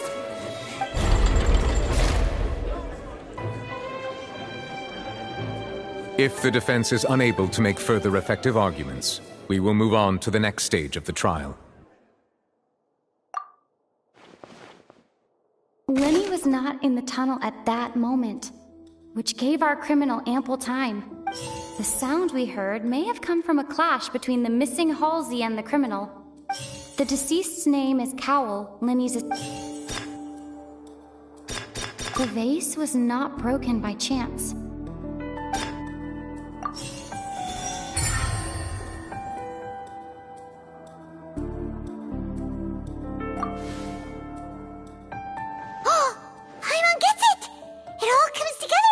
Disappeared instead of being kidnapped? Lynette escaped from the water tank, vanishing gradually and leaving only clothes behind. If there's a similar method where a person could be transformed into water... Just a moment, please. I do hope you know how preposterous you sound at the moment. How could a person ever be transformed into water? This is reality we're talking about here, not some magic trick. Must we really? I should think that of anyone. Your friend Linny already knows this truth very well. Magic tricks are ultimately just illusions and misdirection. But Halsey's disappearance is very real. We're talking about 2 completely different things! Even so, I trust the Traveler's judgment. The truth must be out there somewhere. Perhaps some new line of reasoning may open if we try to gather all the focal points that don't make sense. Since Cal was the deceased, we haven't placed much attention on him. But given that we aren't making much progress with the case, it wouldn't hurt to have a look at his belongings, would it? People really do come up with all sorts of harebrained schemes when at the end of their rope. The way I see it, your suggestion that we broaden the scope of our investigation is nothing but a tactic tactic for stalling the trial.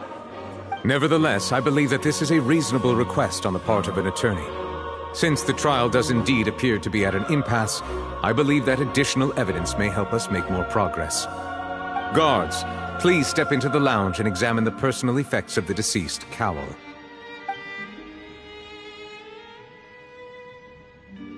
We are still examining the items, but we have already made critical progress that we feel must be shared with everyone post-haste. We discovered several test tubes of fluid within Cowl's baggage, each labeled separately. The notebook in his backpack claims that these fluids are water from the primordial sea. The primordial sea? The note's contents also indicate that Cowl belonged to an organization that sells illegal drugs and that he had an accomplice. The notebook has many entries concerning safe usage of these fluids, in which the keyword dissolve appears many times. One of these tubes was labeled Opera Epiclese, along with yesterday's date. It is empty. The notes also state that these dissolution properties work exclusively on people from Fontaine. It's likely that Halsey was chosen as some sort of test subject. As such, we believe that the defense's hypothesis is, in fact, supported by sufficient evidence. You've got to be kidding! People dissolving into water? Could something so ridiculous actually be true? Wait a moment. This reminds me of a certain prophecy, but it's just a coincidence, isn't it? Huh. If people can become water, does that mean that the water tank's real use was as a means to hide water stains? And if Cowl was targeting that girl... Wait just a minute. Could that mean... You two, with me, quick! Demoiselle, wait! What about your partners? Let's go. Just trust me. Order! Order! It is undeniable that further examination of the deceased's personal effects has yielded some surprising results, but we cannot yet verify the veracity of these clues. Still, let us assume that these clues are indeed authentic, albeit with the understanding that Ms. Halsey has yet to be found. Guards, please continue examining the items along these lines. Mr. Linney, it appears your hypothesis is supported by the evidence, so please continue speaking. Of course. Thank you, Your Honor. If we uphold this hypothesis, I believe that many of this case's seemingly unrelated clues can be connected together. Right! Like the metal hook! That one didn't make sense at all. Let's think about this. Cowl's methods must have something to do with that water from the primordial sea.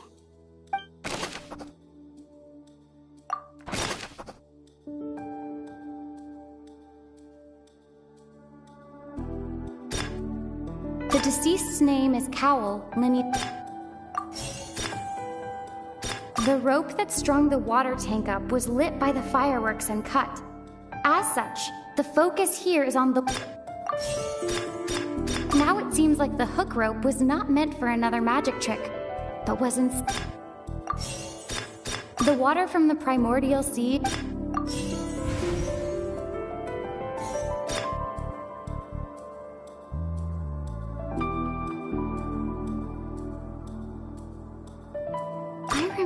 There was something else within the inner layer of that box. Lynette was in the magic box on stage the entire time. Did she have something to do with this? The water from the primordial sea should already have been prepped before Halsey entered the magic box.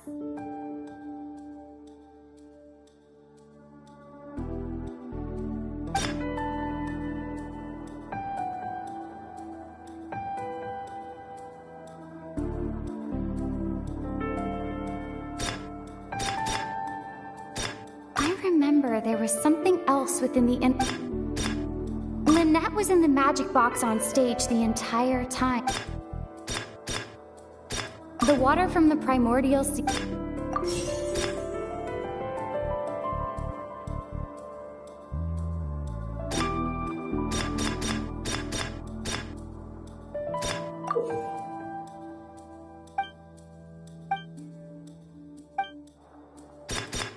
The water from the primordial sea...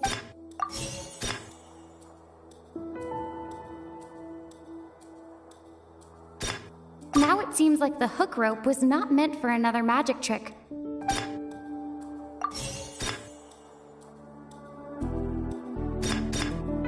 I remember there was something else within the inner layer of that box.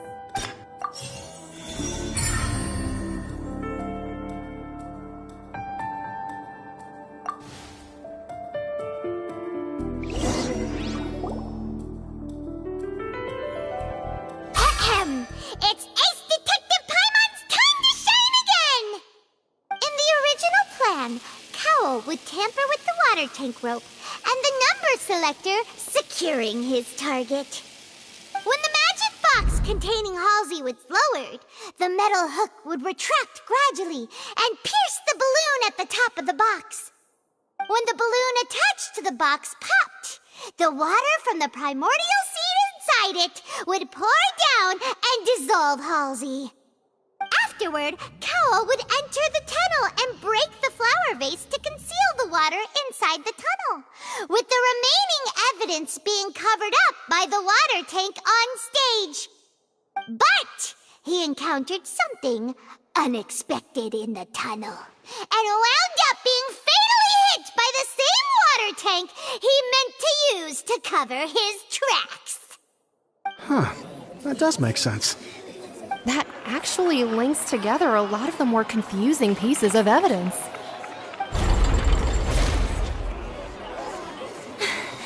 Oh dear, what do I do? Even I think they sound convincing now. Have I falsely accused an innocent person? What a humiliation. Now, it seems like the only point of contention remaining is the exact circumstances that led to Cowl's death. His notes mentioned he had an accomplice who could be related to the situation. On that note, the guards have just contacted me indicating that they uncovered new evidence. I shall now invite him on stage to share it with us. Thank you, Your Honor. We were just inspecting the luggage of the other people involved in this case. And we found an identical sample of the water from the primordial sea among Linny's personal effects. What? That can't be.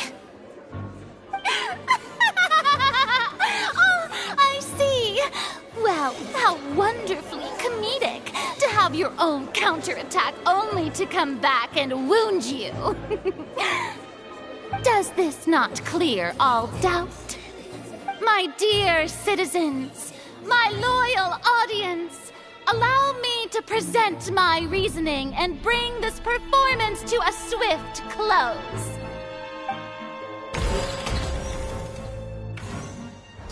Linny did not need to take part in the dissolution of the young woman at all. Indeed, he did leave the scene via the vent. Having made modifications to the props beforehand, his accomplice Cowl then caused Halsey to vanish using the water from the primordial sea. But upon his return, in cruel avarice, Linny desired sole credit and prepared to do away with his partner in crime. Ultimately, he knocked Cowl out, and the tool meant to cover the crime up also became a murder weapon. Now, as much as I regret having come to such a viciously straightforward conclusion, it does seem that the famed Fatui is quite the cold-blooded and ruthless organization.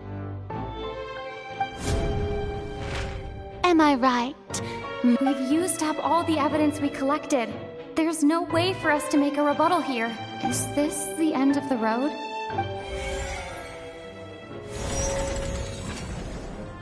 Oh no! Paimon can't think of anything either. It doesn't look like there's any way around this. Seems using the water as new evidence was too good a move. Oh, why did this have to happen now?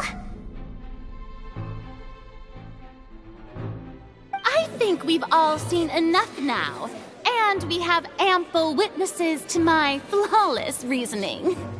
I believe this is indeed the finale. Now then, my good, noble Chief Justice, should we not, in your view, excuse me, everyone, but I must interject.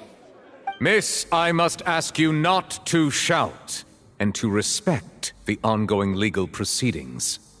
Oh, come on, don't be hasty. I have a good reason for interrupting, you know. Now, would anyone here like to take a little break from all this debate and see a little magic? I'll show you an amazing trick, one that can bring a young woman who has disappeared back in the flesh, right before your very eyes. Please, do the honors, Mr. Linny, if you would be so kind. What in the world is she saying? No offense, miss, but miracles like that are beyond my scope as a magician.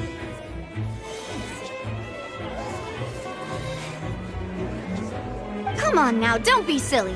Magic is all about misdirection, isn't it? It often conceals the truth while presenting a fascinating illusion. But once everyone believes the illusion, can't magic reveal the truth to them once again? And wouldn't such a trick be the most marvelous finale to today's performance? Come on, Linny and Lynette, give it another go. Don't worry, Spina di Rasula has made the necessary arrangements on your behalf. But as the magic makers and stars of the show, I think I should leave the final performance to you. I understand.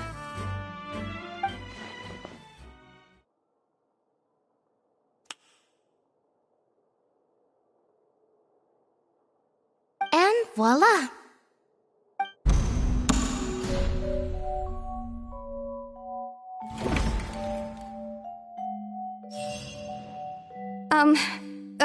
Sorry for the interruption. Wait, isn't that Halsey? So the whole thing about people dissolving wasn't true after all? To be clear, I'm only here because this person told me that if I testified, the merit of doing so would lessen my sentence. I was hiding outside this room listening to the proceedings because I was afraid that I would be the one put on trial. I was just feeling happy that no one had noticed me, and then before I knew it, she caught me. That'll teach you to underestimate us three. Where should I begin? I'm sorry. I'm the one who killed Cowl. I admit it. What? Why? Firstly, my name isn't Halsey. It's Lillian, and I'm originally from Mondstadt. I heard that Linny's show was gonna be a real thriller, but I missed the chance to buy a ticket, so I stole one. That's how I make a living. I steal stuff here and there. And I'd never been caught before. But I was noticed at the harbor a few days ago, and I barely got away. Linny was the one who caught me in the act. Hey! No wonder you look familiar! So you were the thief! Liddy even mentioned that you were pretty skilled! Well, and I thought that would have been the end of it, but then the number selector chose me. He even mentioned the Fortress of Meripede. That's a prison, isn't it? So you can imagine how shocked I was. I thought he was onto me for sure. So I played along with the show while looking for an opening to flee, but then I got water poured on me for no reason, and then someone jumped into the tunnel to nab me. I wasn't going to take that lying down, so I knocked him out and stuffed him into the box. There was nowhere to run from there, though, so I had to change my clothes and hide in a box containing performance costumes. I slipped out after the first guard arrived at the scene and continued hiding inside the opera house. Can a person even hide in there? But I swear I didn't know that the water tank would fall down. Really, I swear it. Had I known that, I wouldn't have put him in the magic box. I may be a thief, but I'm no killer. Well, that makes everything pretty clear now, doesn't it? This time, we need to tell the entire story from Lillian's perspective.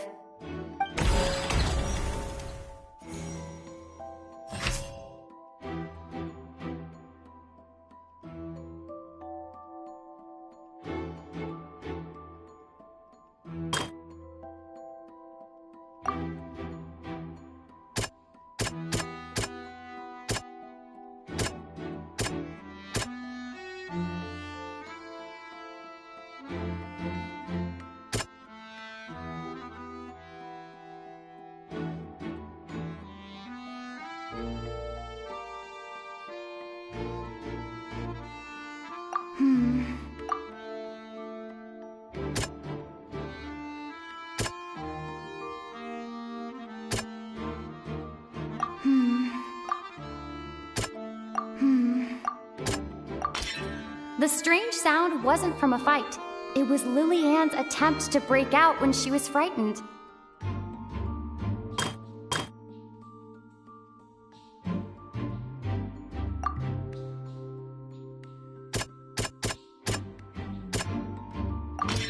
The flower vase was not broken to cover anything up, but was smashed during the struggle between Lily-Ann and Cowell.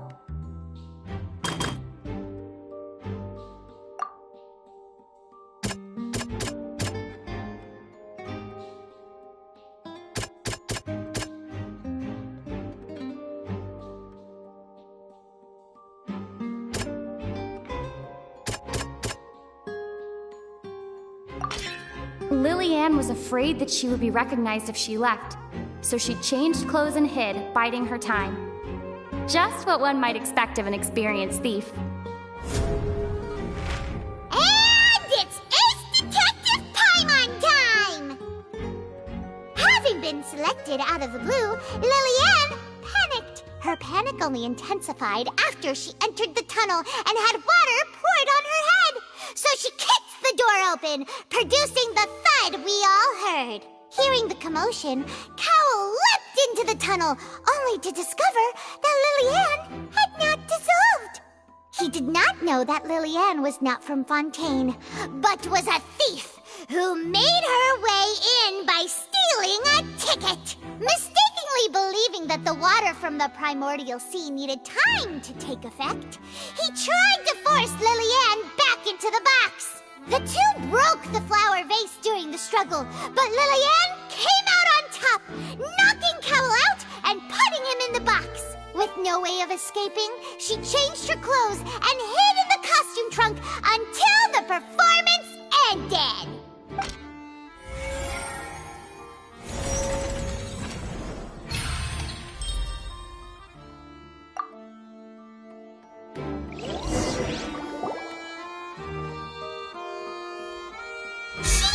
That she would have to go through guard inspection if she tried to leave afterward.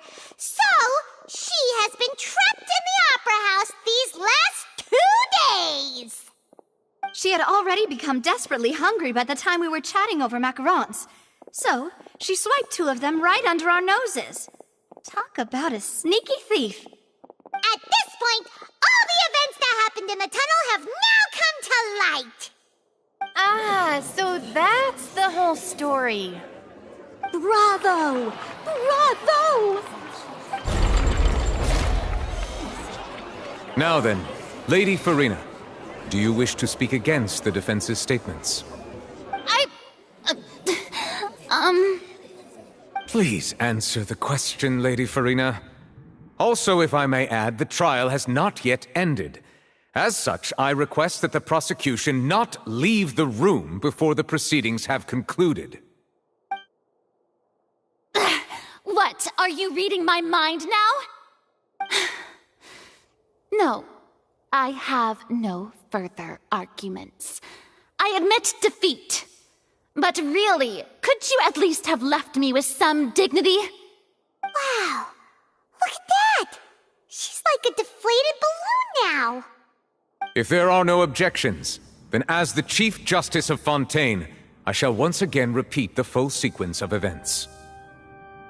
The actual perpetrator of the serial disappearances, Cowell, selected his next victim from the audience reservation list. With some modifications to the selector, he could ensure that the pre-selected young woman would be chosen. To cover up any evidence while committing the deed, Cowell thought of allowing the water tank to fall, which would conceal the water left behind after the young woman was dissolved. He also tampered with the rope suspending the water tank, using the fireworks at the end of the performance to cause the tank to drop and hide the watermarks. He poured the water from the primordial sea into a balloon during the preparation of the magic box and stuck it to the box's lid. Finally, he passed the prepared hook on a rope through the gap in the magic box's door when bringing the young woman to said box. When the magic trick officially began, the box containing the woman was lowered into the tunnel, tightening the hook rope and bursting the balloon containing the water. If all had gone to plan, the young woman would be dissolved at this time. However, Lily-Ann was not from Fontaine, and thus fled the box with a loud noise. Realizing that there was trouble, Cowell entered the tunnel and met Liliane. Thinking that the waters had not yet taken effect, he decided to proceed. However, his opponent was more capable than he thought, and he was overcome, knocked unconscious, and placed into the magic box, and thus became his own final victim. Liliane, according to her own statements, then changed clothes and hid until the performance ended, before hiding in other parts of the opera house. As for Linny, he was in the underground structures within the opera house, and was thus ignorant of these happenings. From this reconstruction of events, we can conclude that Linny, the accused, is in fact innocent. While there is much in Linny and Liliane's conduct that should still be investigated separately, this case, at least, can be handed over to the Oratrice to make the final decision.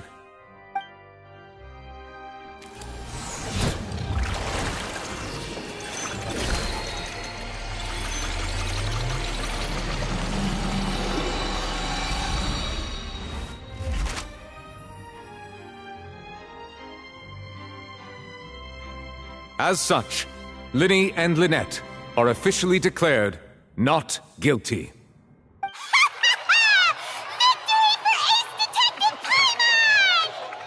Great work, partners. Thank you all. Thank you so much. Next, I think we deserve an explanation, Guard Vaughn. How did you find the water from the primordial sea in Linny's baggage? Right! Your discovery caused me to make a serious mistake, you know.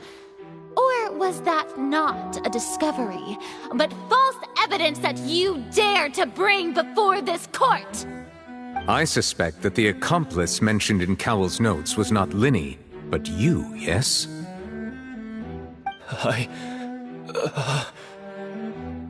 I'm sure you know what you must do to lessen your sentence. Speak quickly! Unless you want to earn yourself a one-way ticket to Coupon Town. I was just following orders. We were supposed to place blame for the serial disappearances onto Linny, and thus cause suspicion to fall on the Fatui. The higher-ups said this was the best opportunity to do so. And now that your plan has fallen through, and the secrets of the water have been revealed, you have become a liability to said higher-ups, yes? Therefore, you would be wise to tell everything you know, and seek the protection of the guards. Yes, I'll tell you everything I know. Our boss discovered that the water can cause people to dissolve. It can also be made into a potion, which when extremely diluted, can cause people to experience unforgettable exhilaration. We've been in this business for a while now, and have made decent mora off it. The disappearances were also the boss's idea. I mean, this is the boss we're talking about.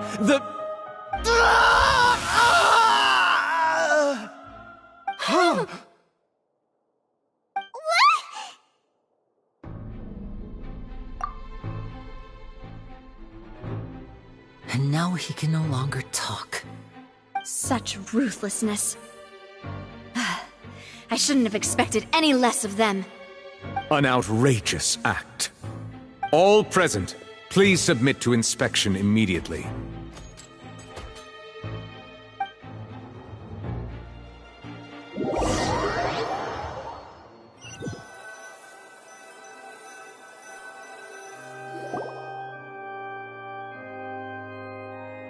So, we're just going back now? That's true, but... Traveler, Paimon! Please wait. Linny... I know you may not want to speak to me right now. Maybe you don't even want to look at me. But still, let me thank you again for defending me to the end. Even after you learned that I'm a member of the Fatui. I guess. But regardless, I'd like the opportunity to set things straight. I didn't approach you with any ulterior motives or ill intent. I've spoken to you as myself, just plain Linny this entire time. As for why I'm a Fatus, it's because the goals of the House of the Hearth align with those of an orphan like me. That's all. That was how Father, who you might know as the Knave, approached recruiting us back then too. The Knave? The one who controls the House of the Hearth? She's your father? That's right. And since we're here, I was wondering, would you mind hearing a story? It's about my past. Back when our parents first died, Lynette and I were left wandering the streets. To survive, I took to surreptitiously observing an older street performer who did magic. It took me several days to figure out how he pulled off his amazing tricks. I took my sister through several streets until we found a crowded corner, and we began to perform magic tricks there. To my surprise, we proved to be pretty popular, and we could at least stop worrying about where our next meal would come from for a time. But I didn't want my sister to remain a street rat together with me forever. Before long, an aristocrat came to me and claimed that he wished to take us in after watching my performances. So you went from orphans to nobility just like that? That was how we felt at first too. As if fate was on our side and we could say goodbye to those painful days. But I gradually discovered that while we were called foster children, he was really after my talent for magic tricks. He would constantly take me to all sorts of banquets to garner attention, which he would then use to expand his social circles. That doesn't seem too bad either. Better than roaming the streets at any rate. It took a while for me to realize just how dark his heart really was. After one particular performance at a banquet, I discovered that Lynette was not on the same return vehicle as me. I waited a long time after we returned home, but she did not come back. I went to that noble's bedroom and asked him about her whereabouts. The answer he gave me was, she caught the eye of the most eminent person at the banquet, so I sent her over as a gift. I mean, you'll be able to perform your magic regardless of who your assistant is, yes? Oh no. So he was gonna... But wouldn't Fontaine's laws deal with such people? As far as outsiders are concerned, this is a relationship akin to adoption or foster care, and they have their ways of escaping the eye of the law. I managed to ferret out the location of the mansion of that so-called eminent person and hurried through the night. But by the time I leaped over the walls, avoided the guards, and made my way in, all I saw was the moonlit ground covered in blood, and the Knave standing there in the darkness. So, she'd already taken care of that guy. That's right. She had rescued my sister before she could come to any harm, and had even discovered several girls hidden in a basement, all of them orphans. Father, the Knave, might have seen something in me, and so she made me an offer. The House of the Hearth welcomes you, for your interests align with ours. Here, none will ever betray you. Indeed, betrayal shall never be permitted here. I was hesitant to trust her. I had just been betrayed by nobles. But she was also quick to destroy the noble who had taken us in at first, giving us back our freedom. Oh, so that's how the two of you joined the House of the Hearth. She has her own plans. She has gained permission from the Tsaritsa to first use the Gnosis' power when she obtains it. She plans to use it to find a way to break the prophecy and save Fontaine. So, she believes in that prophecy too? That's right. The whole House of the Hearth is currently working to combat that crisis. Today's case has also proven that people from Fontaine can indeed dissolve into some sort of water, thus further supporting the prophecy. Everyone at Hotel Bouffe d'été, including the Knave, has their roots in Fontaine, and we will always defend our homeland. To us orphans, the only connection we have left to this world, apart from our family, is our homeland. So, from small deeds like distributing magic pockets to huge schemes like stealing a Gnosis, everything is aimed at dealing with that prophecy. It's all right. I understand. The only thing I can do is relate all this to you. I just hope you can understand that even as a member of the House, I have never stopped making my own decisions, and that I believe what I'm doing is right. If you should need anything at all in the future, feel free to find me. I will do my best to help you, as plain Linny.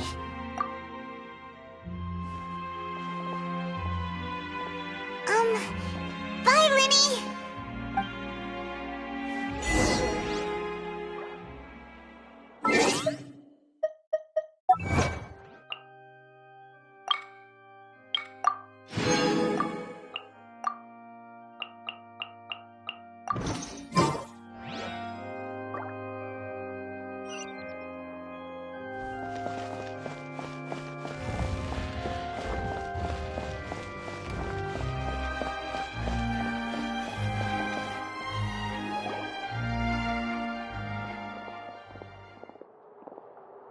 Hey there.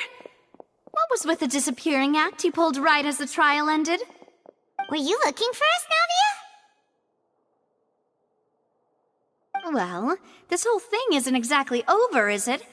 I do feel that we're getting closer to solving the serial disappearances case, though. Don't you think so, too? Huh?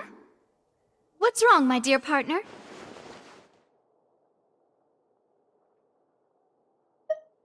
Besides, are you sure we're the ones who can crack a case that's been cold for decades now? And given that there's new evidence from the trial, there should be a trail of breadcrumbs for the Hydro Archon's people to follow now, right? Ah. I see. Well, I won't lie. I'm a little shocked to hear that from you. But I suppose you are just travelers who have only arrived in Fontaine after all. Sorry. I might have been too presumptuous. Don't say that, Navia. Ah, and we were having so much fun investigating with you, too. It was like having new waters flowing into a stagnant mire, causing new hope to spring forth, and the reflection in the murk to become clearer. Sorry about that. I'm a bit prone to nostalgia. Don't mind me. Wait, shall we have a farewell meal? You know, to commemorate our time as partners? Huh? Do we really need to get that formal? Well, guess you really did treat us as partners, huh? Well, I'd just like to have a proper ending to every important memory. That way there are no regrets later. Anyway, it would just be a meal, so it shouldn't take up too much of your time. You don't have to twist Paimon's arm. If Boss Navia's treating, count Paimon in! Oh, wonderful! In that case, why don't we return to the Court of Fontaine and head to the Hotel de Boer? I believe we'll make it just in time for dinner. All right then, let's have our farewell meal!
Solidify!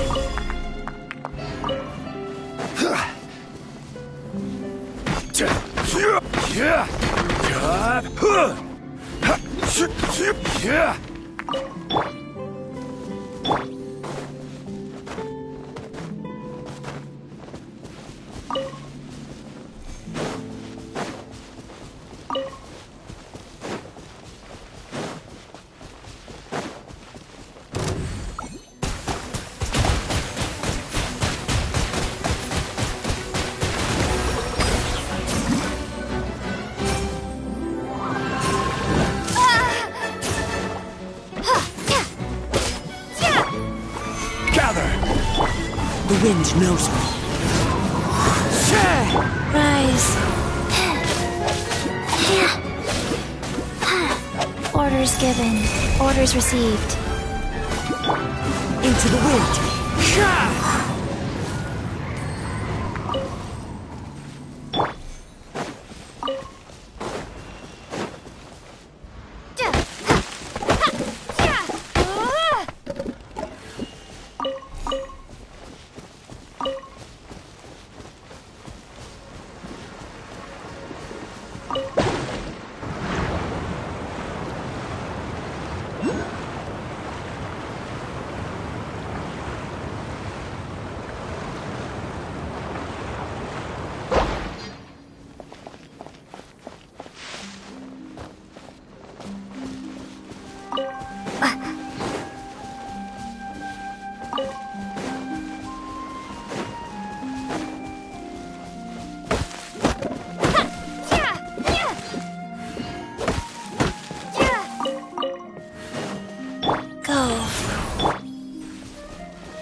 One with nature. Solidify!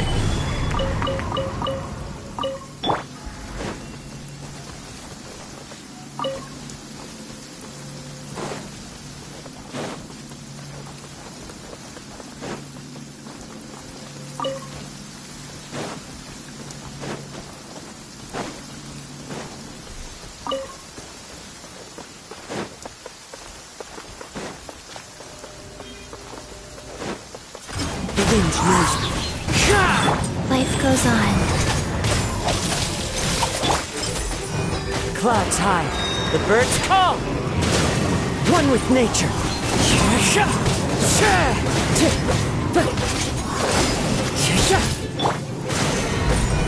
Order guide you.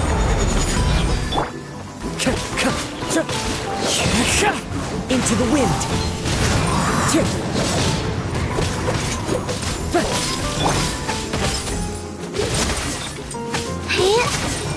Rise. The wind knows me.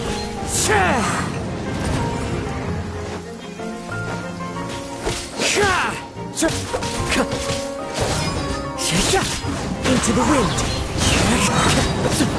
As one with wind and cloud.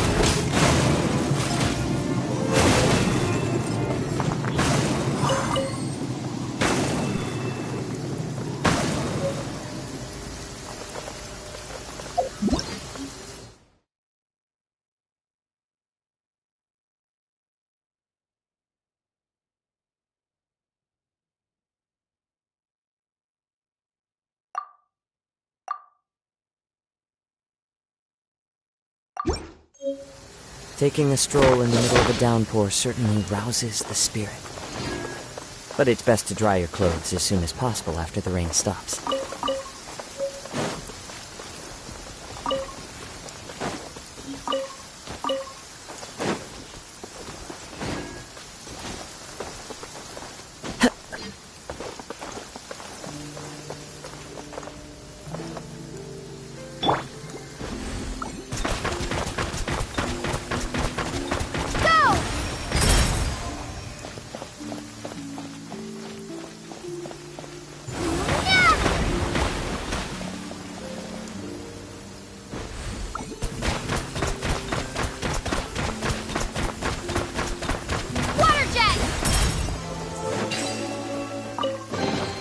Is this an answer from this world?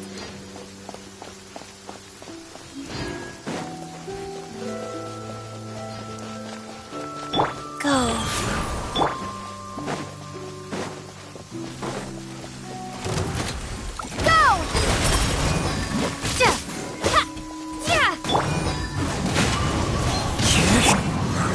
Stabilize!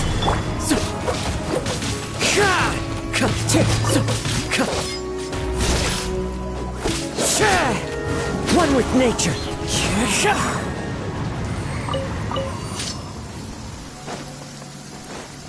Time to go.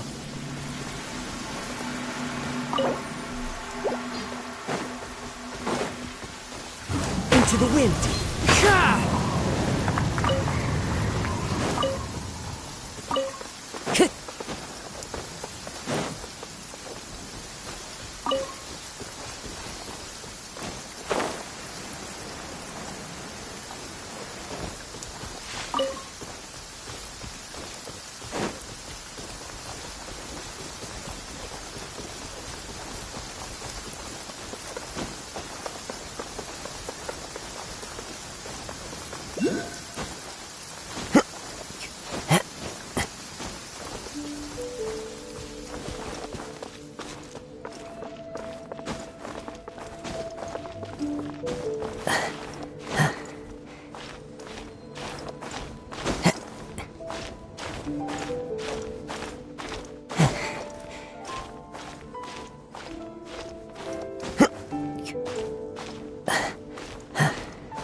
Time to go. The wind knows me.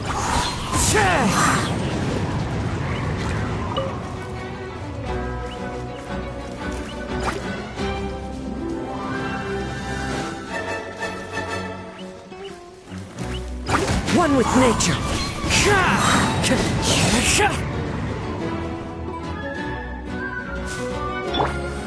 Solidify!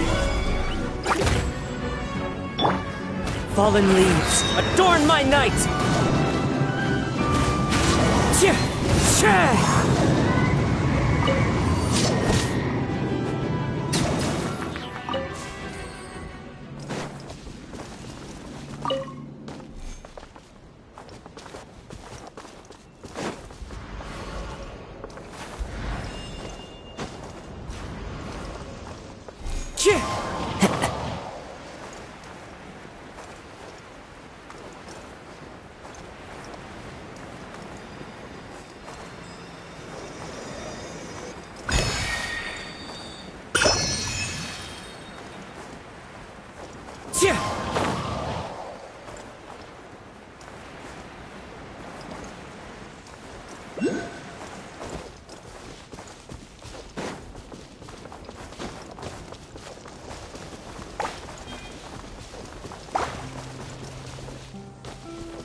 Is this an answer from this world?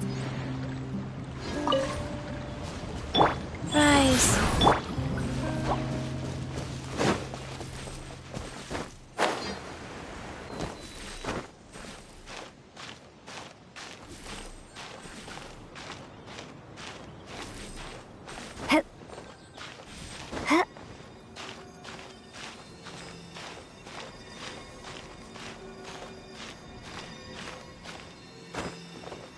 Ha!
This is order. Into the wind.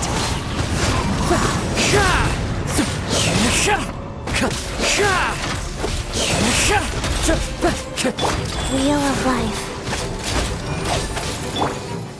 Gather. The wind knows me.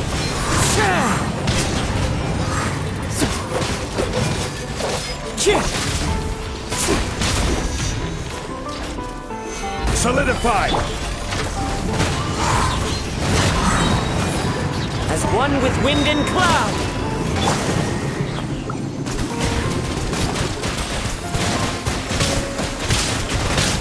Water jet! Stabilize. I will have order. Life goes on. Sacred name, fortune preserver. Go!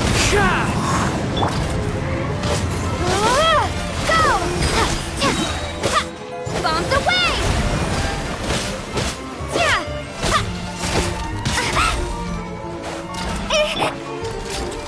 Solidify.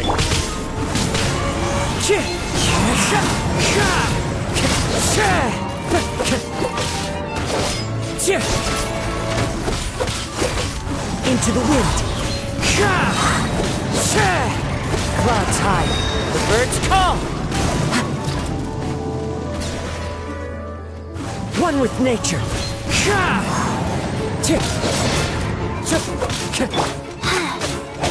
Rise. Gather.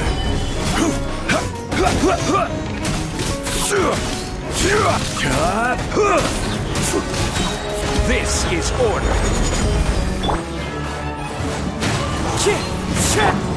Water jet!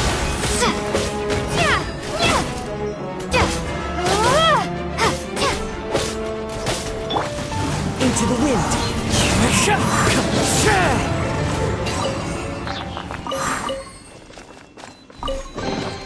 Brings a smile to my face.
Time to go.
The wind knows me.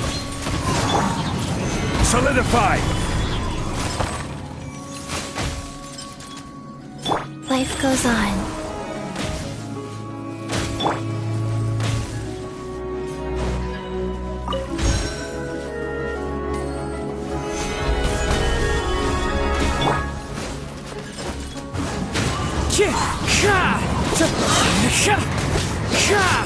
Fallen leaves, adorn my night! Go!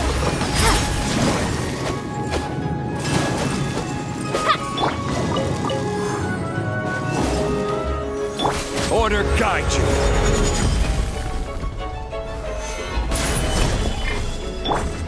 Into the wind.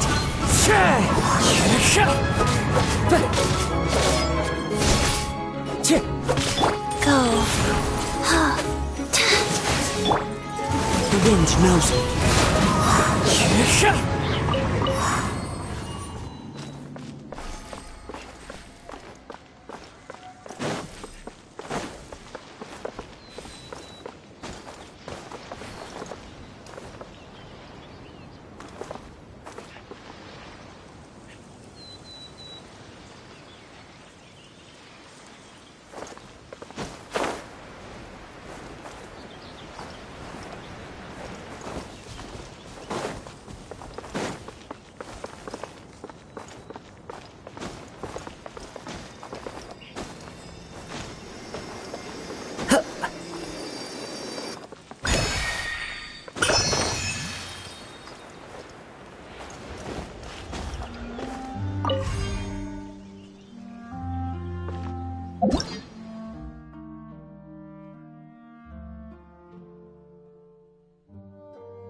Is this an answer from this world?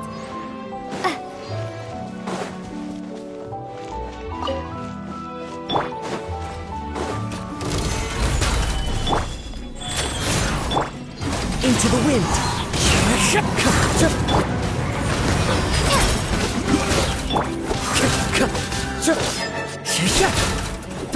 The wind knows me. Clouds high. The birds call.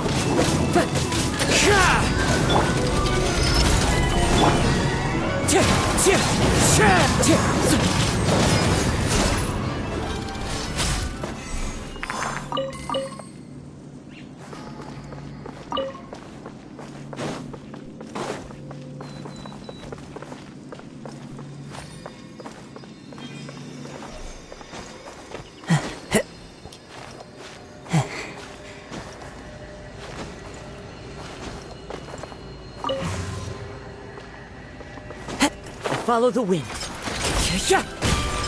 Into the wind. Stabilize. This is order.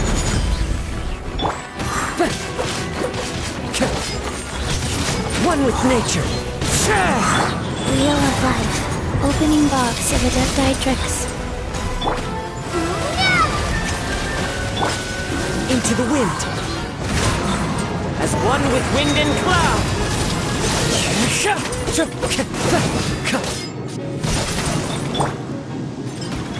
Gather.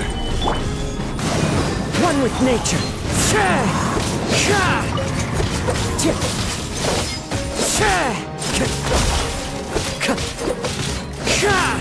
Into the wind.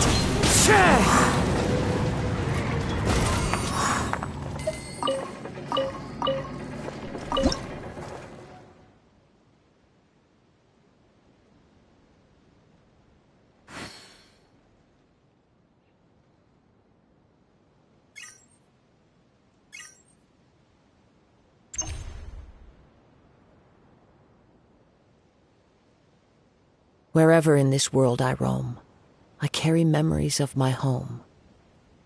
This blade, It is the last link I have to the land of my birth.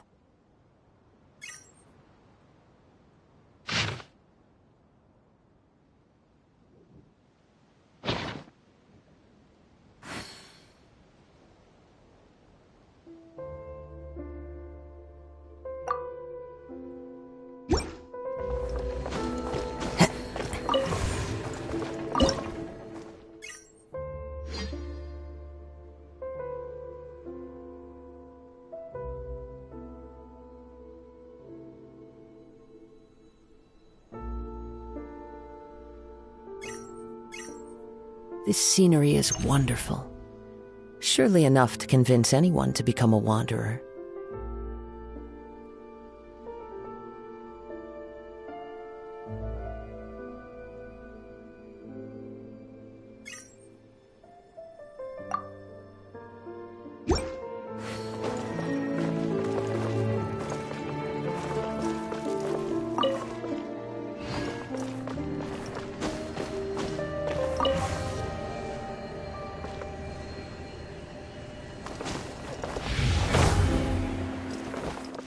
Time to go.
Wherever in this world I roam, I carry memories of my home. This blade. It is the last link I have to the land of my birth.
One with nature.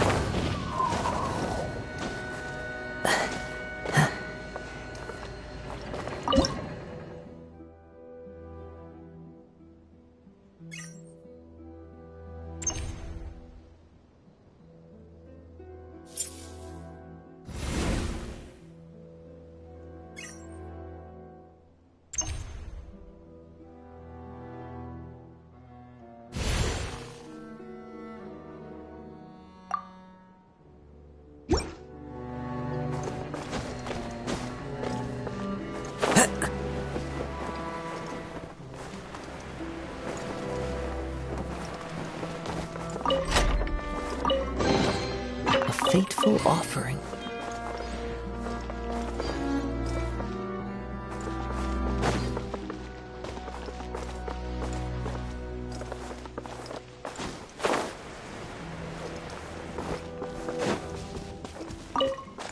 Time to go.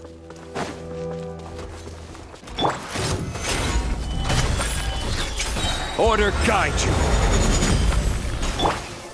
Into the wind. Fallen leaves, adorn my night! One with nature.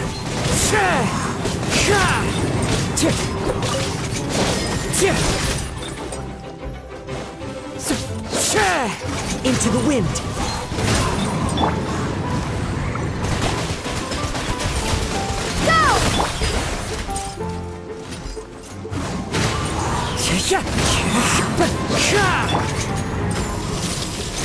Stabilize! The wind knows me.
Follow the wind.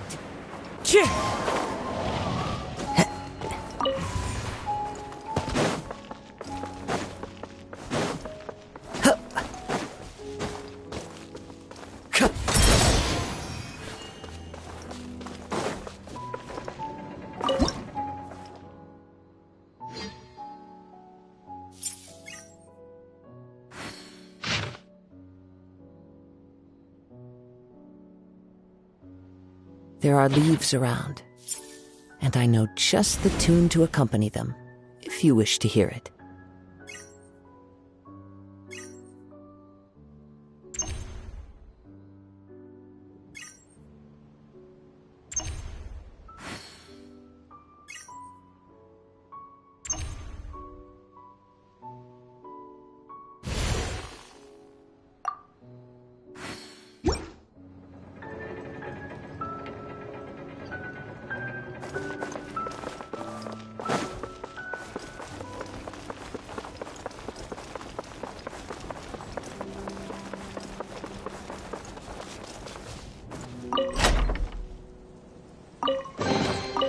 Fateful offering.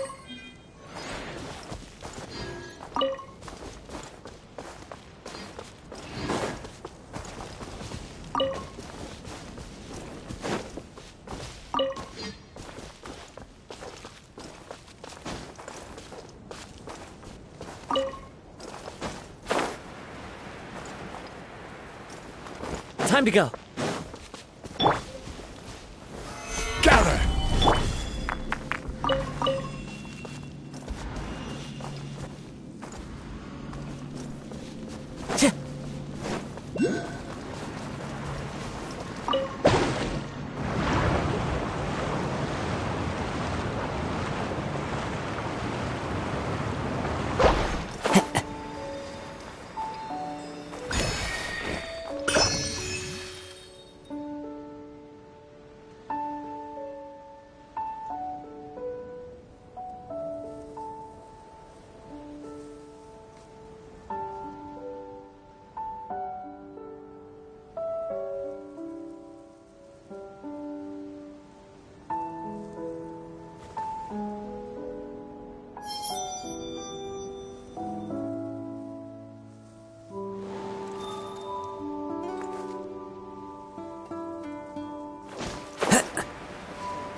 with nature.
Into the wind. Clouds high. The birds... Stabilize! This is order! One with nature.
Time to go.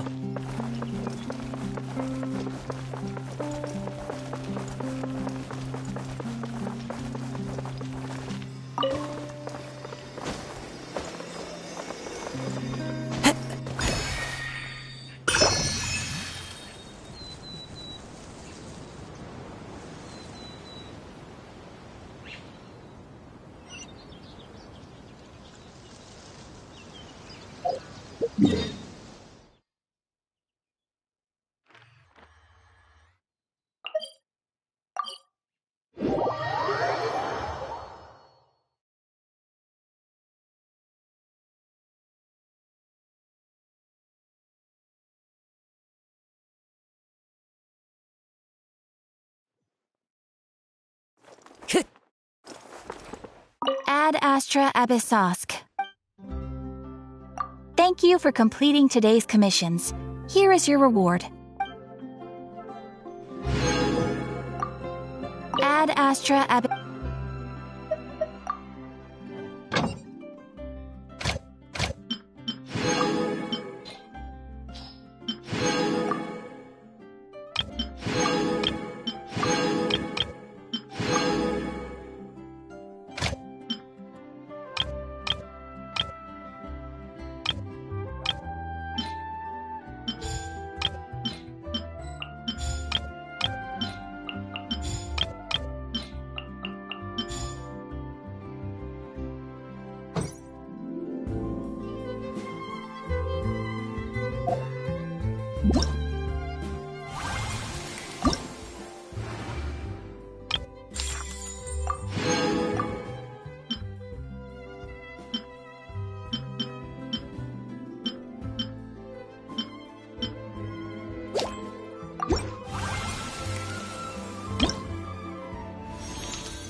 Exactly! But none of them believed me! I'll think about it. There'll be an extra fee for that.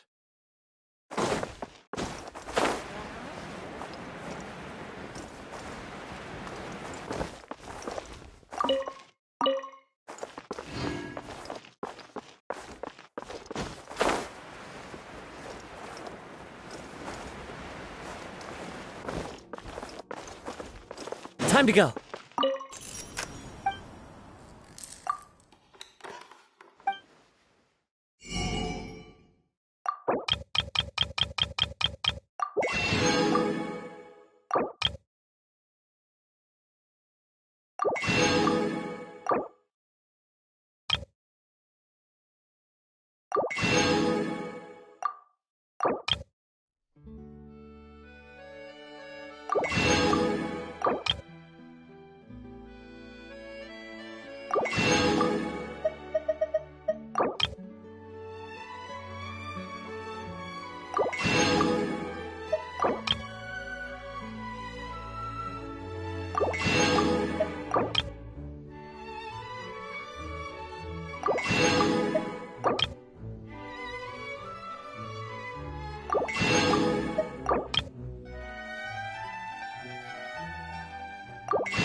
There'll be an extra fee for that.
time to go.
I came here several times with my father when I was little, but stopped eating here as often after growing up. I hope the food here will be to your taste. Oh, don't worry. We haven't eaten at a hotel like this in a while. Paimon's getting excited already. In that case, I'll go order for us first. Please wait here a moment.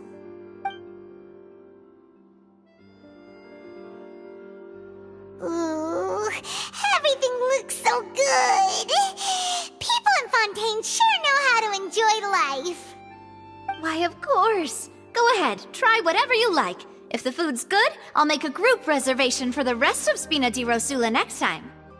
And if it's not? Well, then I'll still bring everyone. Albeit with only one dish per table. You, sure have your own way of doing things.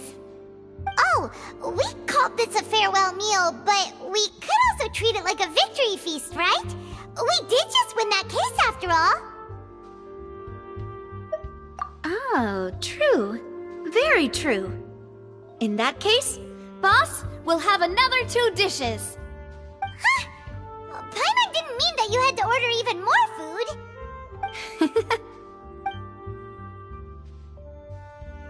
Speaking of cases, do you think that the mastermind behind the serial disappearances will get caught soon now that this has all happened? Well, we've certainly taken a big step forward, but I feel that's about it. We know that there's an organization that means to dissolve these young women, but we still don't know what they are really after. If it hadn't happened right in front of us, Paimon wouldn't have ever believed that a person could be dissolved like that. Right? Yet it was because this was such a preposterous notion that the investigation could never really move forward before. Ugh. If only that guy could have finished speaking! We were so close to hearing who was behind it. In such investigations, even the smallest step can seem like a yawning chasm if the trail of clues is cut off. To be honest, I don't have high hopes for any follow-up that the authorities might conduct. It's not that I don't have faith in their ability, it's just that a different perspective is required in some matters. It's easy to guard against and deceive a single narrow perspective. A shift in thinking is required at such times in order to produce a breakthrough. Which is exactly why the Spina di Rosula exist. Those highfalutin folk are not all-knowing. That's why we exist. To seep into the cracks where filth falls through, where their watch fails them. That's the kind of problems we solve. Seems Paimon thought things were simpler than they actually are. It's all right. Well, this was supposed to be a farewell meal, so I doubt you have further interest in this business, right? Let's talk about something else. Like, what are your future plans? That's true. We didn't have a chance to speak to her after the trial ended. It didn't really seem like the right time or place to do it anyway. I see. So, your primary objective, which has been foiled so far, was to have a chat with the Hydro Archon.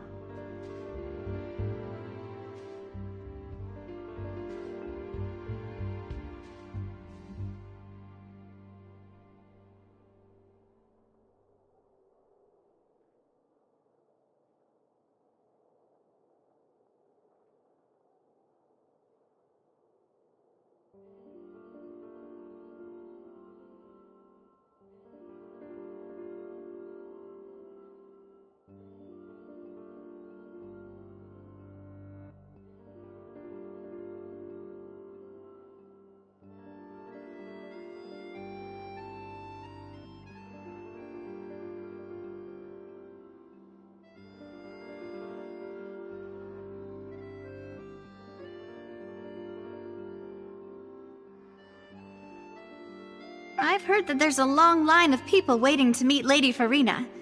I suspect you'll be waiting for quite a while, considering that you missed your chance today. Yeah, we've heard that she's super popular here in Fontaine, and that it'll be tough getting any of her time. Well, would you consider some more, unique ways? Perhaps even methods of, let's say, questionable legality? Guess that's Spina di Rosula's boss for you. Chock full of sketchy ideas. Well, what did you have in mind? Well, one way would be to infiltrate a performance troupe at the Opera House, only to abandon your act at the play's climax and ask to speak to her after the performance. I'm sure Lady Farina would be eager to see the ending, and would agree in order to finish watching the play, don't you think? Could you suggest something a little more practical? This plan seems pretty hard to pull off. We'd have to go learn how to act, and acting's really hard. Alright, here's another. Find a way to conceal yourselves under her bed. Then, wake her up in the dead of night and demand answers. Don't let her go back to sleep until she answers all your questions. I can personally testify that this one works. When I'm sleepy, I'll do anything as long as I can finally get some sleep. That might work, but that's not really the problem. The problem is we don't want to get ourselves arrested. Valid point. I overlooked that part. I was just thinking about leveraging a person's desire for sleep. Alright, no more joking around. Perhaps you could... I don't know. Cut the line when she's on a break. You did defeat her in court, clearing citizens of hers from false accusations. False accusations she had nearly upheld personally. I imagine that she feels quite ashamed about the whole thing. You mean that if we catch her while she's on a break, she might be too embarrassed to refuse? Oh, that does make some sense. Why don't we give it a try after this meal? You know, strike while the iron is hot and all. Huh? Paimon, did you drink my Fanta? Was this your drink?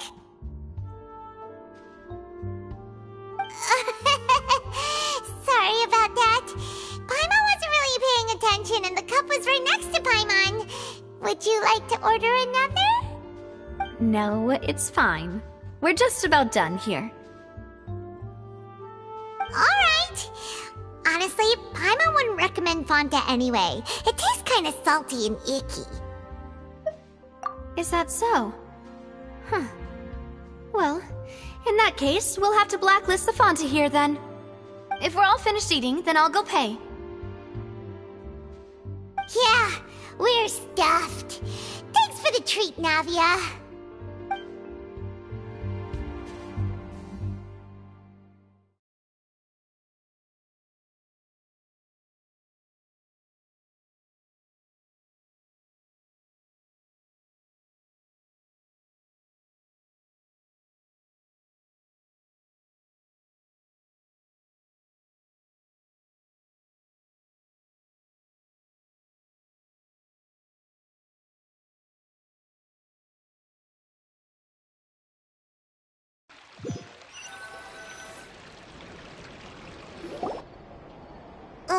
Oh, so full. Paimon can barely float anymore. Nah, that would be so... normal. You know, like you. Okay. As for expenses this month, we're left with... Hey, Navia! What are you doing over there? Oh, nothing. It was just a meal, you know? Nothing the Spina di Rosula can't cover.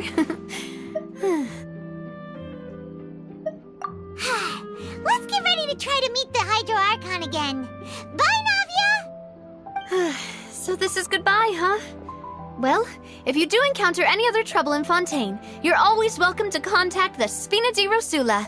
I'll give your requests the highest priority. In any case, I wish you smooth sailing. I'll see you again, partner. See ya!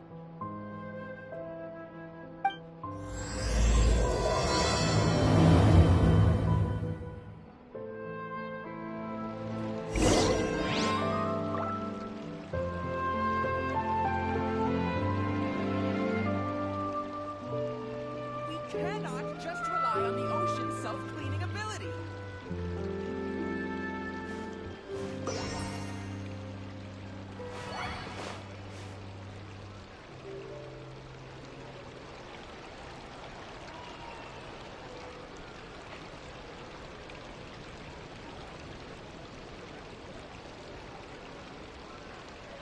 We cannot just rely on the ocean's self-cleaning ability.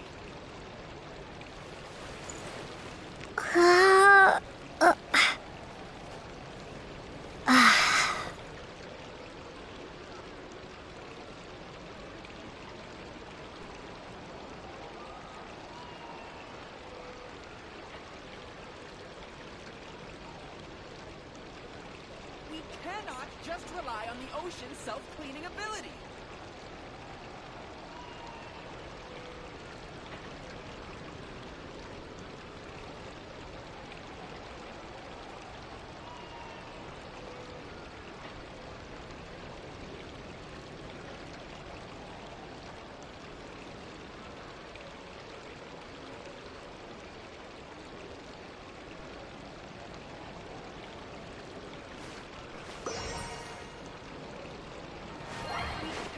Just rely on the ocean's self-cleaning ability.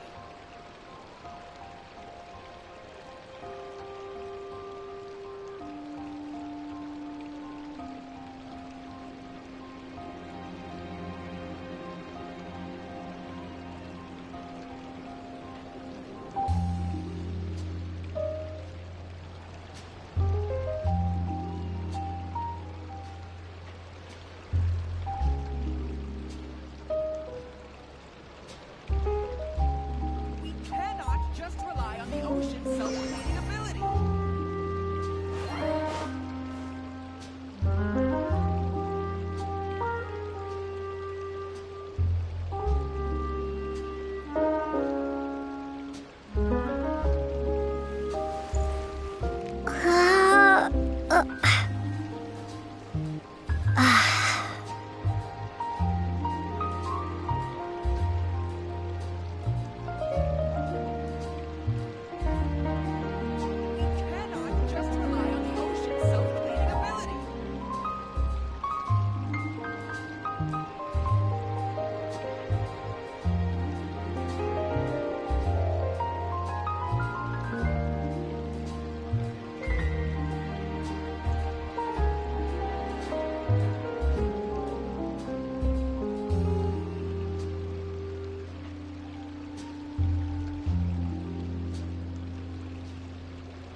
Just rely on the ocean's self-cleaning ability.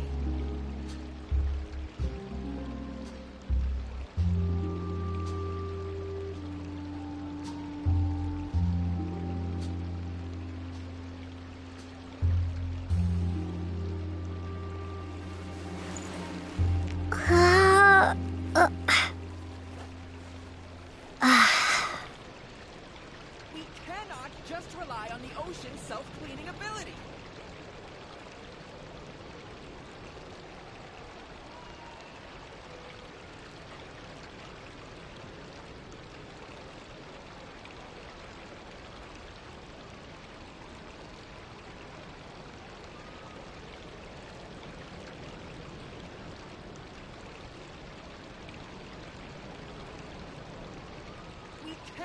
just rely on the ocean's self-cleaning ability.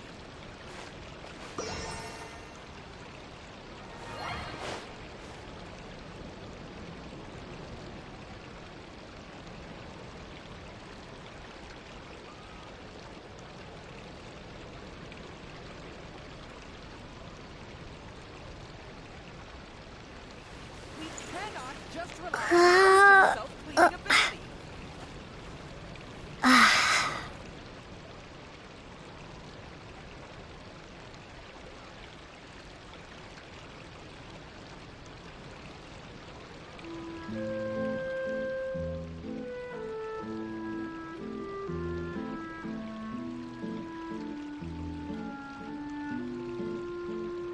We cannot just rely on the ocean's self-cleaning ability.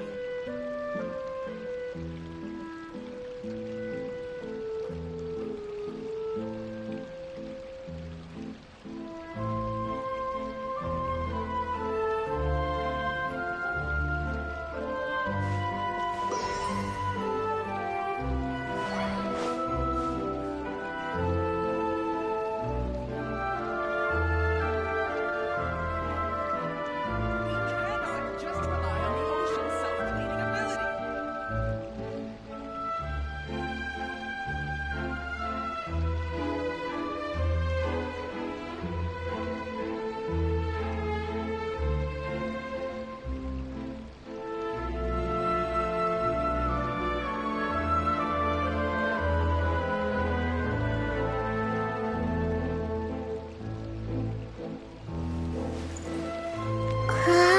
Just rely on the ocean's self-cleaning ability.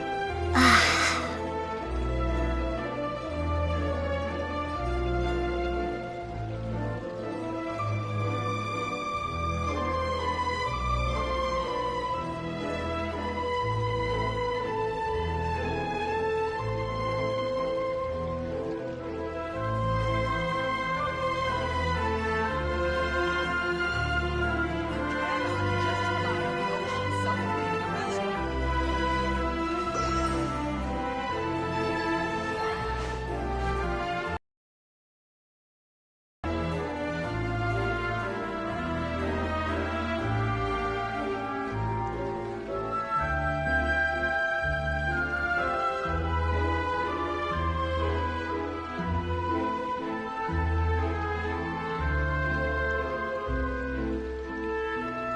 We cannot just rely on the ocean's self-cleaning ability. We cannot just rely on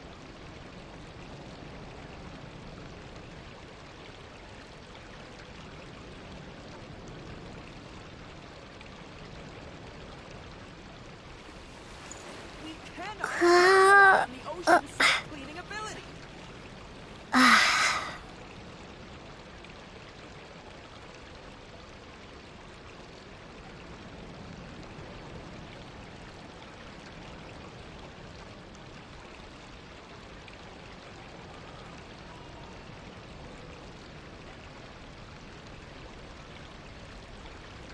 We cannot just rely on the ocean's self-cleaning ability.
many people around anymore. Looks like that boat we took to Araneus might have been the last one. Vache. Looks like we're back here again. Huh? Traveler? Are you hearing voices again? Ugh. That's kinda spooky. Are you sure we don't want to come back in the morning? Vache? Vache. Hey, why are you still walking towards it? There might be something nasty in the water. Huh? Hang on. Paimon can kinda hear a voice. It's calling for Vache, right? Hey, Traveler! Stop walking! Come on, wake up!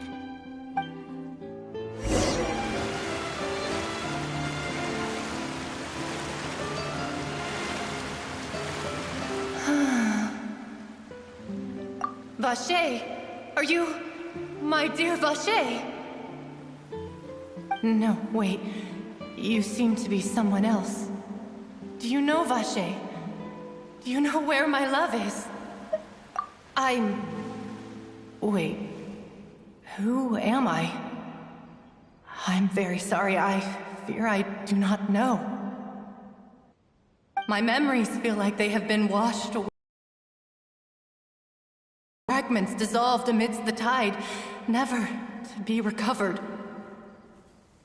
How much have I lost? How many things that I once held dear while on land have I since forgotten? Yes, that is what I was once. But now, I am but the consciousness of one who has lost their form. I do not know how I came to be like this either. I only vaguely remember being covered in light blue water, and then all grew dim. I also remember going to many places. I loved adventure, loved exploring places of peril. No matter where I went, Vache would go with me. I knew how dearly he loved me, and I also loved him equally as much. But now, we can no longer go back. The pain of such parting, I never knew how heavy it could be. No, our reunion no longer has any meaning. There is no way for us to create any new memories. The thought of me gives him no succor, so let it lie forgotten beneath the waters. If you meet Vache, tell him not to look for me. Tell him to move on. That is the only thing I still remember. Perhaps that is so. As I was submerged in the waters, losing consciousness, I saw Vache above the surface. His eyes were filled with such sorrow, such longing. If only I could have comforted him, told him that I did not suffer. Indeed, I had felt a great warmth.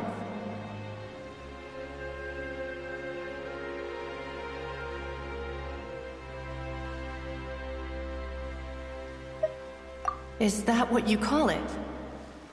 Dissolving? If anything, I consider it a form of release. It was a state of neither fear nor frenzy, with only an endless peace, like the water's still surface. I could also liken it to being a thirsty person who drinks water for the first time, and only then sees how they have lived for so long in a world of endless want and anxiety. I think I hear your companion. It's time for you to go, I think. Farewell, then. I am glad that you were able to sense my presence. Remember, if you see Vache, tell him not to seek me out any longer.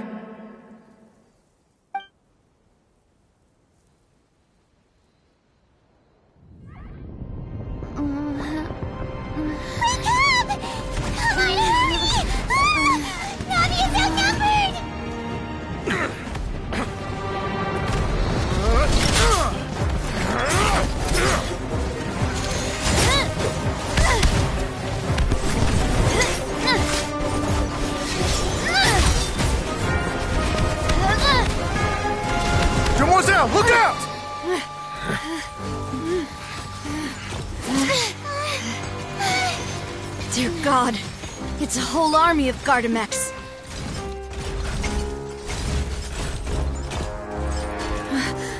Chlorand?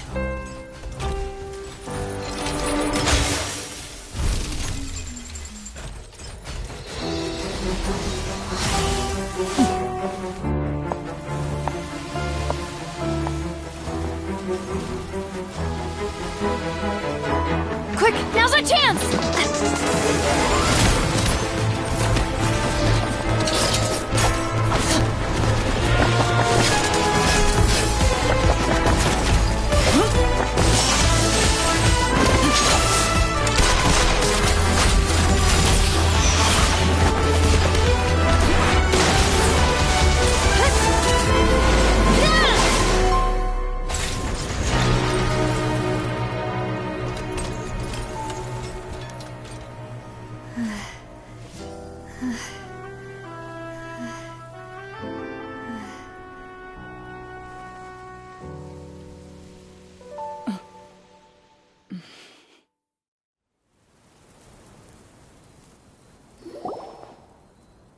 I should thank you for lending us your sword there, Chlorand.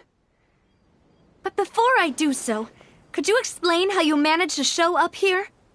I followed you. It seemed to me that danger has followed you more closely as of late. I believe that following someone without their knowledge is actually called stalking, is it not? Mr. Callus's last wish was for me to ensure your safety, and I will not betray his trust. He would do the same, were he alive today. Do not speak of my father! Sorry, demoiselle. I was not strong enough. Thank you for your aid, Miss Chlorand, but do keep an eye out for your manner of speech. I believe we all wish to avoid unnecessary emotional harm. Sorry, I did not consider your feelings. Whatever. What else do you know? How did you come to the conclusion that I'd be in grave danger? I doubt I know much more than you, but I believe that the mastermind behind the serial disappearances is very powerful. Your performance tonight will almost certainly attract their attention. I'm sure they've known about me. To be honest, I'm shocked it's taken them this long to act against me. And what about these Gardamex? I thought only those associated with the Maison Gardiennage could control them. None of these mecha have serial numbers. I was sure to check a moment ago. They are not the ones used by the authorities to enforce the law. I can only conclude that some powerful or wealthy party must have obtained them via illegal means, deploying them as a private force of sorts. What? Your point being that they're out of Spina di Rosula's league, then? Yes. Be careful, and do not act rashly. I will continue investigating no matter what. We will bring the truth to light. That's my father's true last wish. Regardless, thank you for your help today, Chlorand. But if you get any ideas, tell me first. I don't much appreciate being followed. I do not think that they'll strike again anytime soon. So I shall stop following you. Good day, all.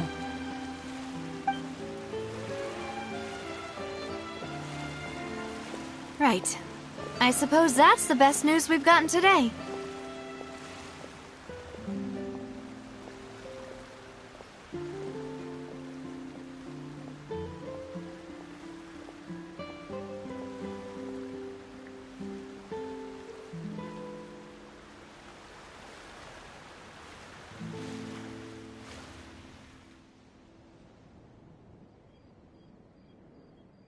Demoiselle, I believe that Miss Chlorand was being sincere with you.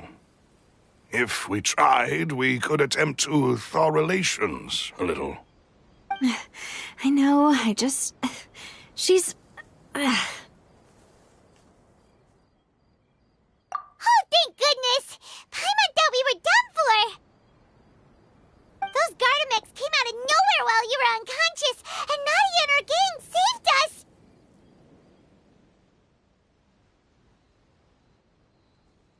Oh, and there was that champion duelist named Chlorand who came out to save us too! We got lucky there. Paimon probably couldn't have fought them off otherwise. Oh, come now. Forget all that polite talk. That wasn't really a farewell meal we had back there. Not for me, anyway. In truth, I hope that every meal we have together shall be a victory feast. As such, we're still partners. There's no need to thank me. It will take 50 years for me to match Demoiselle's magnanimity. If it were me, I would have joined the Spina di Rosula on account of her goodwill long ago. All right, you two. That's enough. Actually, Navia, how did you know that we were in danger? You sure did show up in the nick of time. Well, to be honest, you're the one who tipped us off, Paimon. Huh? Really? Paimon contributed somehow? Cool, Paimon's even more amazing than she thought! Yes, all thanks to you grabbing my drink by mistake. How did that help? After we parted ways, I was on the way back to one of our bases when I suddenly thought of what you said. That the Fanta tasted kind of salty and icky. Fanta only comes in sweet flavors, so how could it have tasted salty? The color of the drink, if I recall, had also been a bit off. So the Fanta had been spiked with water from the primordial sea? Yes.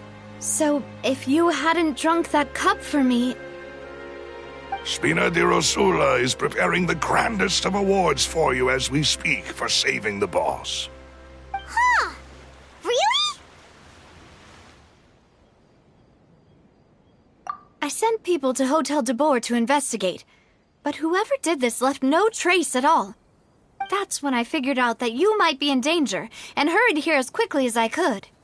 But why would they go after us, too? All we did was defend Linny in court and help clear his name. Ugh, now we're caught up in this mess, too, aren't we? Well, you did foil a plan that they were probably pretty proud of, and almost got their name in the process. Speaking of which, did anything strange happen when you drank the primordial seawater? Well, it can't be a coincidence that the traveler fainted just now. She said that she heard that voice calling for Vache again.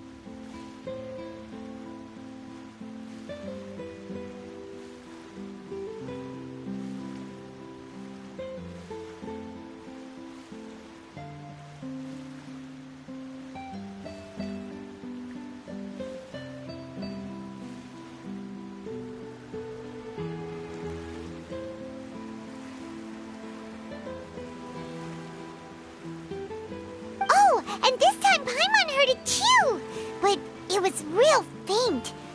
Does this situation have to do with the primordial seawater then? Does that mean the primordial seawater raises someone's sensitivity to hydro when it's used on people who are not from Fontaine? That doesn't sound like too much of a bad thing, to be honest. New intel? While you were out cold? Well, let's hear it, shall we? Oh, that is important. Vache. That name doesn't ring a bell. I suppose he hasn't stepped forward as a witness in court lately. Since he saw that young woman dissolve, he was at least at the crime scene.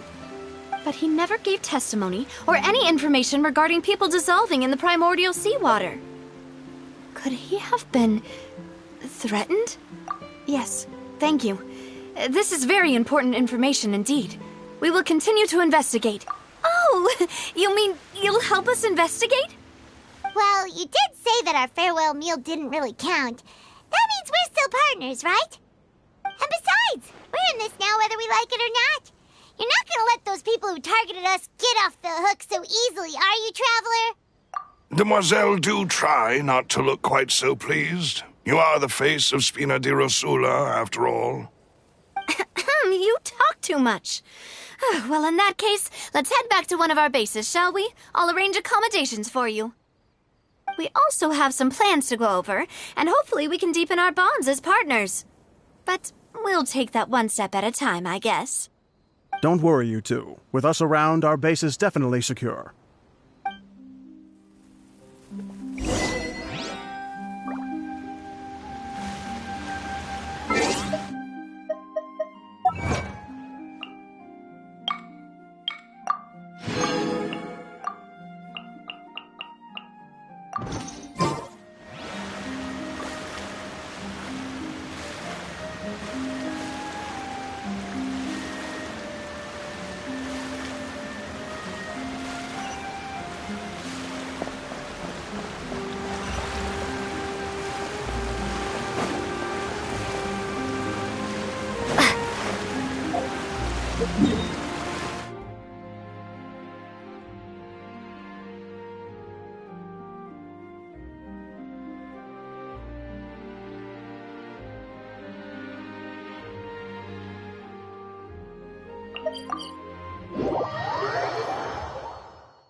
Life goes on.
Into the wind!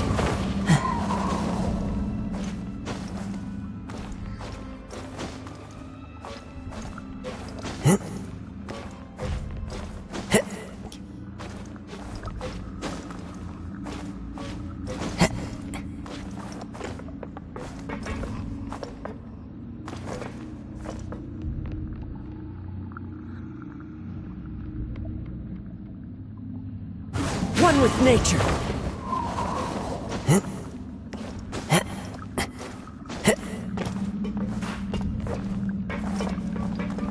Into the wind!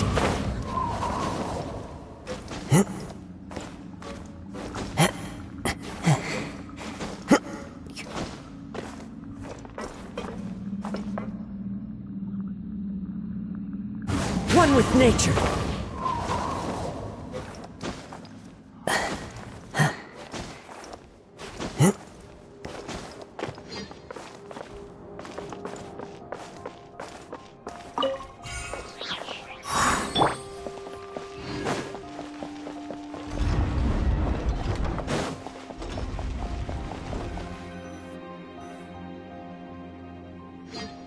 It's right up ahead, but let's make sure. I've been keeping watch, demoiselle. I haven't spotted anyone suspicious thus far. Very good. But let's not let our guard down for now. I shall find rooms for our respected guests. Thank you, Malus. Now, let's continue, traveler.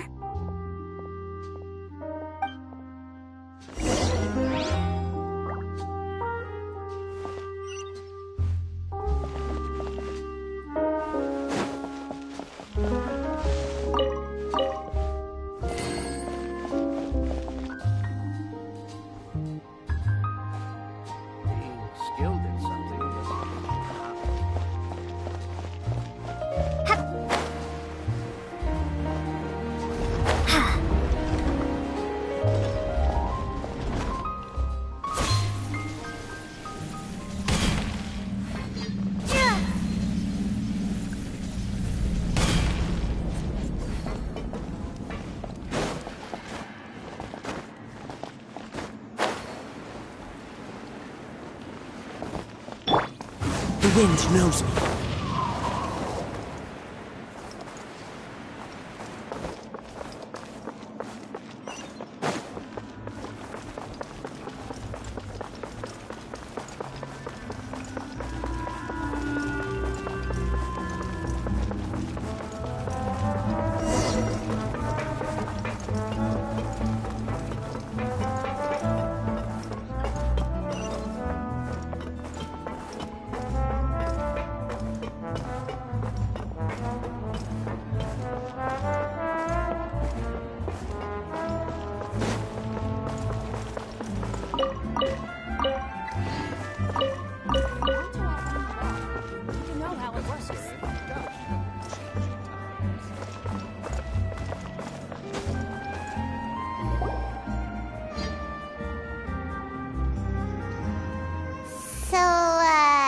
This is your base? Your accommodations have been arranged. Under the present circumstances, I can confidently say it's the best we have.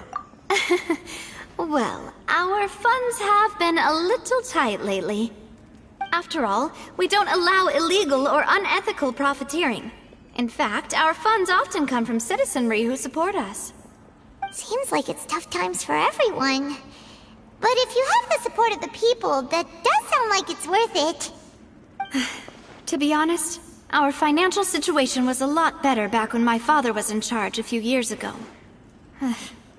I'm afraid I'm not quite his equal. Your father... He was the previous boss of Spina di Rosula, right? How did he... Demoiselle, if you'll allow me to explain. No.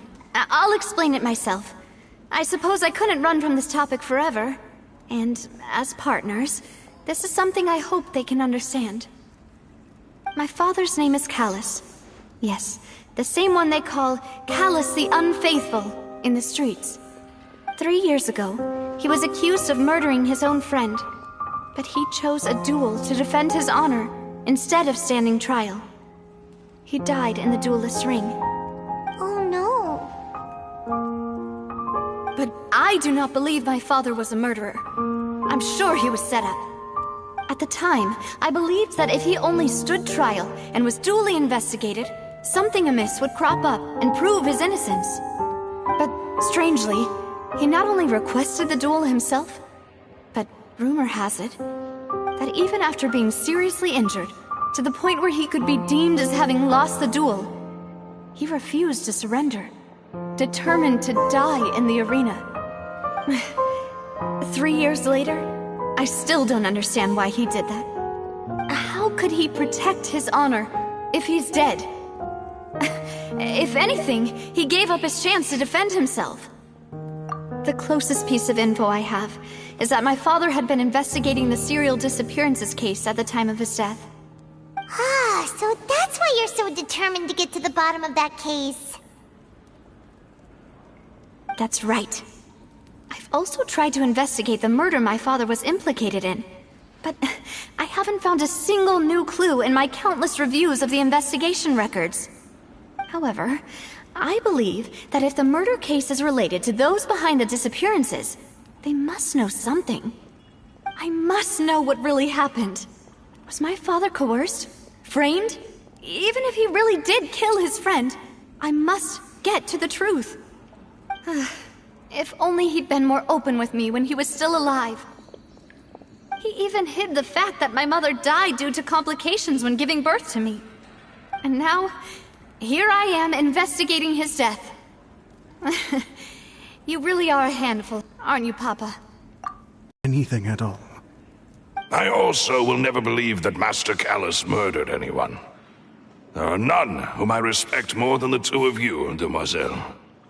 Master Callus did so much good in life, yet all it took was one murder case for him to be dubbed Callus the Unfaithful.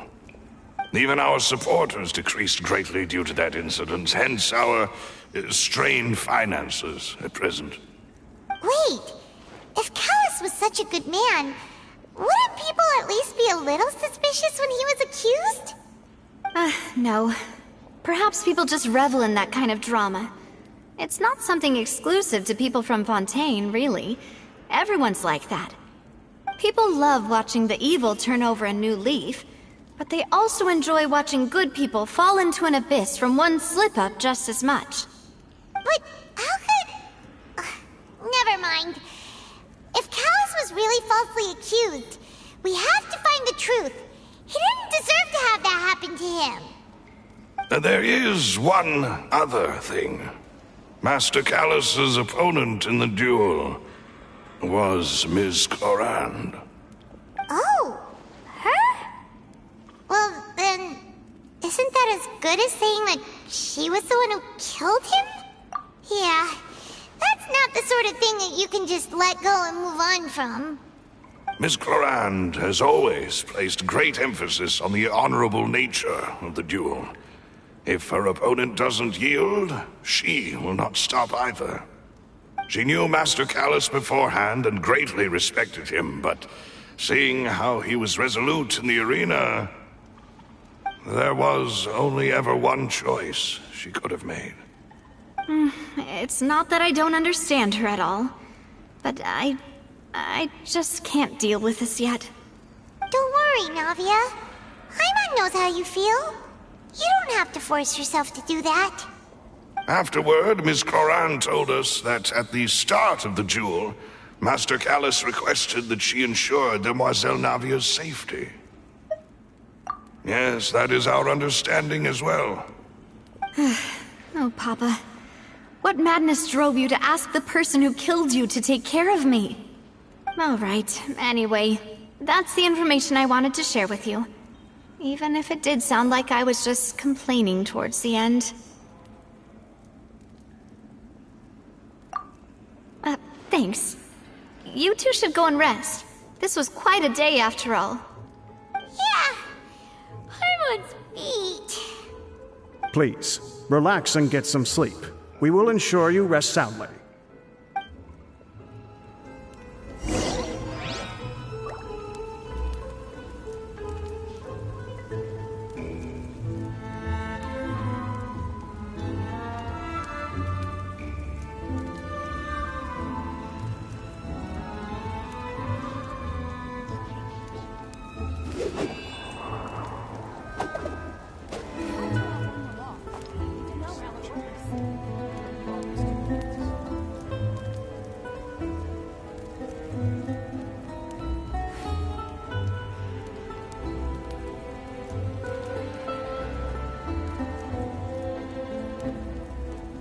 Wherever in this world I roam, I carry memories of my home.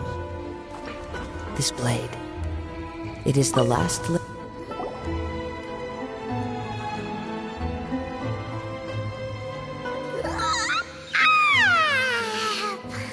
slept so well.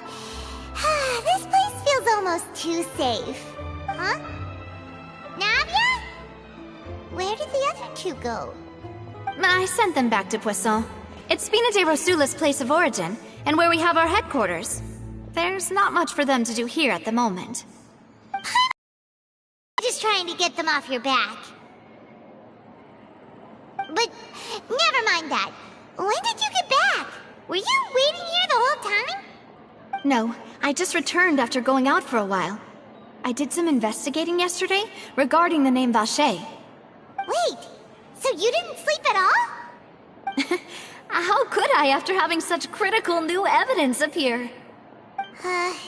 Guess Paimon wasn't speaking for everyone just now, huh?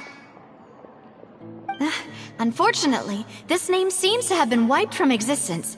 It doesn't seem to have a match anywhere. I suspect that those behind this have already taken steps to hinder an investigation from this angle.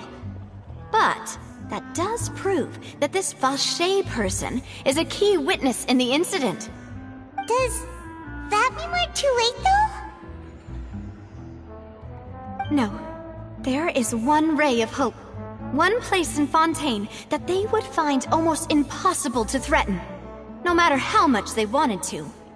And that is the archives kept by Chief Justice Neuvillette, a place where detailed files on all the cases in recent years are kept. If the Oceanid you met is one of the young women who went missing recently, we should be able to find some related information there. So Neuvillette maintains an archive of case files? Whew, guess that's the hard-working Chief Justice for you. In that case, let's go talk to him, shall we? Aren't you coming along, Navia? Did you get tired? No, it's nothing. Let's go see the Honorable Chief Justice.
The Palais is right up ahead. Come on.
state your business here. The Chief Justice is presently occupied with official matters.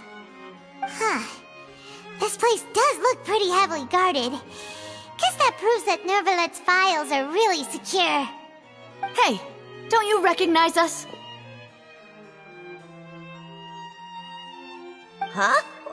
Who are you? Just to be clear, I don't care who you are or who you might be related to. Our rules make no exceptions. See? They've got great discipline, too. Yep. Paimon can tell. If you're here just to crack jokes, I can point you towards the exit. Unlike some, we're busy, so please leave if you don't have a reason to be here. No. What I meant to say is, shouldn't you remember us from a few days ago? We were at the trial of the great magician Linny. Oh, yes, I remember. I read about it in the Steambird. You must be Linny's attorneys. It's all coming back to me now. We're here today to report and archive some information on a follow-up case. Huh. Is that even a thing? Of course. Don't worry. We're here on official business. You can trust us. All right then, I'll let you through. The Chief Justice is just inside. Thanks so much.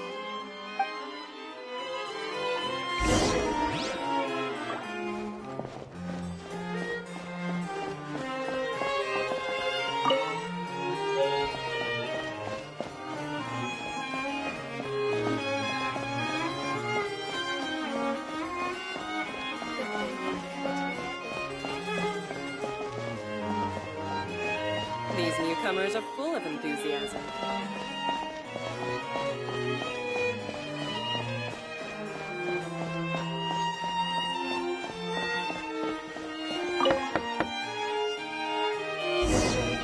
Please come in.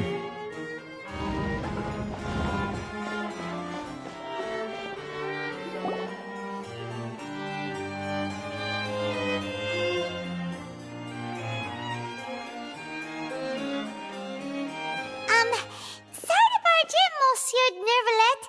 We only like to get in because we didn't know any other way. It's all right. Please let me know how I may be of assistance to you. So you're not mad at us? We're looking for a man called Vache. He may have been an eyewitness in the serial disappearances case. If we can find him, we may be able to unearth some key information on the case. Ah, I see. In that case, please wait here a moment while I browse through the files.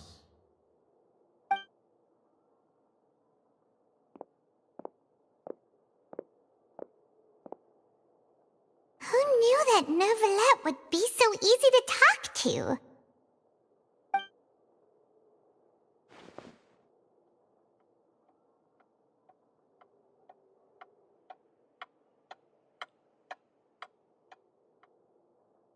Unfortunately, I'm quite certain that no one by the name of Vache has been involved in any case, criminal or civil, in the past several years.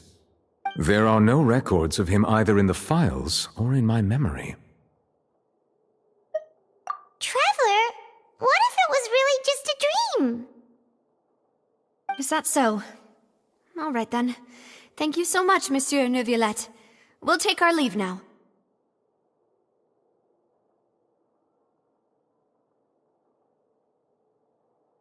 Ahem.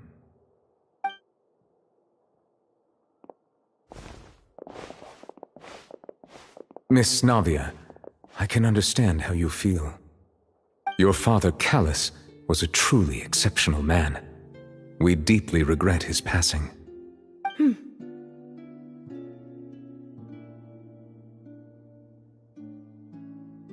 And what are you trying to say, Monsieur Neuvillette? Are you trying to console me? Extend your sympathy? Or just express some tendril of regret? No. You are not trying to do any of that. I can hear it in your voice. There's no emotion behind your words.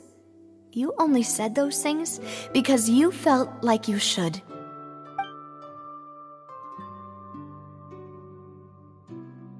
It's just like last time.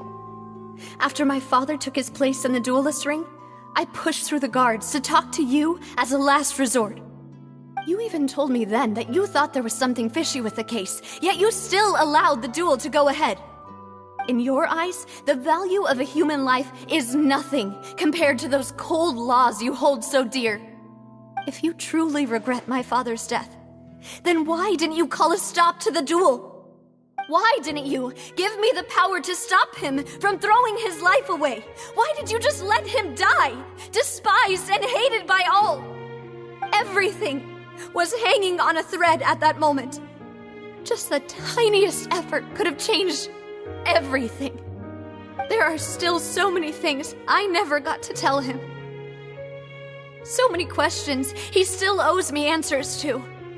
If you really have no heart, then just look me in the eyes. I, Navia, will show you the true meaning of regret. I'm sorry, Miss Navia. You and my father are truly alike. You keep all kinds of things in your heart and never say a word to anyone. It's not so much that you can't feel, but that you would never express anything. Oh well. In any case, everyone already knows full well the apathy of the Chief Justice. My apologies for taking my emotions out on you, Monsieur Chief Justice. Let's go, Traveler and Paimon.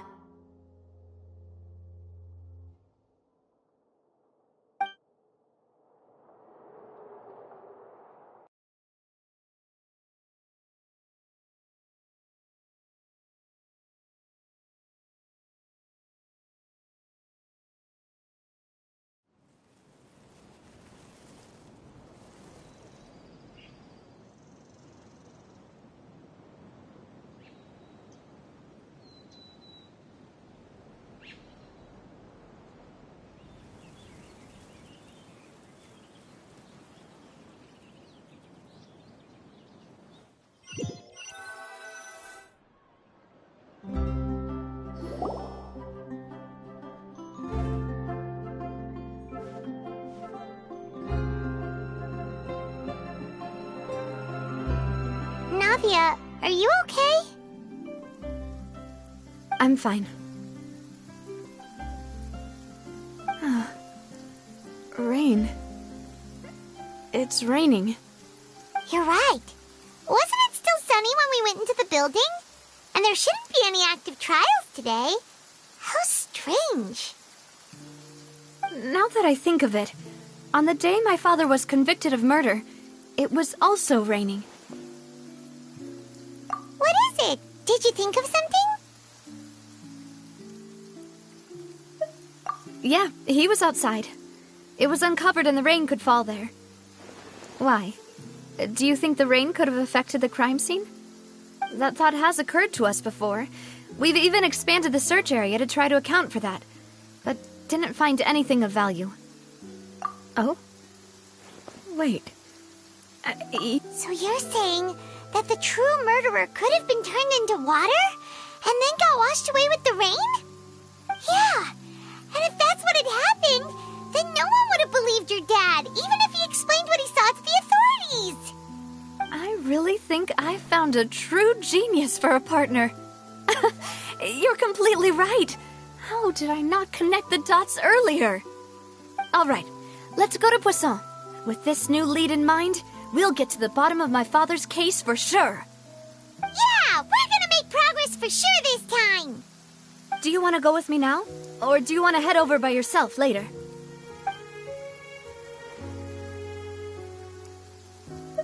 All right, then I'll wait for you at Poisson.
One with nature.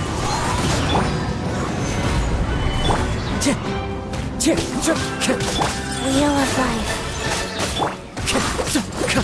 Into the wind.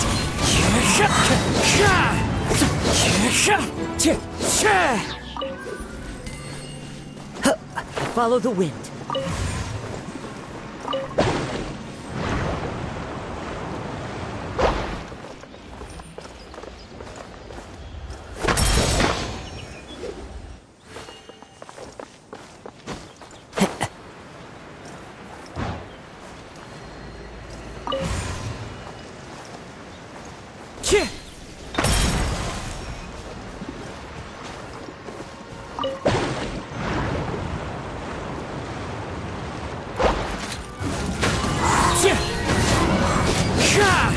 Fallen leaves, adorn my Rise. Gather!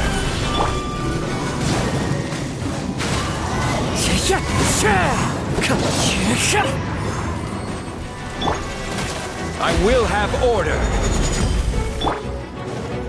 The wind knows me. Sacred name, fortune preserver.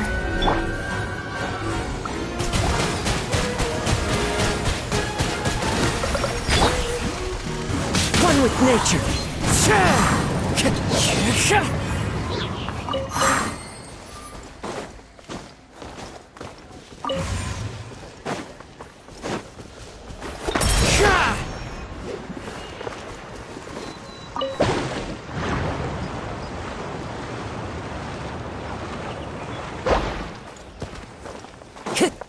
Time to go.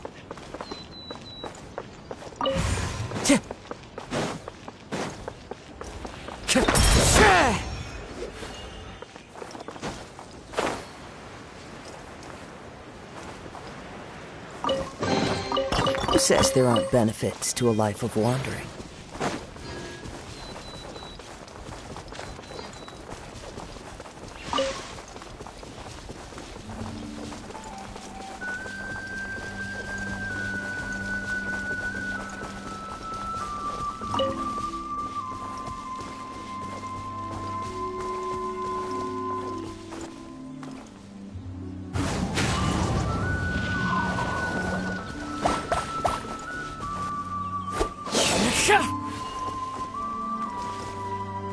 The wind knows me.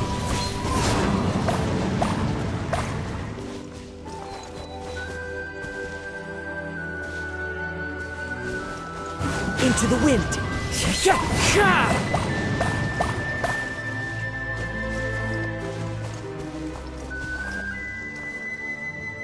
One with nature. Time to go.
Into the wind!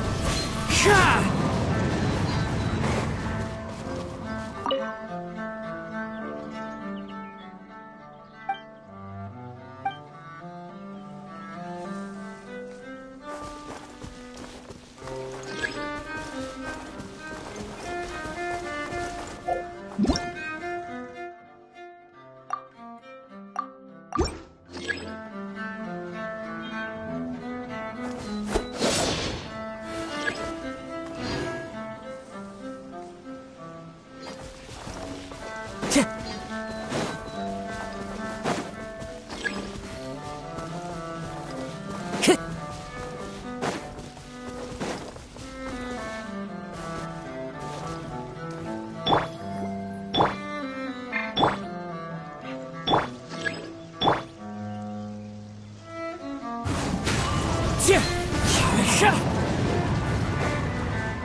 Time to go.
This scenery is wonderful. Surely enough to convince anyone to become a wanderer.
Wherever in this world I roam, I carry memories of my home.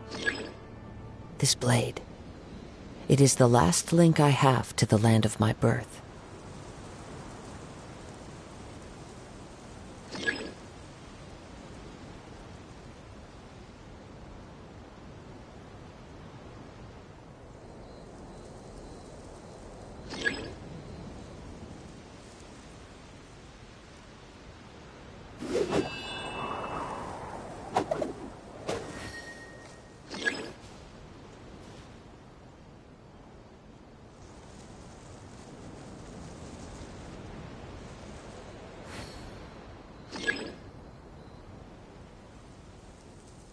There are leaves around, and I know just the tune to accompany them, if you wish to hear it.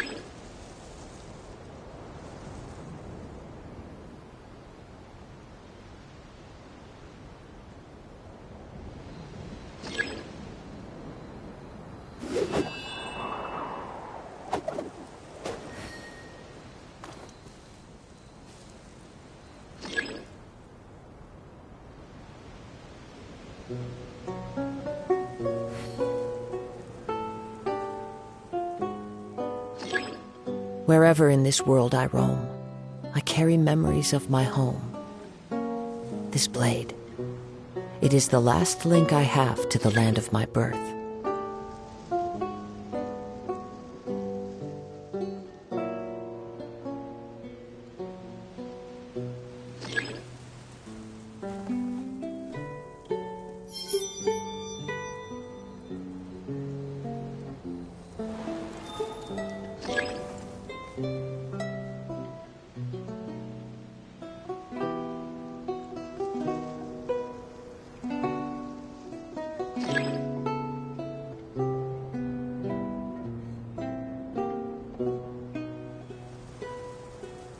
There are leaves around, and I know just the tune to accompany them, if you wish to hear it.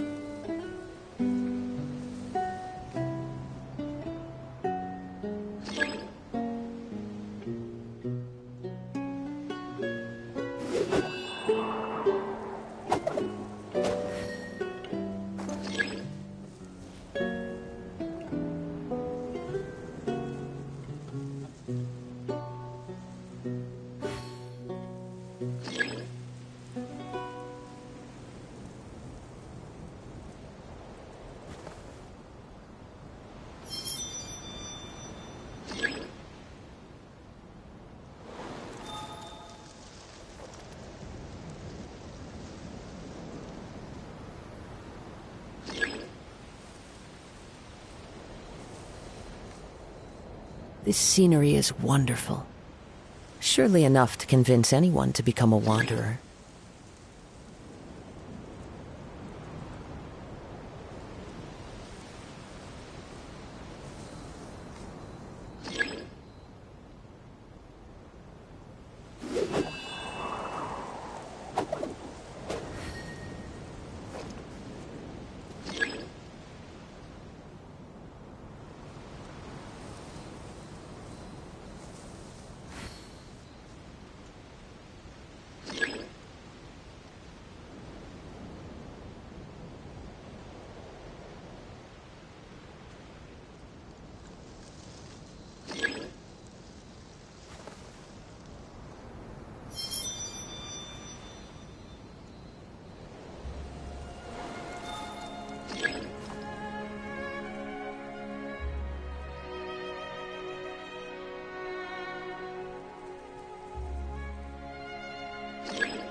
There are leaves around, and I know just the tune to accompany them, if you wish to hear it.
Wherever in this world I roam, I carry memories of my home. This blade, it is the last link I have to the land of my birth.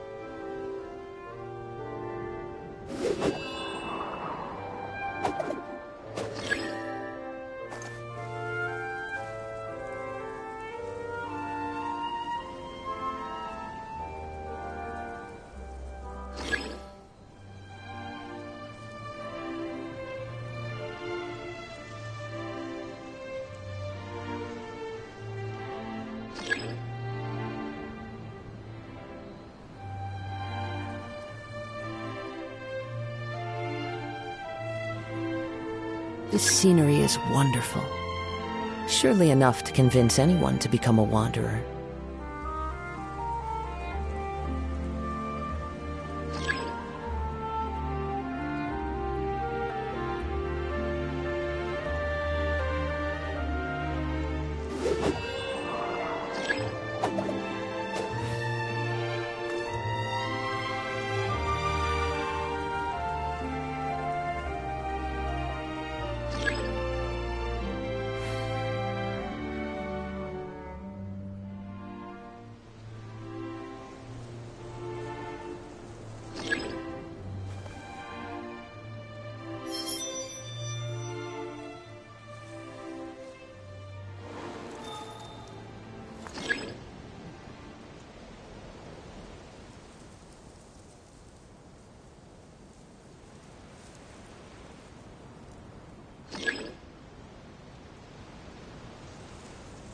There are leaves around, and I know just the tune to accompany them, if you wish to hear it.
Wherever in this world I roam, I carry memories of my home.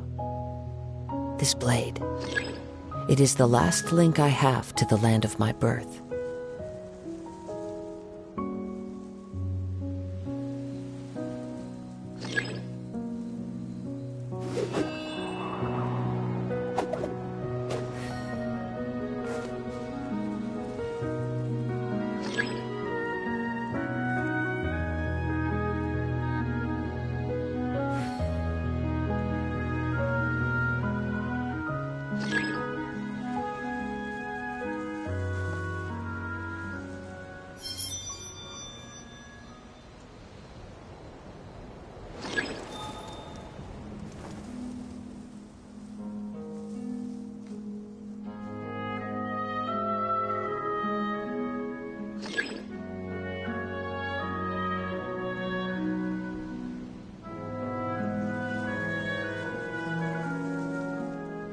There are leaves around, and I know just the tune to accompany them, if you wish to hear it.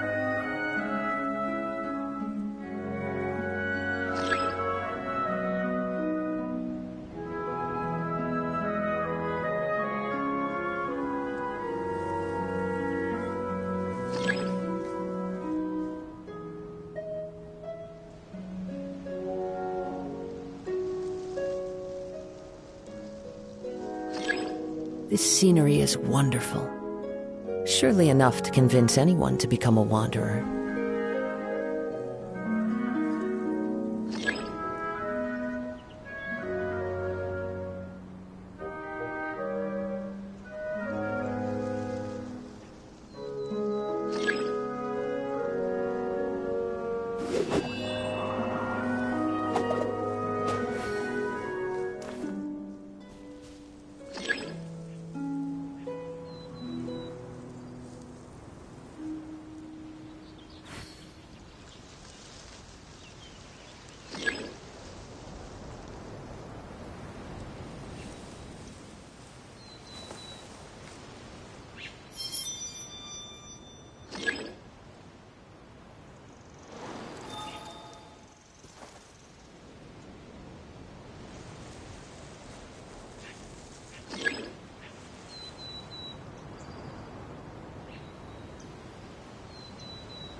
There are leaves around, and I know just the tune to accompany them, if you wish to hear it.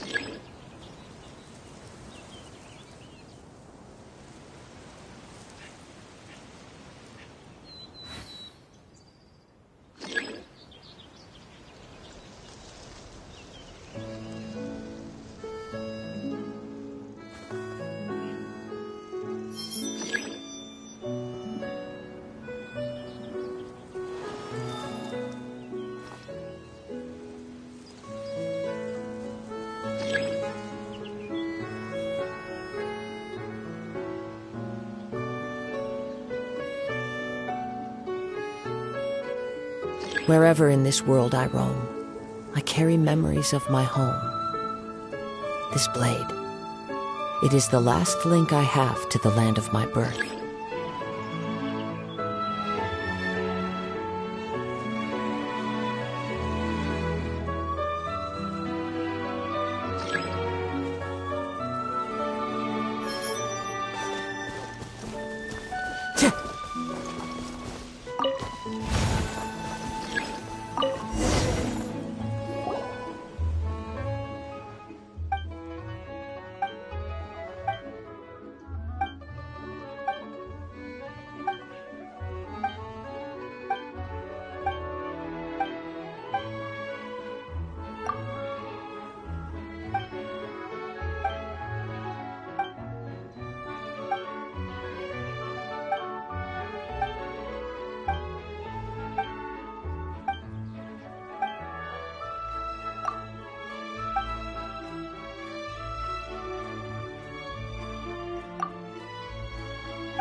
Solidify!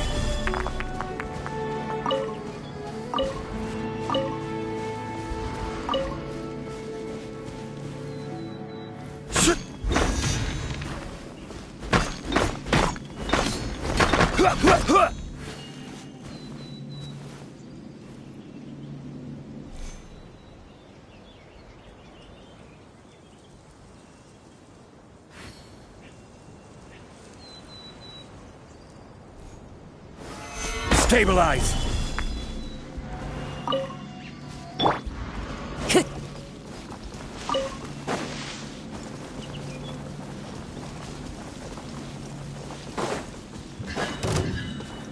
One with nature. Go. As one with wind and cloud.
Time to go.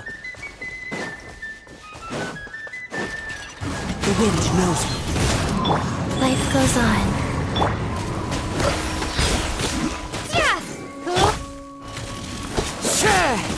One with nature. Solidify! The wind knows me.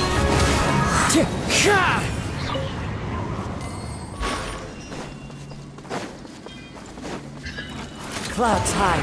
The birds call.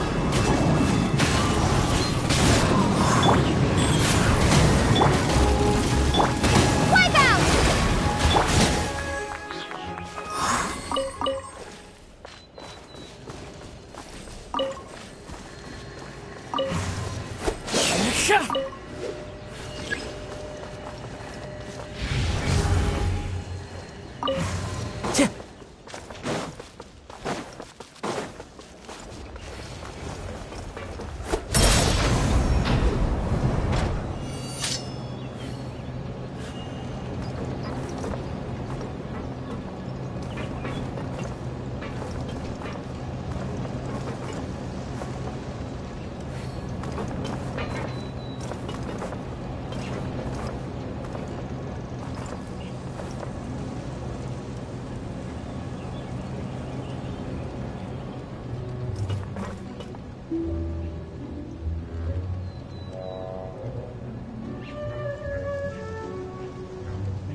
Into the wind.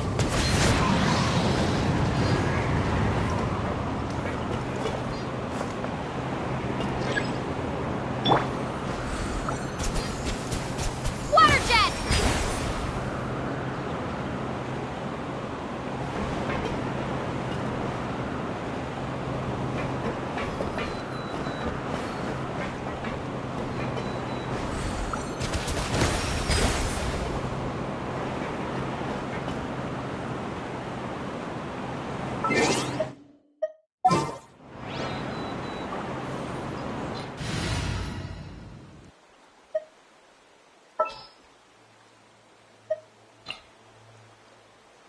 More companions! Hooray!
The wind knows me.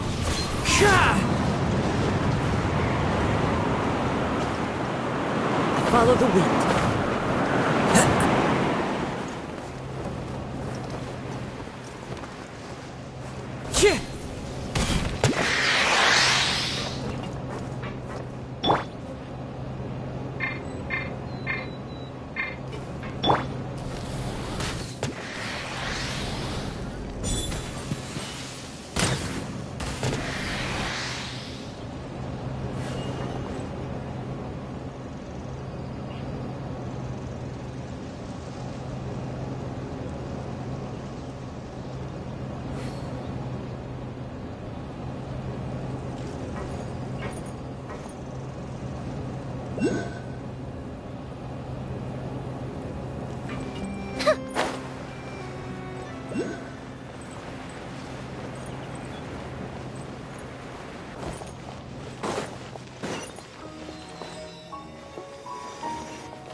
Time to go.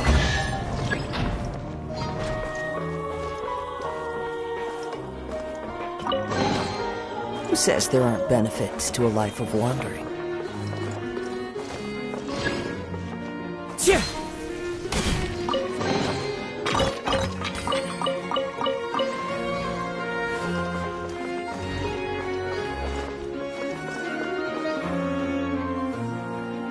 One with nature.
Into the wind.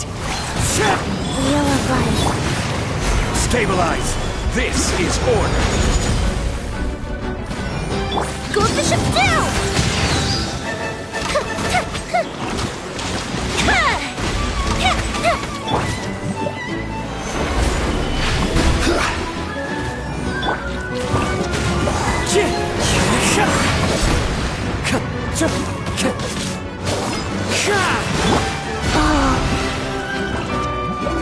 Life goes on.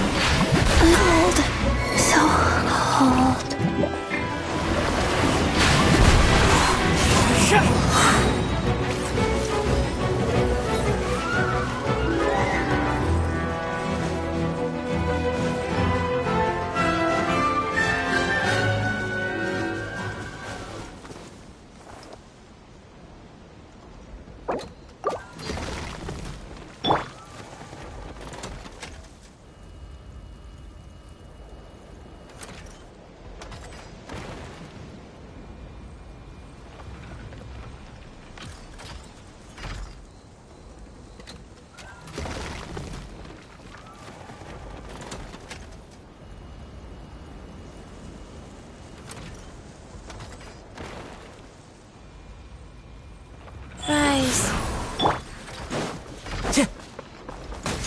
fallen leaves, adorn my night!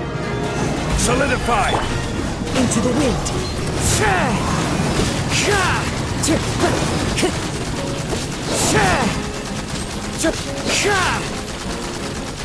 The wind knows me. Stabilize! I will have order! Into the wind! Time to go!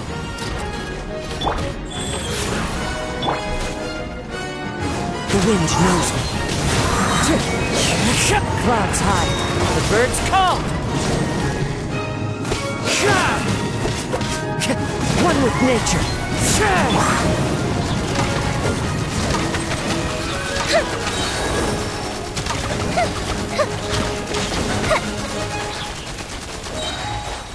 Uplifted retreat!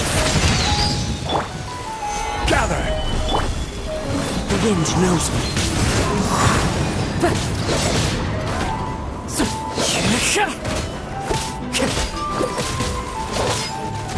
Into the wind.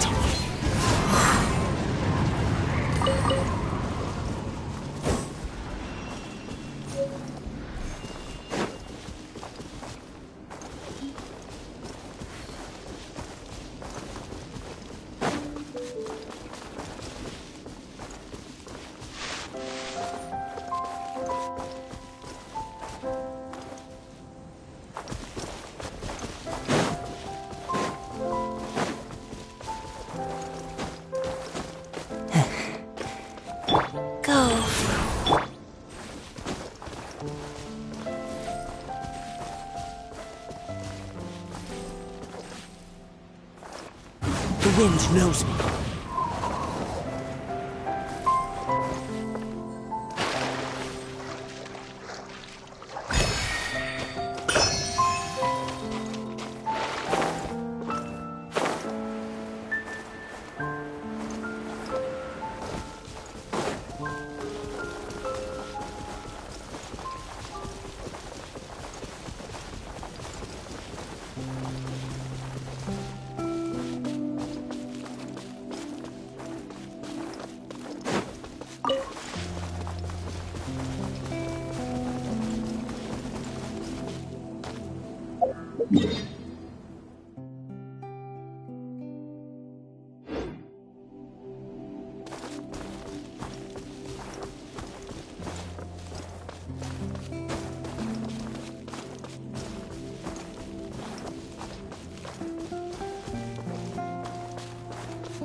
Into the wind.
What do we have here?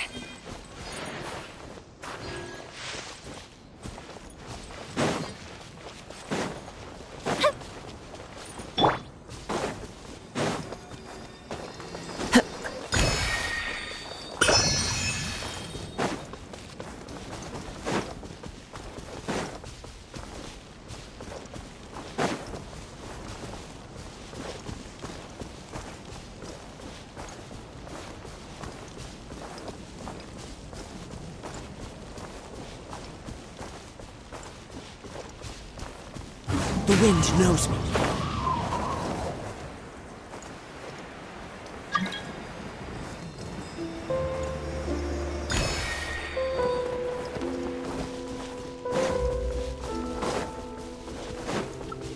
Time to go.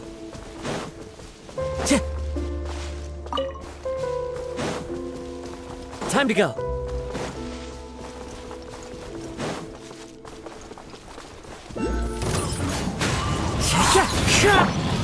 Stabilize. Order guide you. Rise.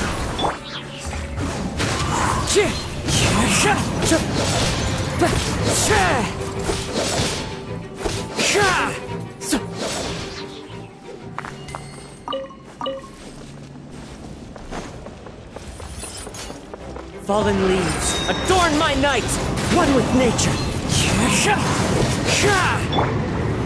Solidify.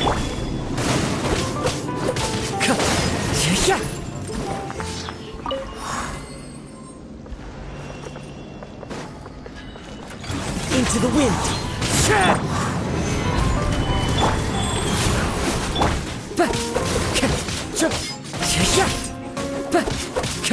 The wind knows me.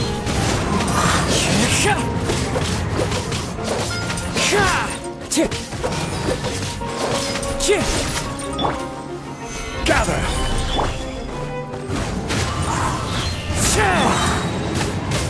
Clouds high, the birds call. Into the wind. This is order. Wheel of life. The wind knows me.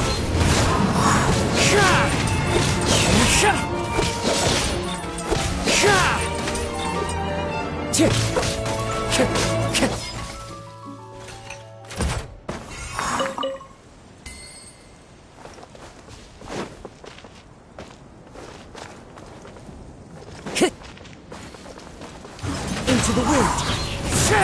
Here comes the fireworks! Fire hazard!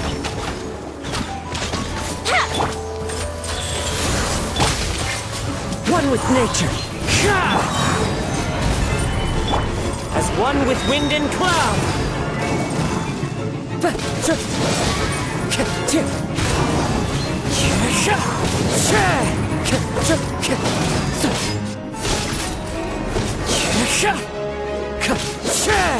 Into the wind.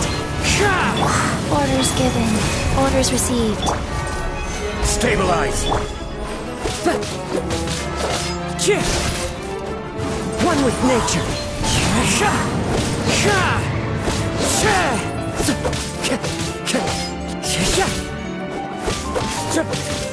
The wind knows me.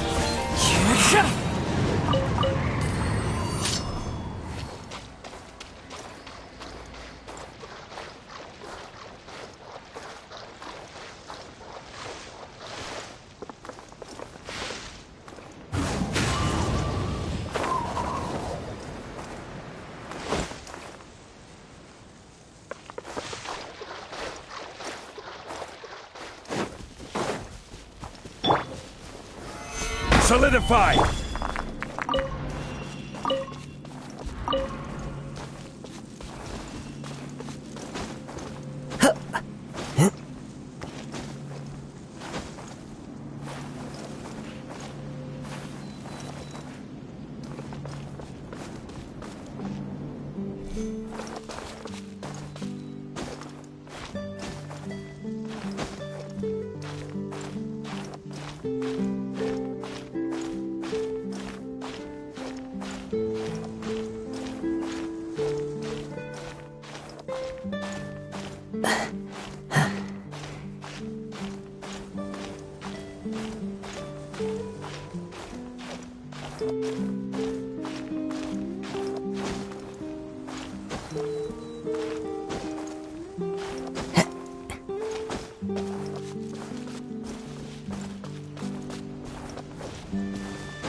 One with nature. Fallen leaves, adorn my nut. Life goes on.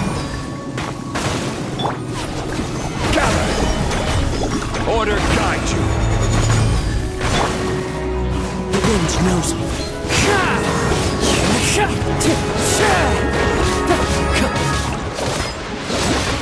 Time to go.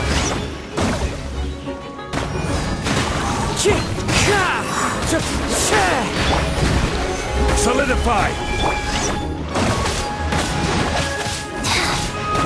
Wheel of life. Into the wind.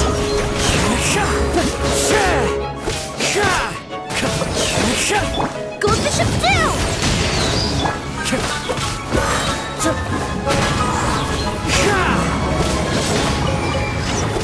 As one with wind and cloud.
One with nature.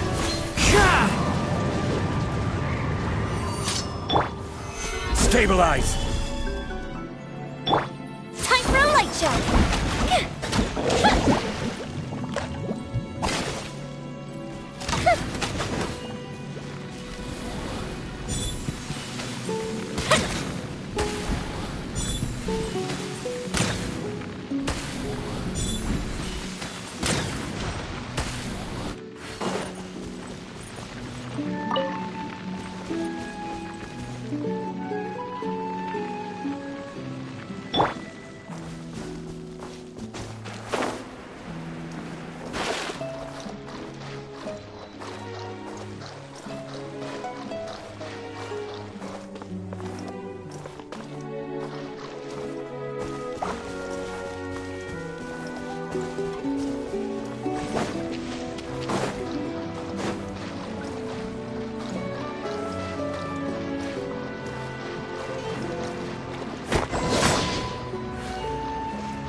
Time to go.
Into the wind!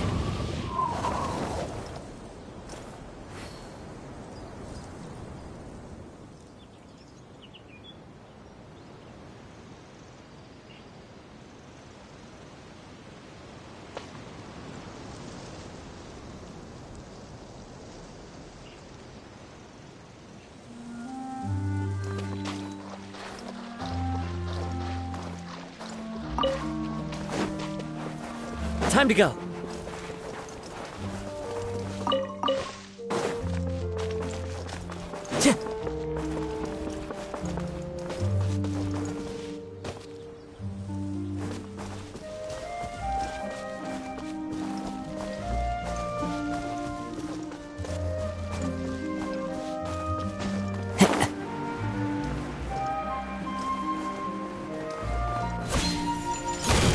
The wind knows me.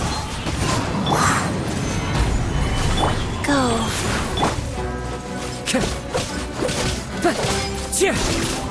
Into the wind.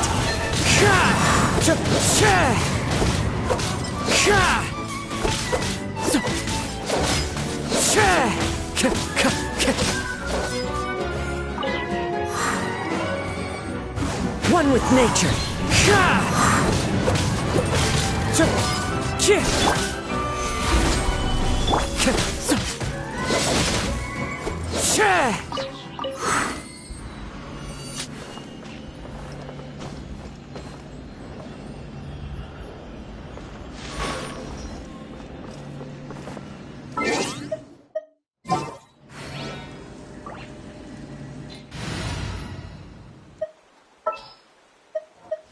There's still a long road ahead.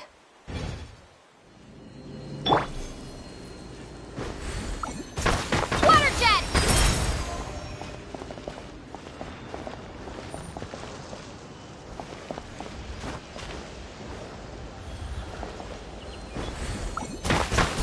Go!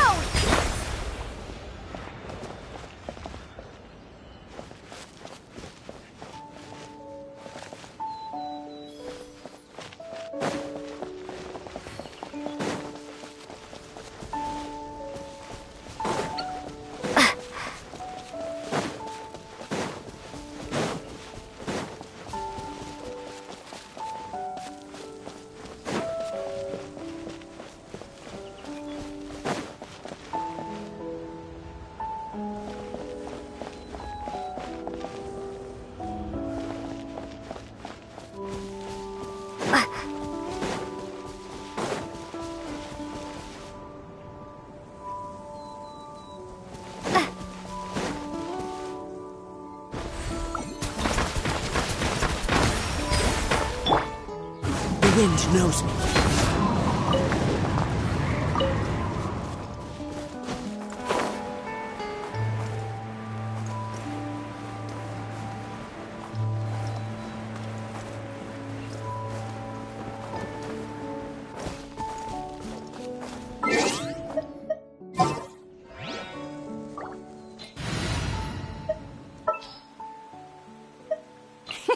Let's go out and play!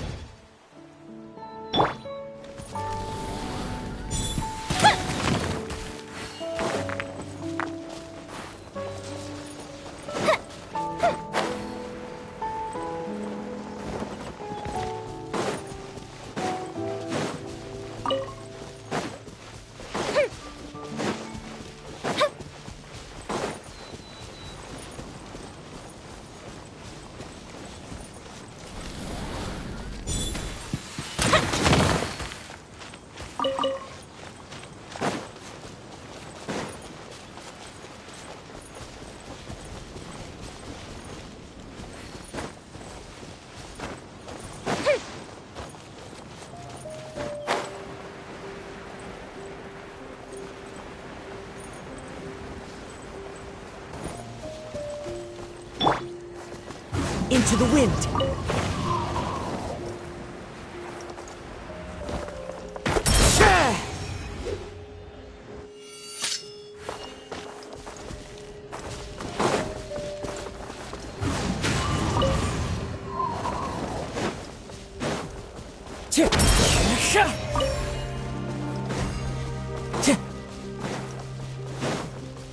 Time to go.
One with nature.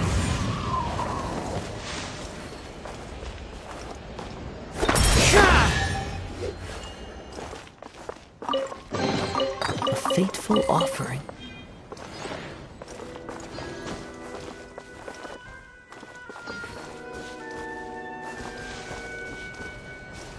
Into the wind.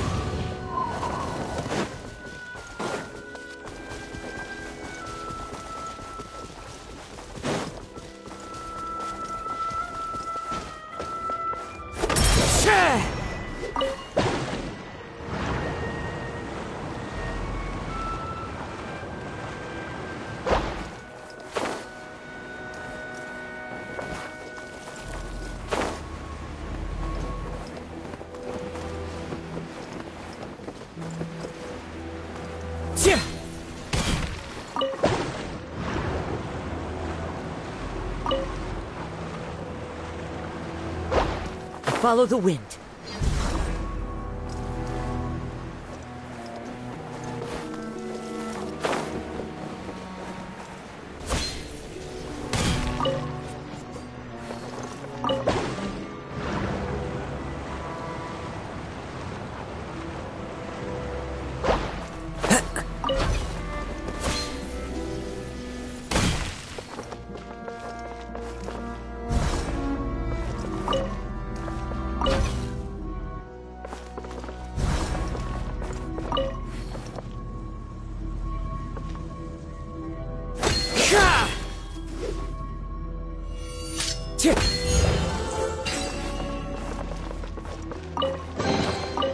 Fateful offering.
Time to go.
One with nature.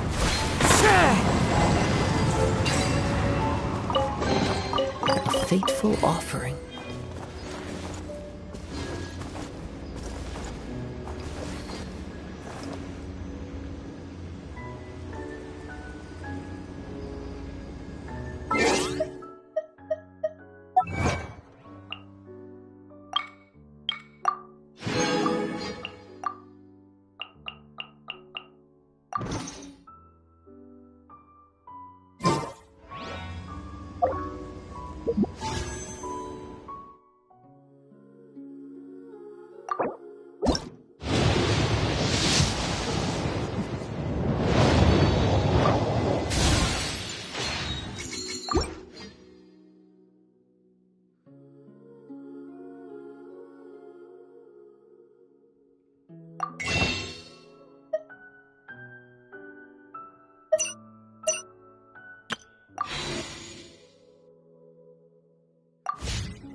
The wind knows me.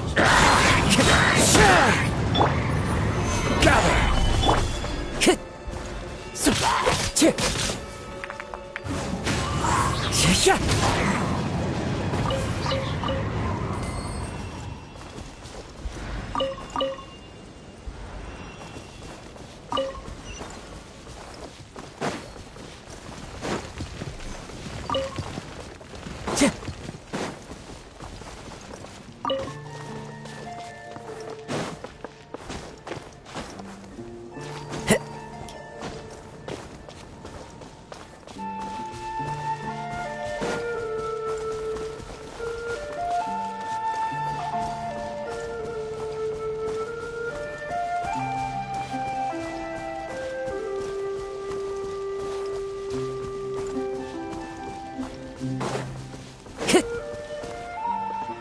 Time to go.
This world is full of unsolved mysteries.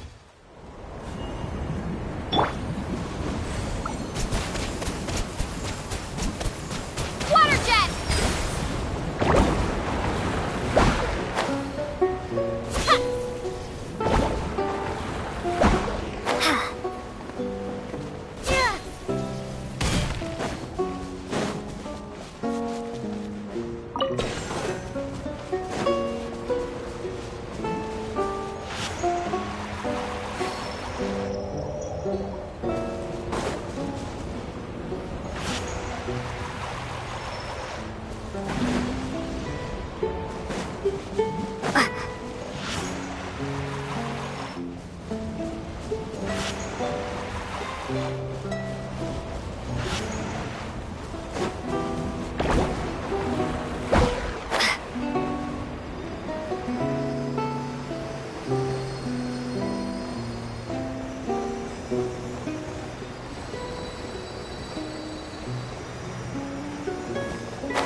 Solidify!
Time to go.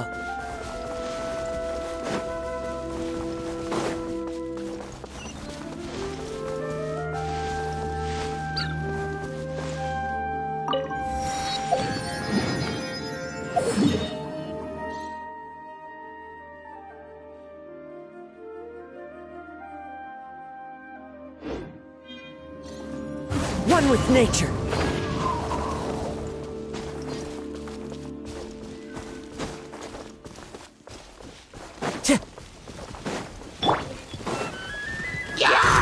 Stabilize!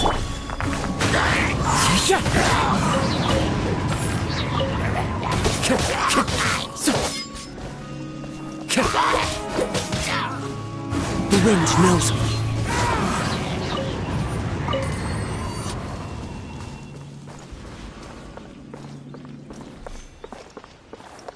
Into the wind.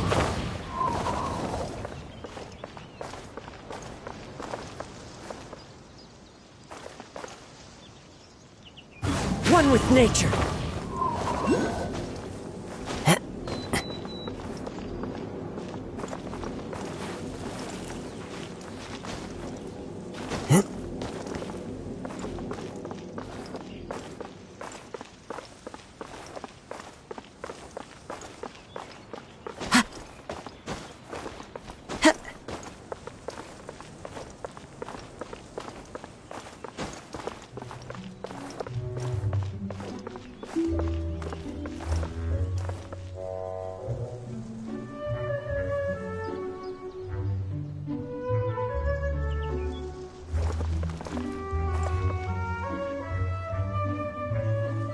Into the wind.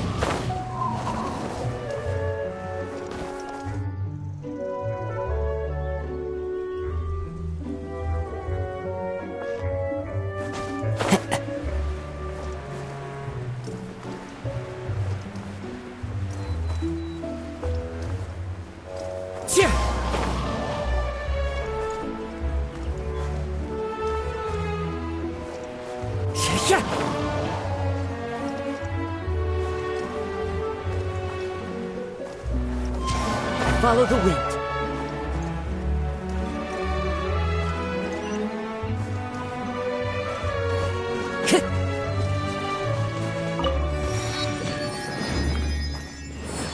Wheel of life. Water jet!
The wind knows me.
Rise.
Into the wind.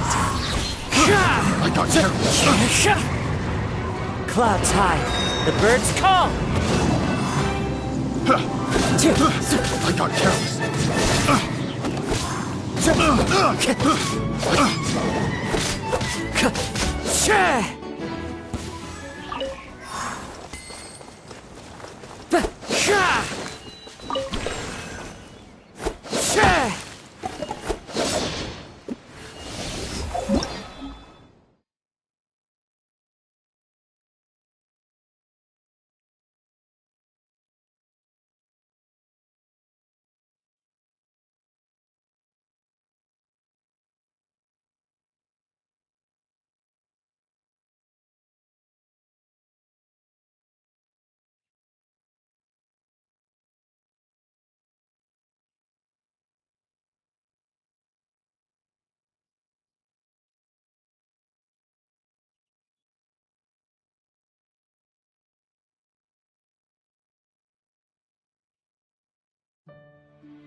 Follow the wind. One with nature.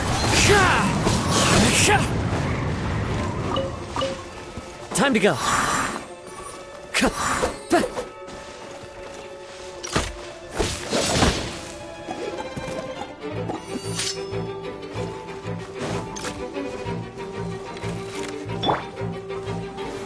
Gather!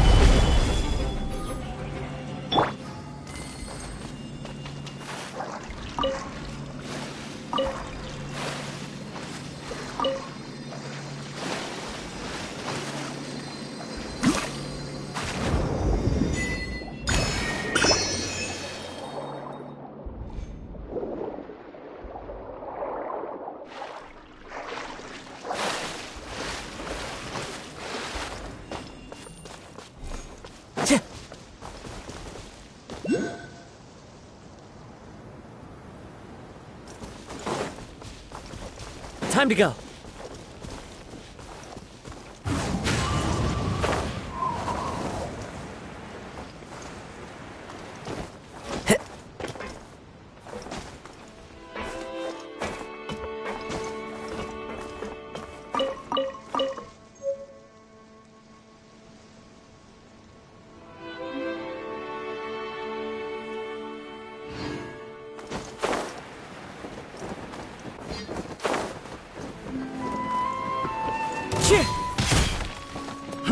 Fry! Into the wind! I got careless.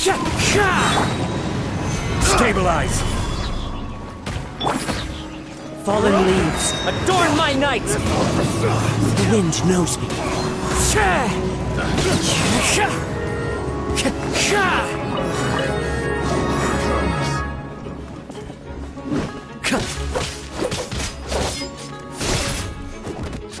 Into the wind! Sacred name, fortune preserve. One with nature.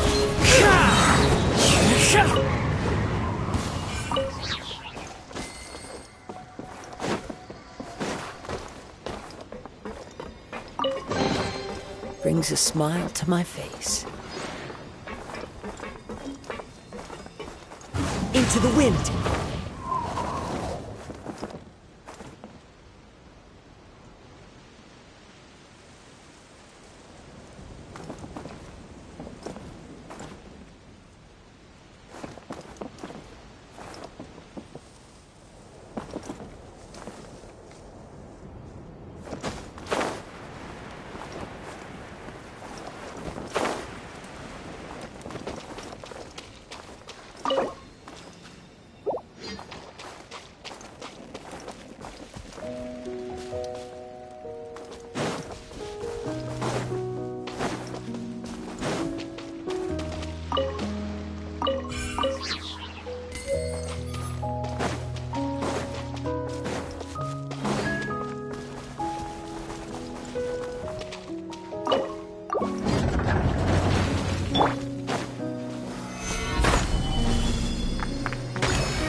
One man's stone is enough.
Time to go.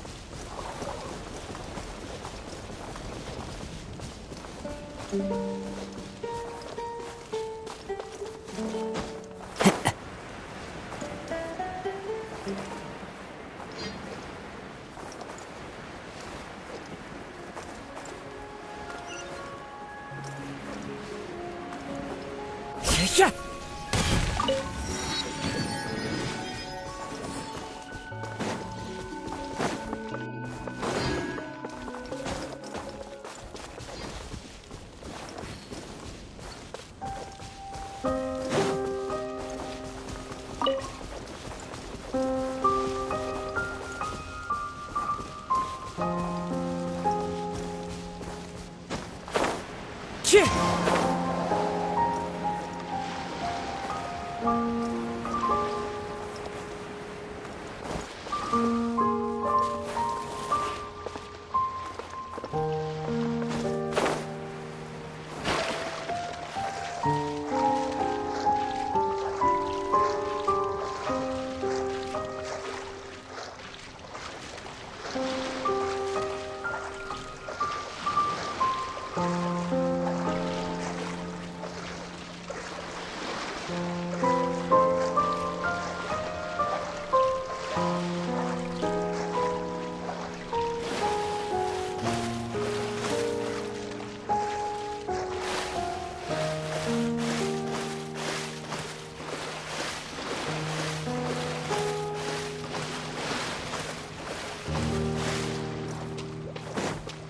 The wind knows me.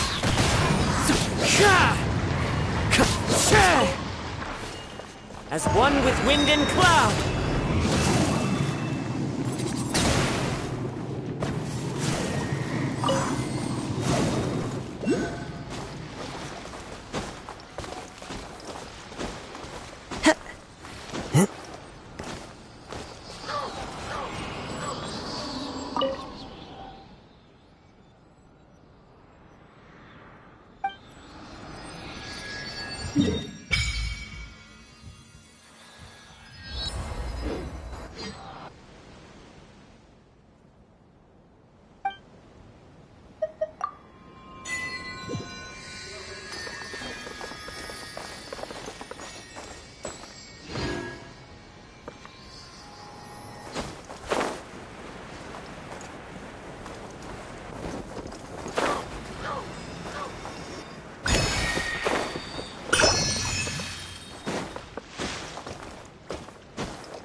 follow the wind.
Into the wind!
Through me, justice is served!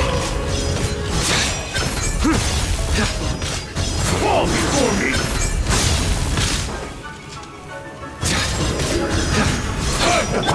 Our bond is strong! I'll settle this!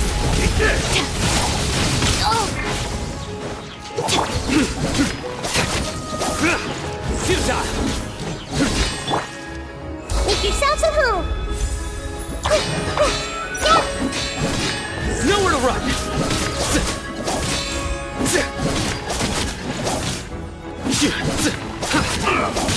This is over! Let's dance!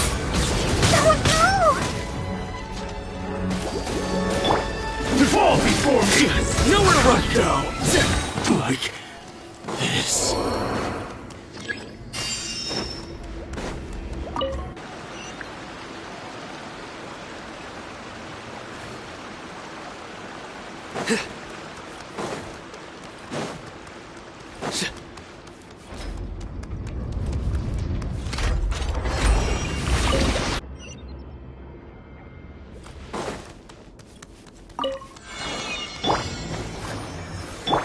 Judgment is upon you.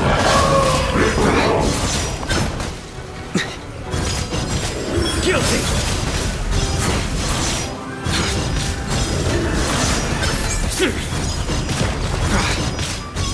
Your penance is due.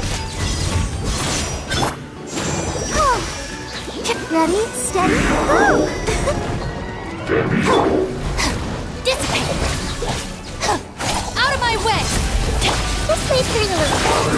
Futile! Your sins weigh upon your soul. You stand condemned. Sharing my knowledge. A tough crowd. Surrender!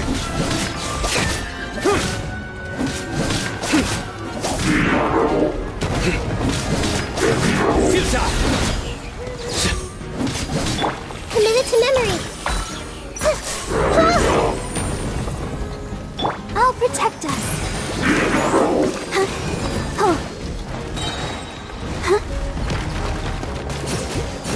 Judgment is upon you. Guilty! You stand condemned!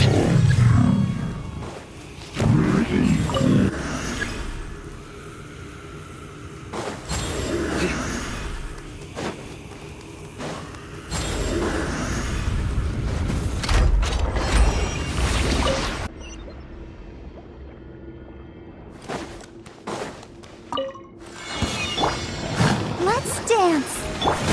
Make yourselves at home. Row, row, row.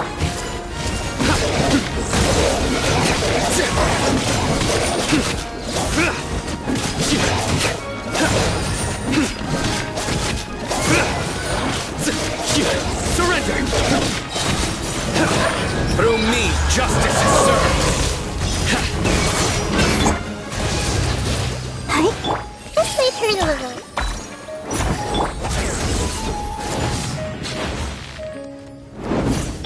I'll protect us.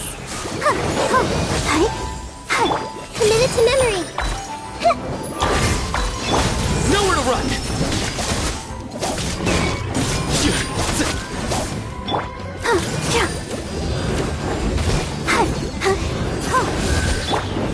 Row, row. Yeah.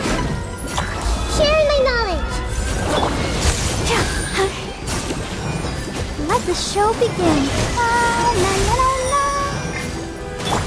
Surrender!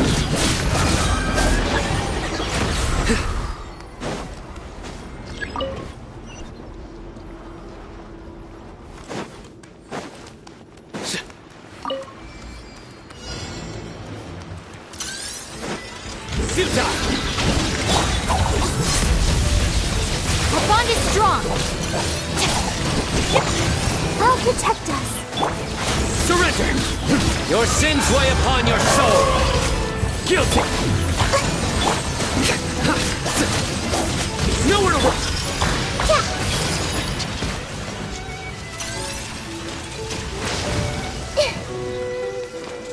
Committed to memory.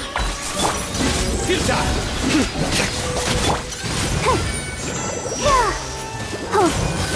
Let the show begin. Surrender! Judgment is upon you. You stand condemned. Your penance is due. Guilty. You stand condemned. Make yourselves at home. I'll protect. Ouchie. Nowhere to run.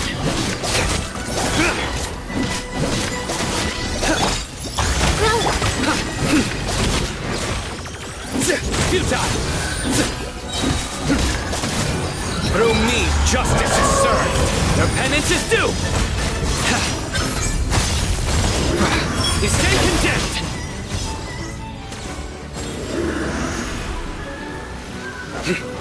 Your penance is due. Let's leave her a little. Surrender.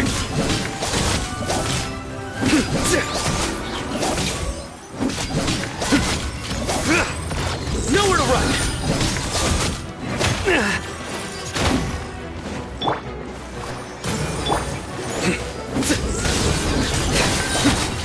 Judgment is upon you. Guilty. Your penance is due.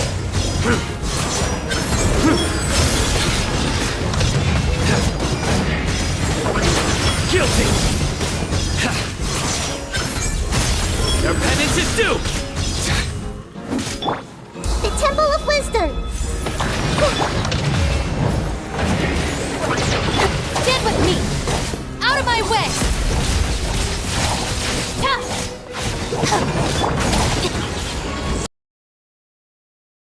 Your sins weigh upon your soul. Guilty.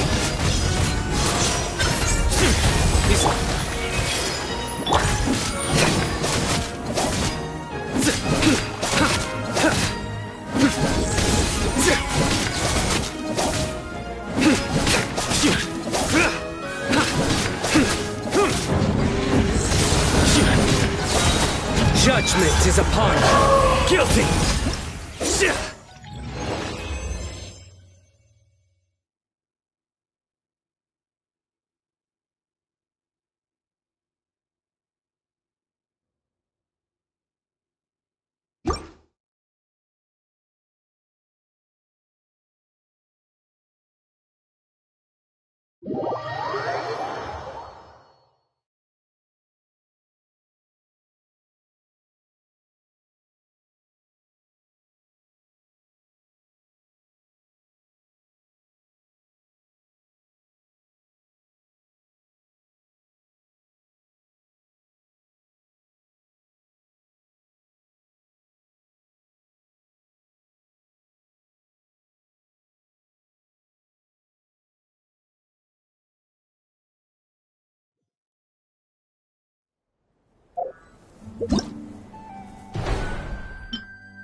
One with nature.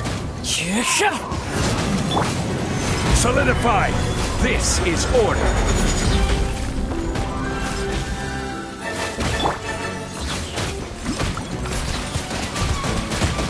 Go! Into the wind.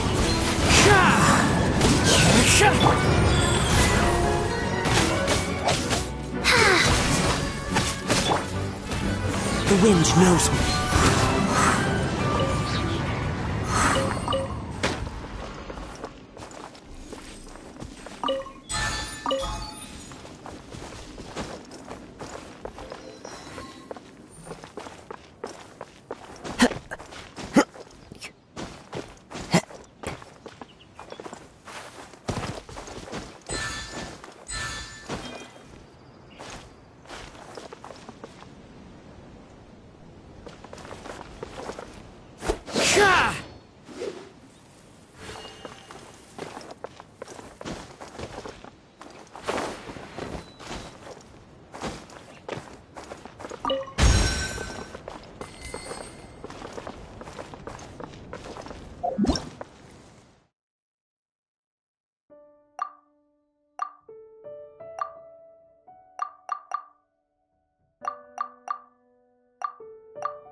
reward on the road.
you.